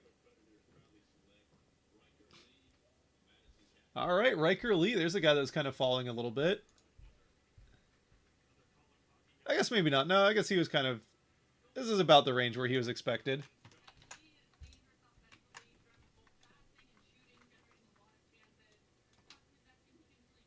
Going to Michigan State next year, so he'll play potentially with Shane Vashegi.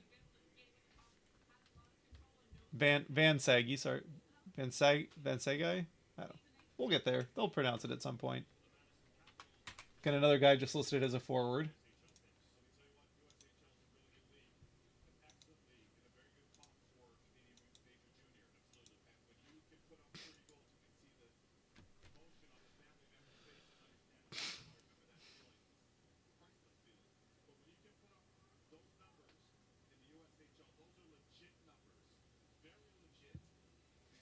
say I played in the USHL and 31 in 58 games in the USHL. I had 31 goals, 37 assists for 68 points. So 6 foot 180, kind of mid-sized forward.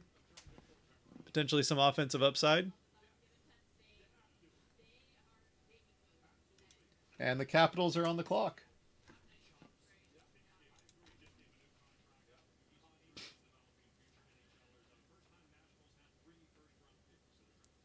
Longer and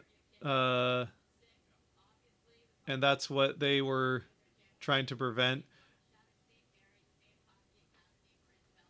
There were complaints that 15 people would go on stage and make the pick. Yeah, they were. Yeah, they could.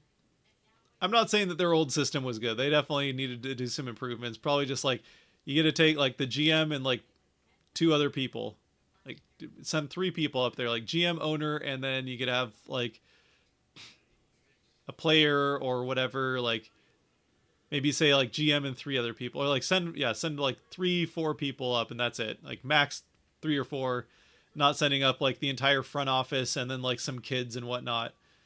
Like you just send up a couple people, make the pick quick and move on. Like you just, obviously this did not make anything go faster, because I think last year was quicker and this is like 4 hours. I mean, like I said, I don't remember. I guess I could even, so I streamed the draft 2 years ago. I could look up how long that stream was.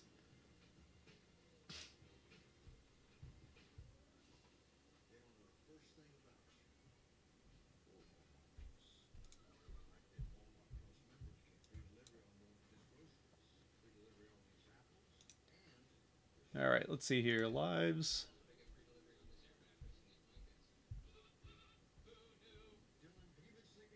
Oh, I did not do enough streaming last year. Okay.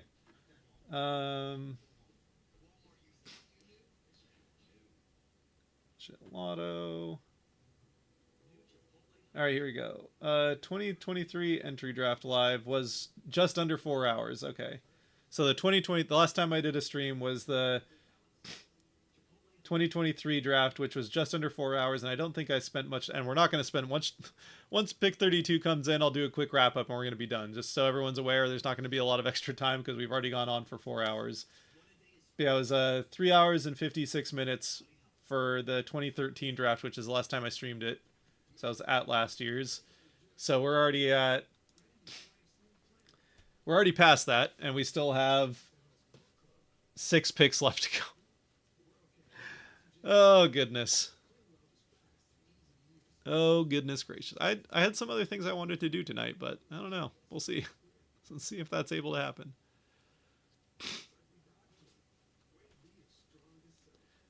Who is this kid, Jake O'Brien? Well, let me tell you. Jake O'Brien is... he's an 18-year-old, born June 16th, so actually just turned 18. Right? Yep. Like just turned June. Oh, actually, born on our anniversary. My anniversary. Neat. Anyway, well, not like some years before. Anyway, just turned 18. Is 6'2", yeah, 170 pounds. So it does need to fill out a little bit. Right shot center. Who knows if he stays at center? Again, I kind of think Berkeley Catton's destined for at least starting out as a winger. So at least for now, another center. Player type, they call him a cerebral tactician. On Elite Prospects, have him listed as a cerebral tactician, a playmaker, and a puck handler.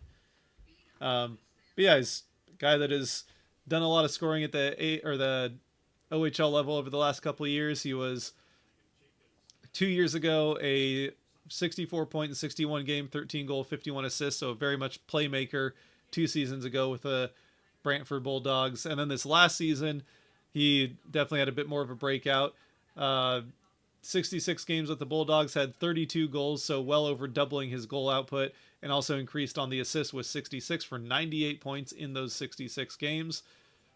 So yeah, again, a bit of a still much more of a playmaker, but with some offensive scoring, like goal scoring upside as well.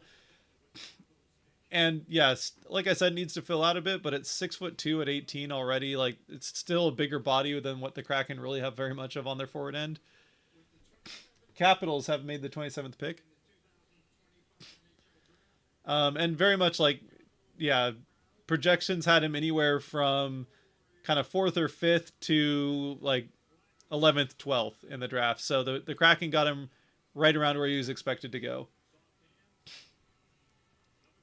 And as far as I think he had probably the highest upside of any of the play. Maybe Roger McQueen. You could have made the argument, but I think O'Brien had the highest upside of any of the players left at the point where the Kraken were selecting. So I'm good with it. Here we go. Lakovic gets picked. There's a guy that had dropped quite a bit. So that could be a very good pick for the Capitals.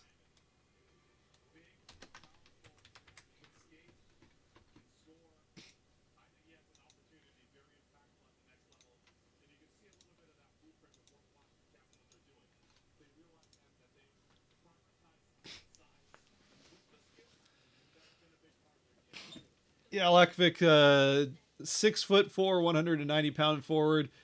Played with Moose Jaw this last year in 47 games, had 27 goals, 31 assists for 58 points. So this was a guy that definitely had slipped quite a bit in the draft, but the Capitals get I think a pretty good deal there at 27th overall, and now Winnipeg on the clock.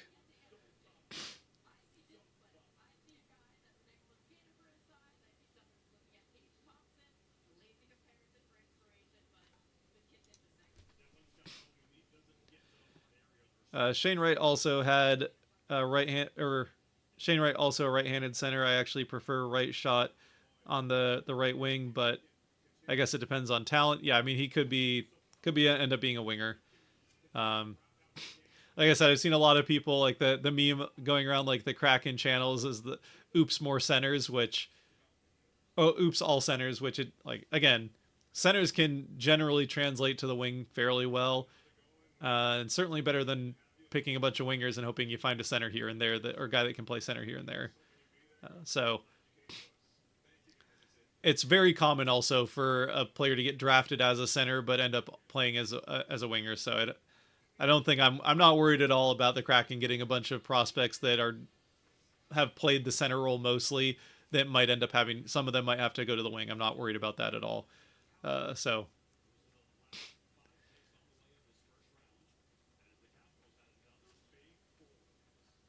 yeah, that is he's another big kid there for sure.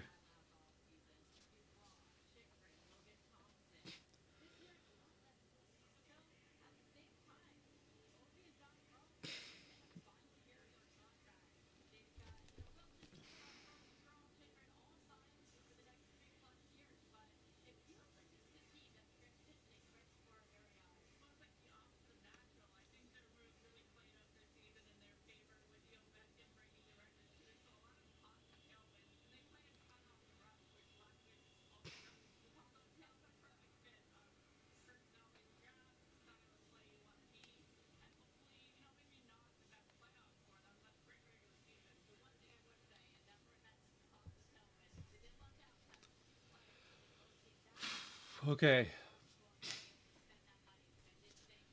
We're down to the final 5 picks of the first round. It'll be Jets, Canes, Sharks, Kings, and Flames. Unless we have another trade here at some point, which hopefully not. Hopefully we can get through these last 5 picks in some amount of time. The Jets on the clock with 2 minutes left.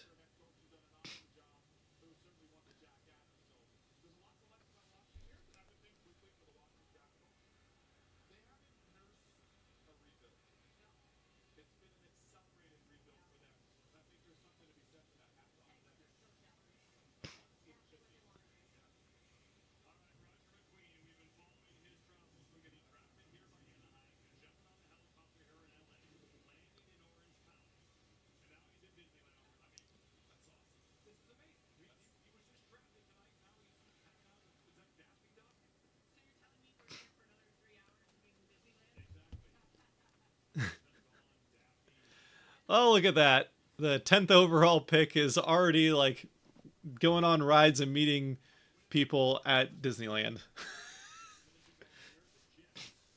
Like we've made it 18 picks and he's already having a day at Disneyland. That's how long this has gone on for. Oh, they need to figure out how to speed this process along a bit. Wow, that Jets front office room that is a corporate room if I've ever seen one.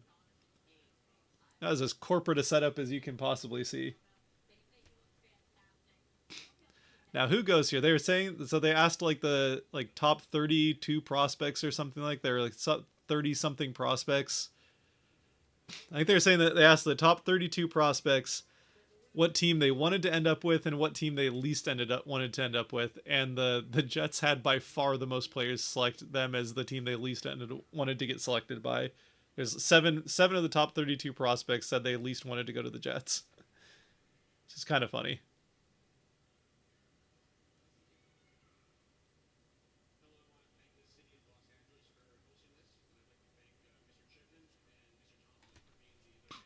All right, what player is going to pretend to be excited about going to Winnipeg? Unless they're from Winnipeg, in which case they're probably genuinely excited to go back to the hometown team.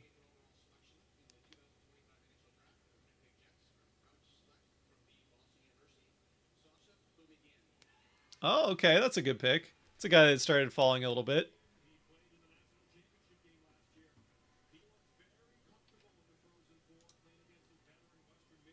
I can't tell if he's like, oh, this is not a team I wanted to go to, or if he's just really excited to get drafted. We'll say he's just really excited to get drafted.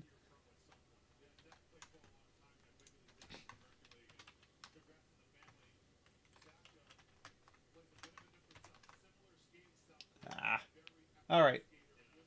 The parentheses aren't going to fit, so this one's just going to have no parentheses for the...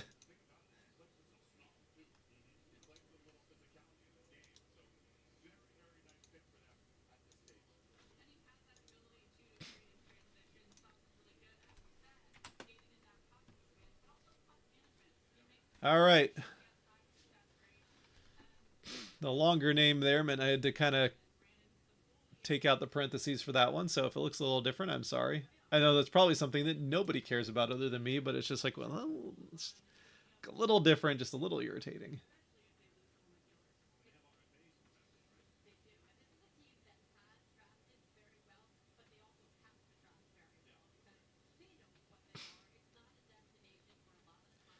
All right, 4 more picks.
All right, he's made it to the stage. It's 8 o'clock. It's 8 o'clock. I don't think I'm doing anything else tonight. Oh boy, that's unfortunate. All right, we got 4 more picks still. I feel like, okay, the biggest thing here is it seems like they still like let it go. They're not putting the next team on the clock until like a solid 3 minutes after. So like with the NFL draft, the way the NFL does it, what helps speed it along is they have the first like kind of 10 picks, 5 to 10 picks. They do have a bit of a window between to like have the whole show and hoopla or whatnot. They have like a 5 minute. I mean, the first round does have a longer clock, and that's true for the NHL as well. But they have like a bit more of a window between picks. But then once you get past like pick 5 for the NFL, it's like the pick is made, and pretty much as soon as the pick is made and the player is like gone to this, like by the time pretty much the player's on the stage, the next team is already on the clock. So it's just feels like this could go a little faster.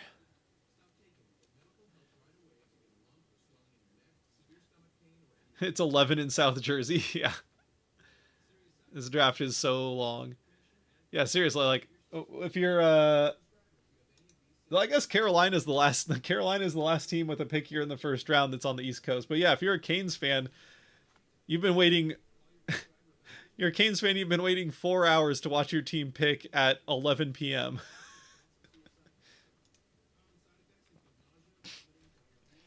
Yeah, I mean, I guess but at that point, you know, at least picks 30, 31, and maybe that's why the Penguins traded up, is they just wanted to get out of there.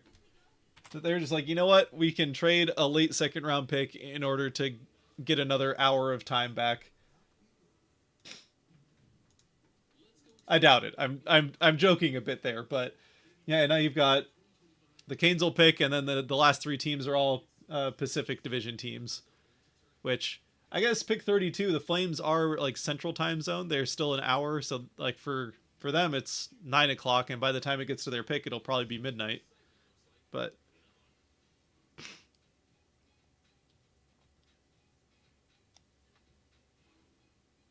give it up for hour 4. Yeah, we're 4 hours and 13 minutes in. So for everyone that,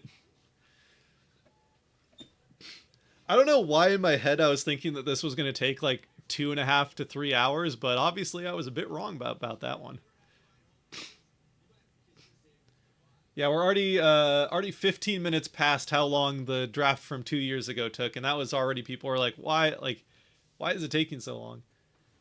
Of course, that one you're kind of like, oh, okay, it's their first time back doing a draft since COVID, or maybe that was 2 years ago. Either way, like, yeah, okay, it's taking them some time, but man, I was getting on Winnipeg for having a corporate-looking room. This looks like a forgotten college classroom here for the Canes front office war room.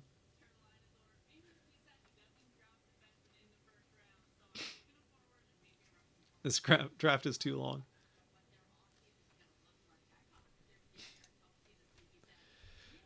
Well, yeah, this certainly didn't do anything to prove the point that having all the front offices there was what was making it take so long.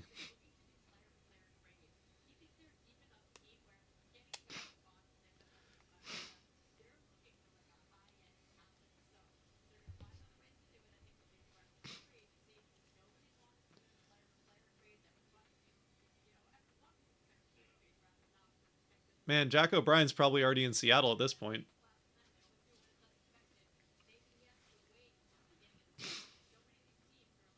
Not actually. It probably won't fly out until not tomorrow, but the next day. Like, wait for all the picks, and then they'll all come up for dev camp.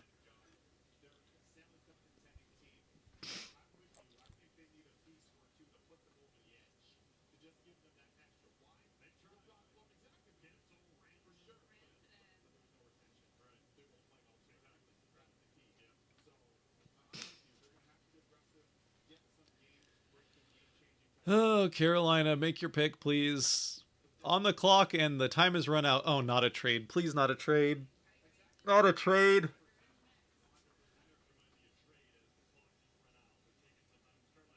Oh, not a trade.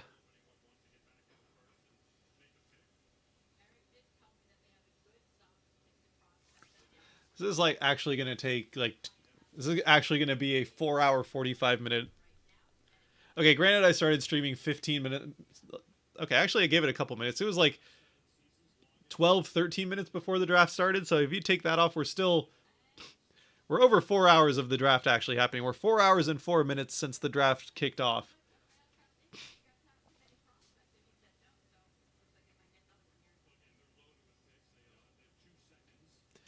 Now Carolina's just, I swear if you,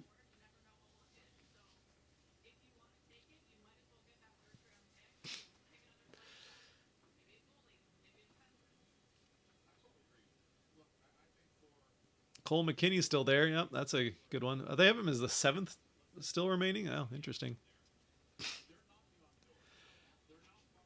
Well, at this point, there's been enough like guys taken late on that the Kraken they'll have a first round. A player expected to be taken in the first round should be available for the Kraken at 38.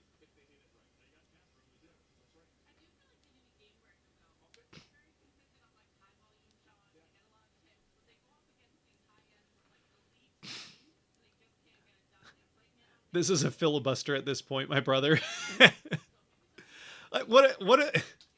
This Carolina pick has been going on for at least like 7 to 8 minutes now.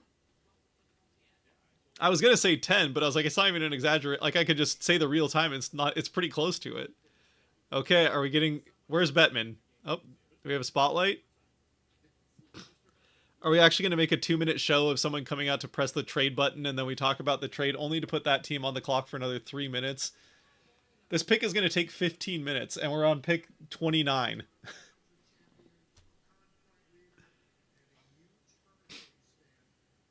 Appreciate it for jumping in, RJ. Obviously, going to the draft was the faster method here than streaming it at home.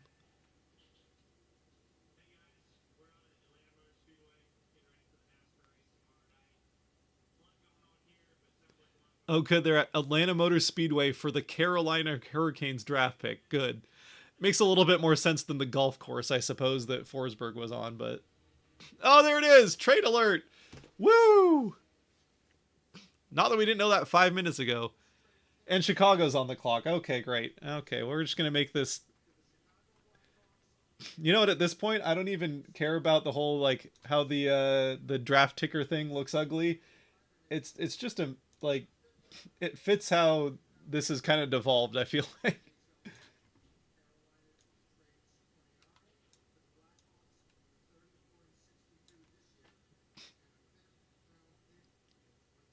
So they get 34 and 62 this year and a 5th round pick next year. So 2 second-round picks and a 5th round pick in a different draft is what Carolina nets for pick 29. That's a pretty good deal, actually, for Carolina, honestly. I mean, I hate what it does to...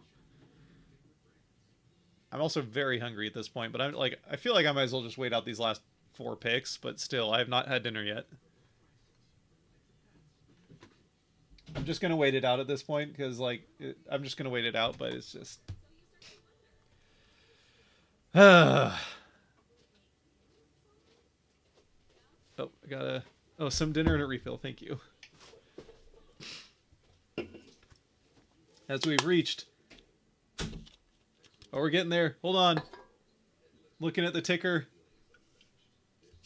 I have a... It's just a water, but we'll pretend. It's not like an edible or something. I probably should have had an edible ready for this. Because we have reached in 20 seconds here. In 20 seconds, 15, 10, 11. Oh, that's not... Man, I'm counting up. 5, 4, 3, 2, 1. Happy 420 of the stream, everybody. Happy 420 of the stream. Should have had an edible ready, but we made it. 4 hours and 20 minutes. And Chicago still has 1 minute and 20 seconds left for pick 29, so we still have 4 picks left. Oh, something stronger, excellent. All right, we got some alcohol in here.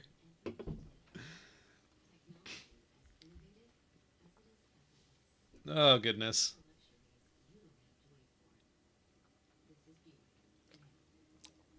If I timed the flight right, I actually could have made it to KCI in time to talk to Botterill for his presser tonight.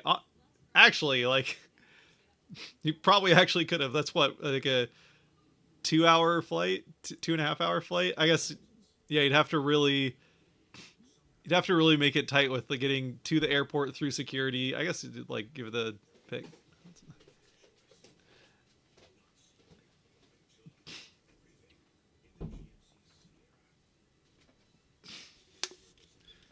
Oh.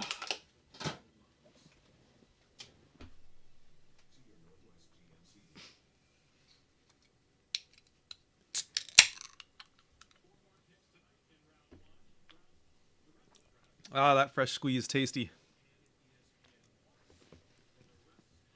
The pick is in.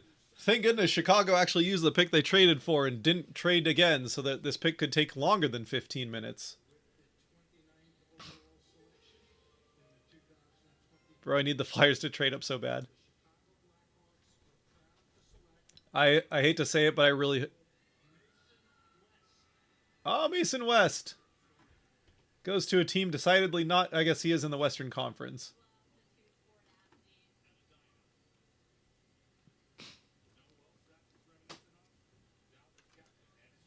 Mason West. One of a good group here from like late first round to early second round, has a lot of Michigan State commits. Mason West is one of them.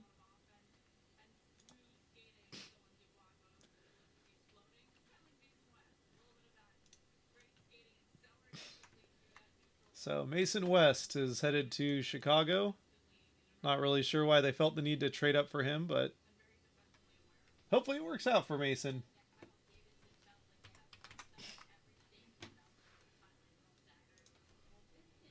I'm mostly just bitter that they traded up for him because I've had to deal with it. I've had to deal with all the extra time it's added.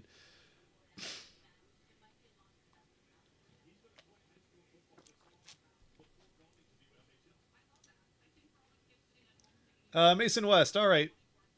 Played last year in the USHL with Fargo in 10 games. Only 10 games. He didn't play the whole season there, but just 1 goal and 8 assists for 9 points in those 10 games with Fargo.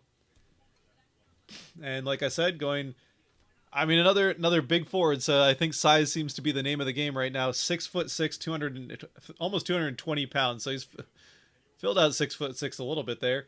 6'6", 220-pound forward. So big kid there that eventually find his way to a forward group with Connor Bedard.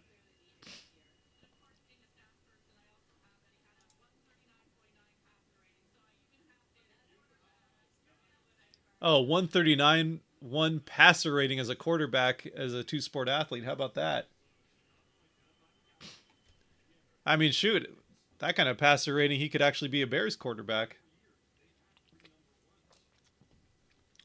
That kind of passer rating, he'd be like a historically good Bears quarterback. Getting a bit punchy here late, but that's okay. Did I save this?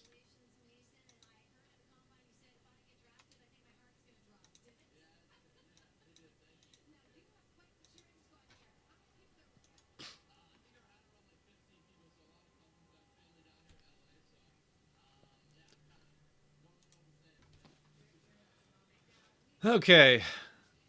How funny would it be if the Flyers get 31 again or get 32?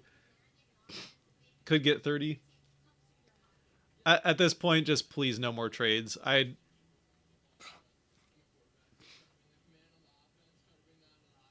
mean, 6'6". That's a good size for a quarterback.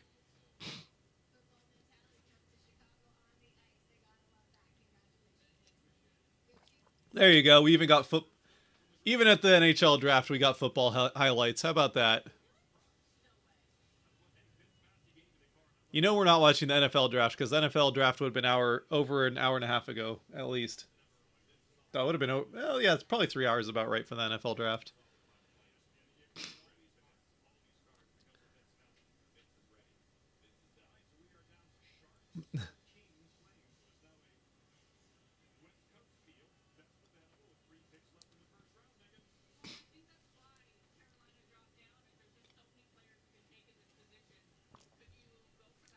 Yeah, I think what Carolina got back for that, I think that was a good move. Certainly good asset management from the Canes there.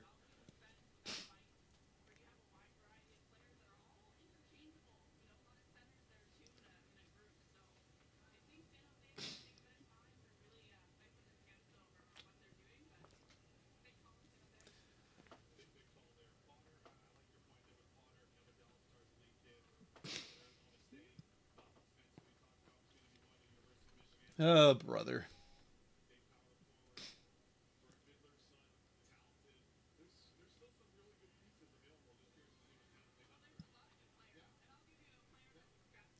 Yeah, at this point, I mean that. So let's see. Let me look at the big board I put together here. Which I quick shout out to Sound of Hockey. They, I put together this like board of all these different expert rankings, and then I go to Sound of Hockey, and they'd already done it. So it's like I could have just been reading off theirs. Although I do like my formatting better. So, oh, the pick is in. Thank you, Sharks. Thank you, Sharks, for making the pick and not trading it. Mason West was on the big board anywhere from, well, 27th was the highest. NHL.com had him at 27th. Oh, Bailey's. Wow, she has stayed here that whole time.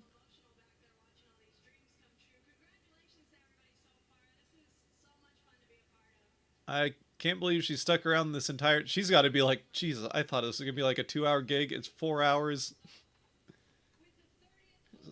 Can you imagine a 4 hour WWE event?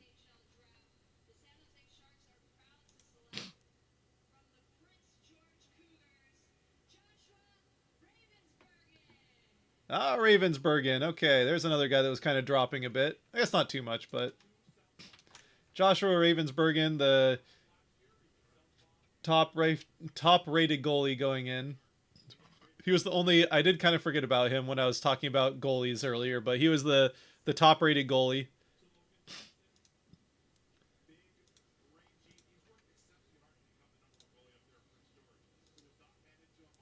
6'5", almost 200-pound goalie. I mean, weight doesn't matter as much for goaltenders, but 6'5", 200-pound goalie.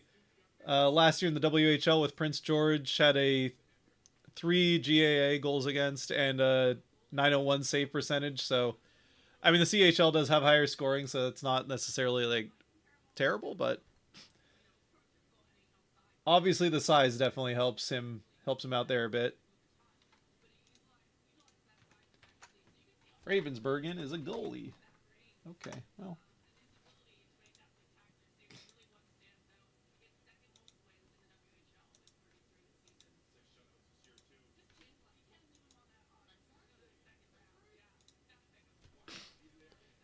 All right, so 2 goalies go in the first round. I suppose 4 could if we get 2 more goalies, but so the Sharks bookend the draft with talented forward and Michael Misa, and then they get Ravensburgen, the top-rated goaltender. So they get the they get the top-rated forward and the top-rated goaltender in the draft. That's what you like to see as a division rival.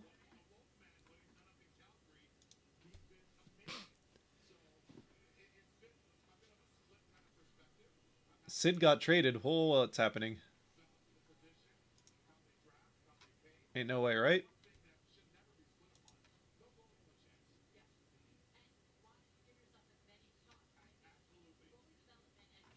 I feel like someone got.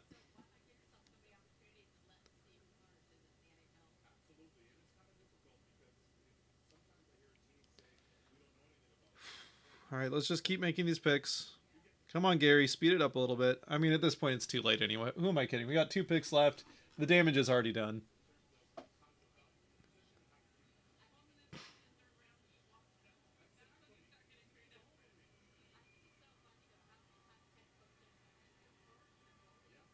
Ah, the fans are going crazy because the Kings are back on the clock.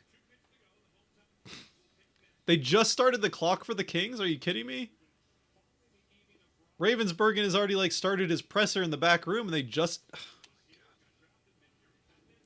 This is how you speed things up: is you just start the clock once the previous team makes the pick. Like they say, it's a 3-minute clock. It's actually like a 6-7 minute clock.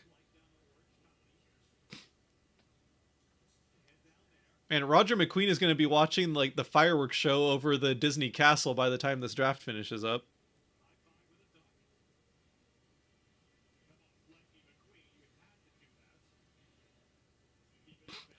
Oh, yep, Roger McQueen taking a picture with his relative Lightning McQueen.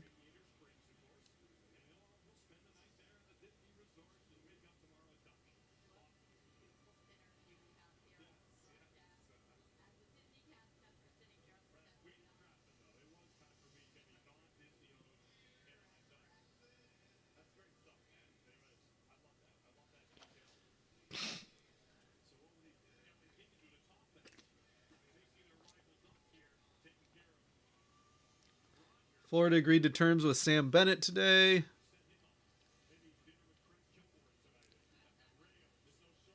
Net guards will be mandatory for all new players entering. Oh, okay. So parts of the new CBA is net guards are going to be mandatory for all new players entering 2026, 2027, and beyond. So that'll be the next, like, helmets were a thing that had that. Visors is the current thing where there's like 2 or 3 players still that don't have a visor. And now net guards are going to be the next thing that'll be mandatory starting in 26, 27. Players with 1 game played prior to 26, 27 will be grandfathered in and not mandatory. So yeah, same thing as previous.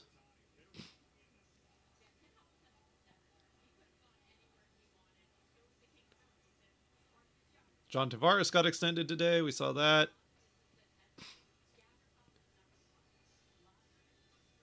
Yeah, I don't see anything about a Sid trade. I don't know what that's about. Someone got.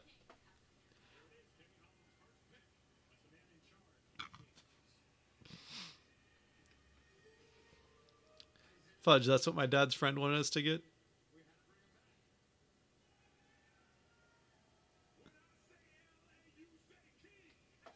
Okay, the Kings have made the pick. The Kings have made the pick. It's not a trade. Yeah, like, seriously, all these Kings fans that have been waiting for 4 hours. 4 hours and 20 minutes, almost.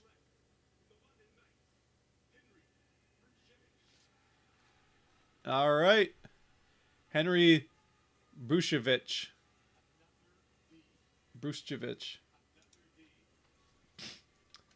That was a guy that's around where he was expected to go. Kind of in the 30s to 40s is kind of where he was expected to go.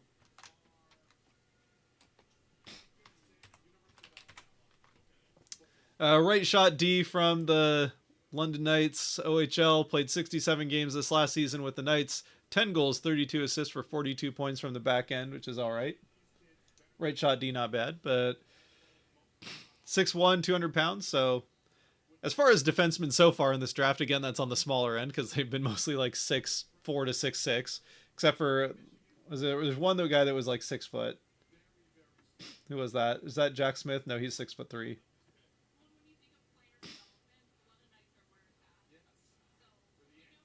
Who was the short defenseman that got taken earlier?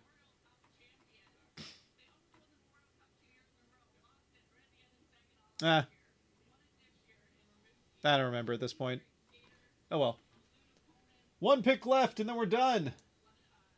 I am not going to be staying on very long. I'll just do a quick wrap up and then we'll be done here after this last pick, which hopefully will not get traded, as the Flames are still yet to go on the clock. You know what I should have done for this last one was started a timer to see how long they started the clock after the pick was made. But I think we're at, let's see, they made the pick at 4 hours and 33 minutes of streaming. We're at 4 hours and 35 minutes of streaming. So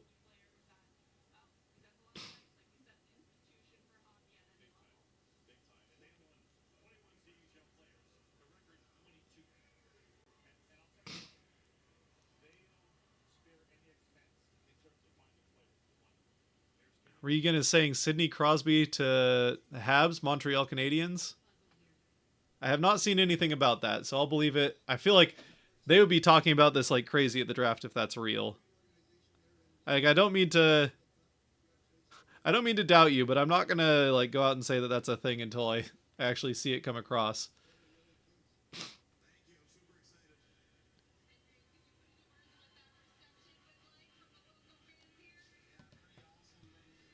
I like how even the Kings front office can't be there.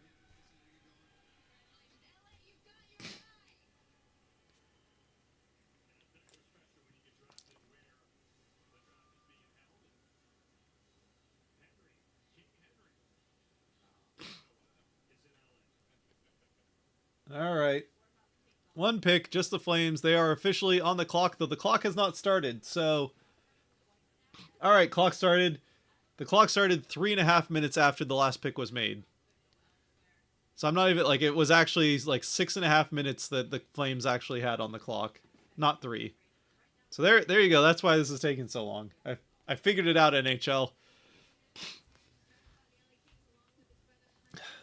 Send me an email and I'll help you speed up your draft for next year.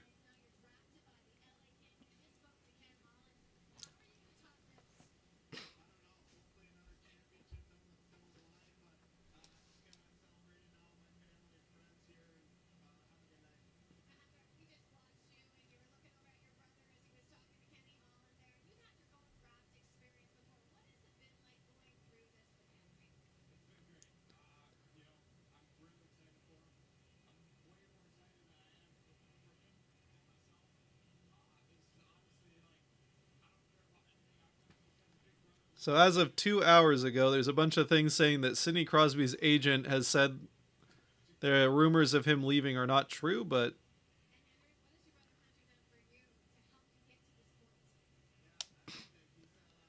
oh, do I think it's going to happen? No, I don't. Yeah, Sid's agent says he's not, rumors of him leaving aren't true, and Nathan McKinnon, who's like Sidney Crosby's best friend all of a sudden, and by all of a sudden I mean over these last couple of years, is also saying that it's totally fake news. Yeah, I don't think it's going to happen. Crosby definitely strikes me as the type of player that, like, he understands the whole, like, legacy part of it, and at this point, like, what is he going to try and, like, sneak a couple more $1 million out of his career? I think he's going to be a Pen for life, and I think that's something that means something to him, to be a Penguin for life, and I think it's similar to, like, Ovechkin, because Ovechkin just said he's not interested in, I mean, he might even, like, the Caps might be interested in having him back, but he might not want to come back after this next contract. But I think there's something where, like, those guys, they understand that at this point in their career, it's, yeah, like, just with the name, you could probably squeeze, like, a few more million out of your hockey career, but they've made enough in their career. Oh, the pick is in for the Flames. Thank goodness it's not a trade. I shouldn't speak too soon. It could be a trade still.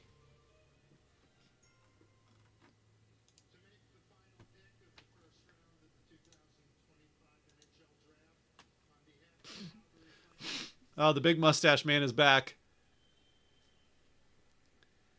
All right, you talked for like a minute and a half last time. Let's keep it short. Oh, Christ. Not before.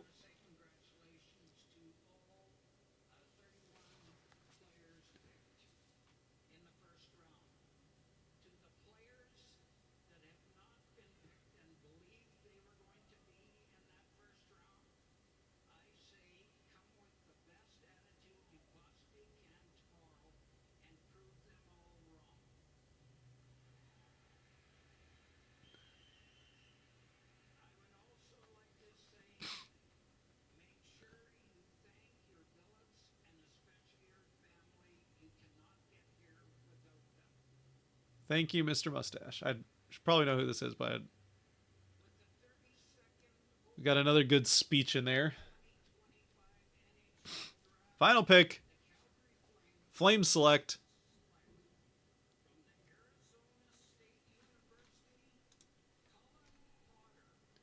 ASU. Colin Potter. You know, I can say for certain that ASU doesn't develop a ton of NHL prospects to this point as a NCAA program. But when they do develop a prospect, they turn out to be a fantastic person and a even better, fantastic player and even better person. Just as far as I know, it's only Joey Decord, but we love Decord in Seattle. And yeah, Colin Potter goes to the Flames. And that concludes the draft. As I save this so that you can see it scroll like once, maybe twice as I wrap things up here.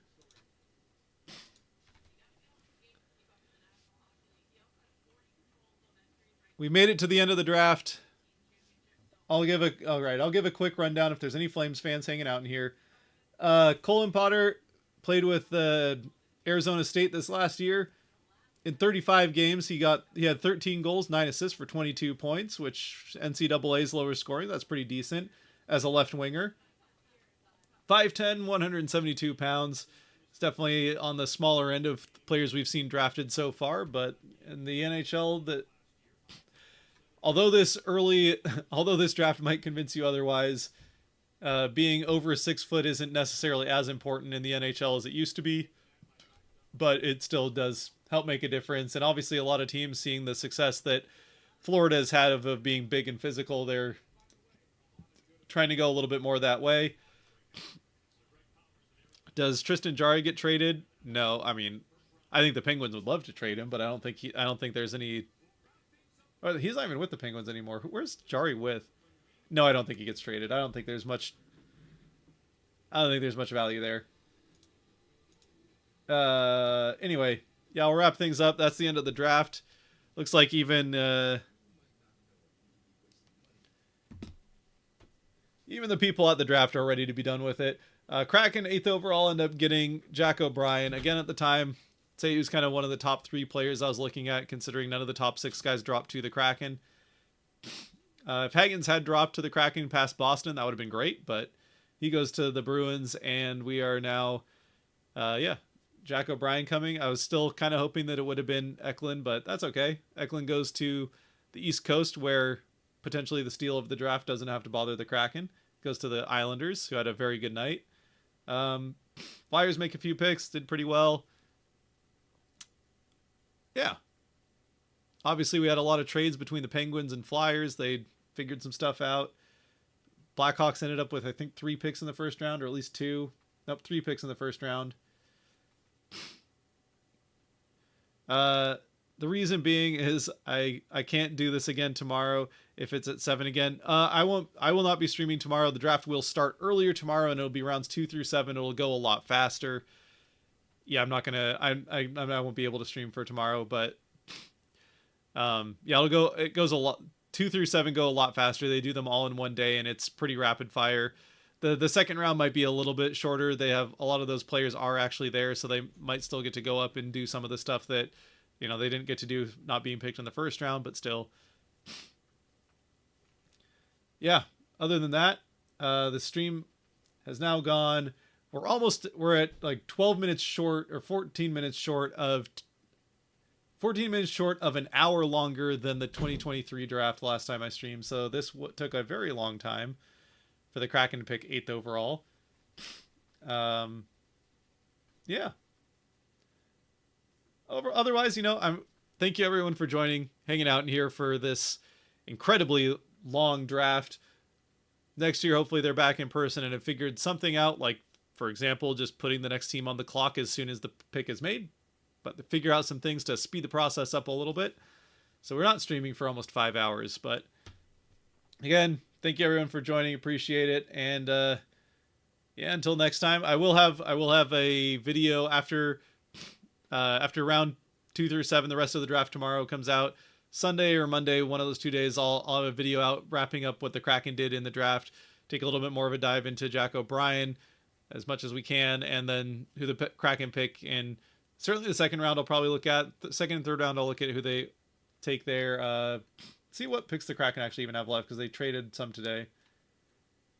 So I probably should know that offhand, but at this point, my brain is just... I'm so fried from like almost 5 hours of streaming that... draft picks. Let's see, what do we got here? So the Kraken have... Oh, they don't have a third round pick. The Kraken have 2 second round picks. They have theirs and the Leafs second round pick. And then they have a 5th rounder and a 7th rounder. So Kraken, four picks left. 2 in the second, 1 in the 5th, 1 in the 7th. Maybe they'll trade some. I don't know. Either way, we'll see who the Kraken get with picks 38 and whatever the Leafs pick is. Somewhere in the 50s. And yeah. Again, one more time. Thank you very much for everybody who joined at any point, but especially those of you that stuck around for the majority of it here and stuck around to the end. Shane, Regan, all those of you that kind of jumped into the chat, Scott, RJ, everyone that's been hanging out here, even if you haven't been in the chat, thank you very much for joining and sticking this out, hanging out with us here.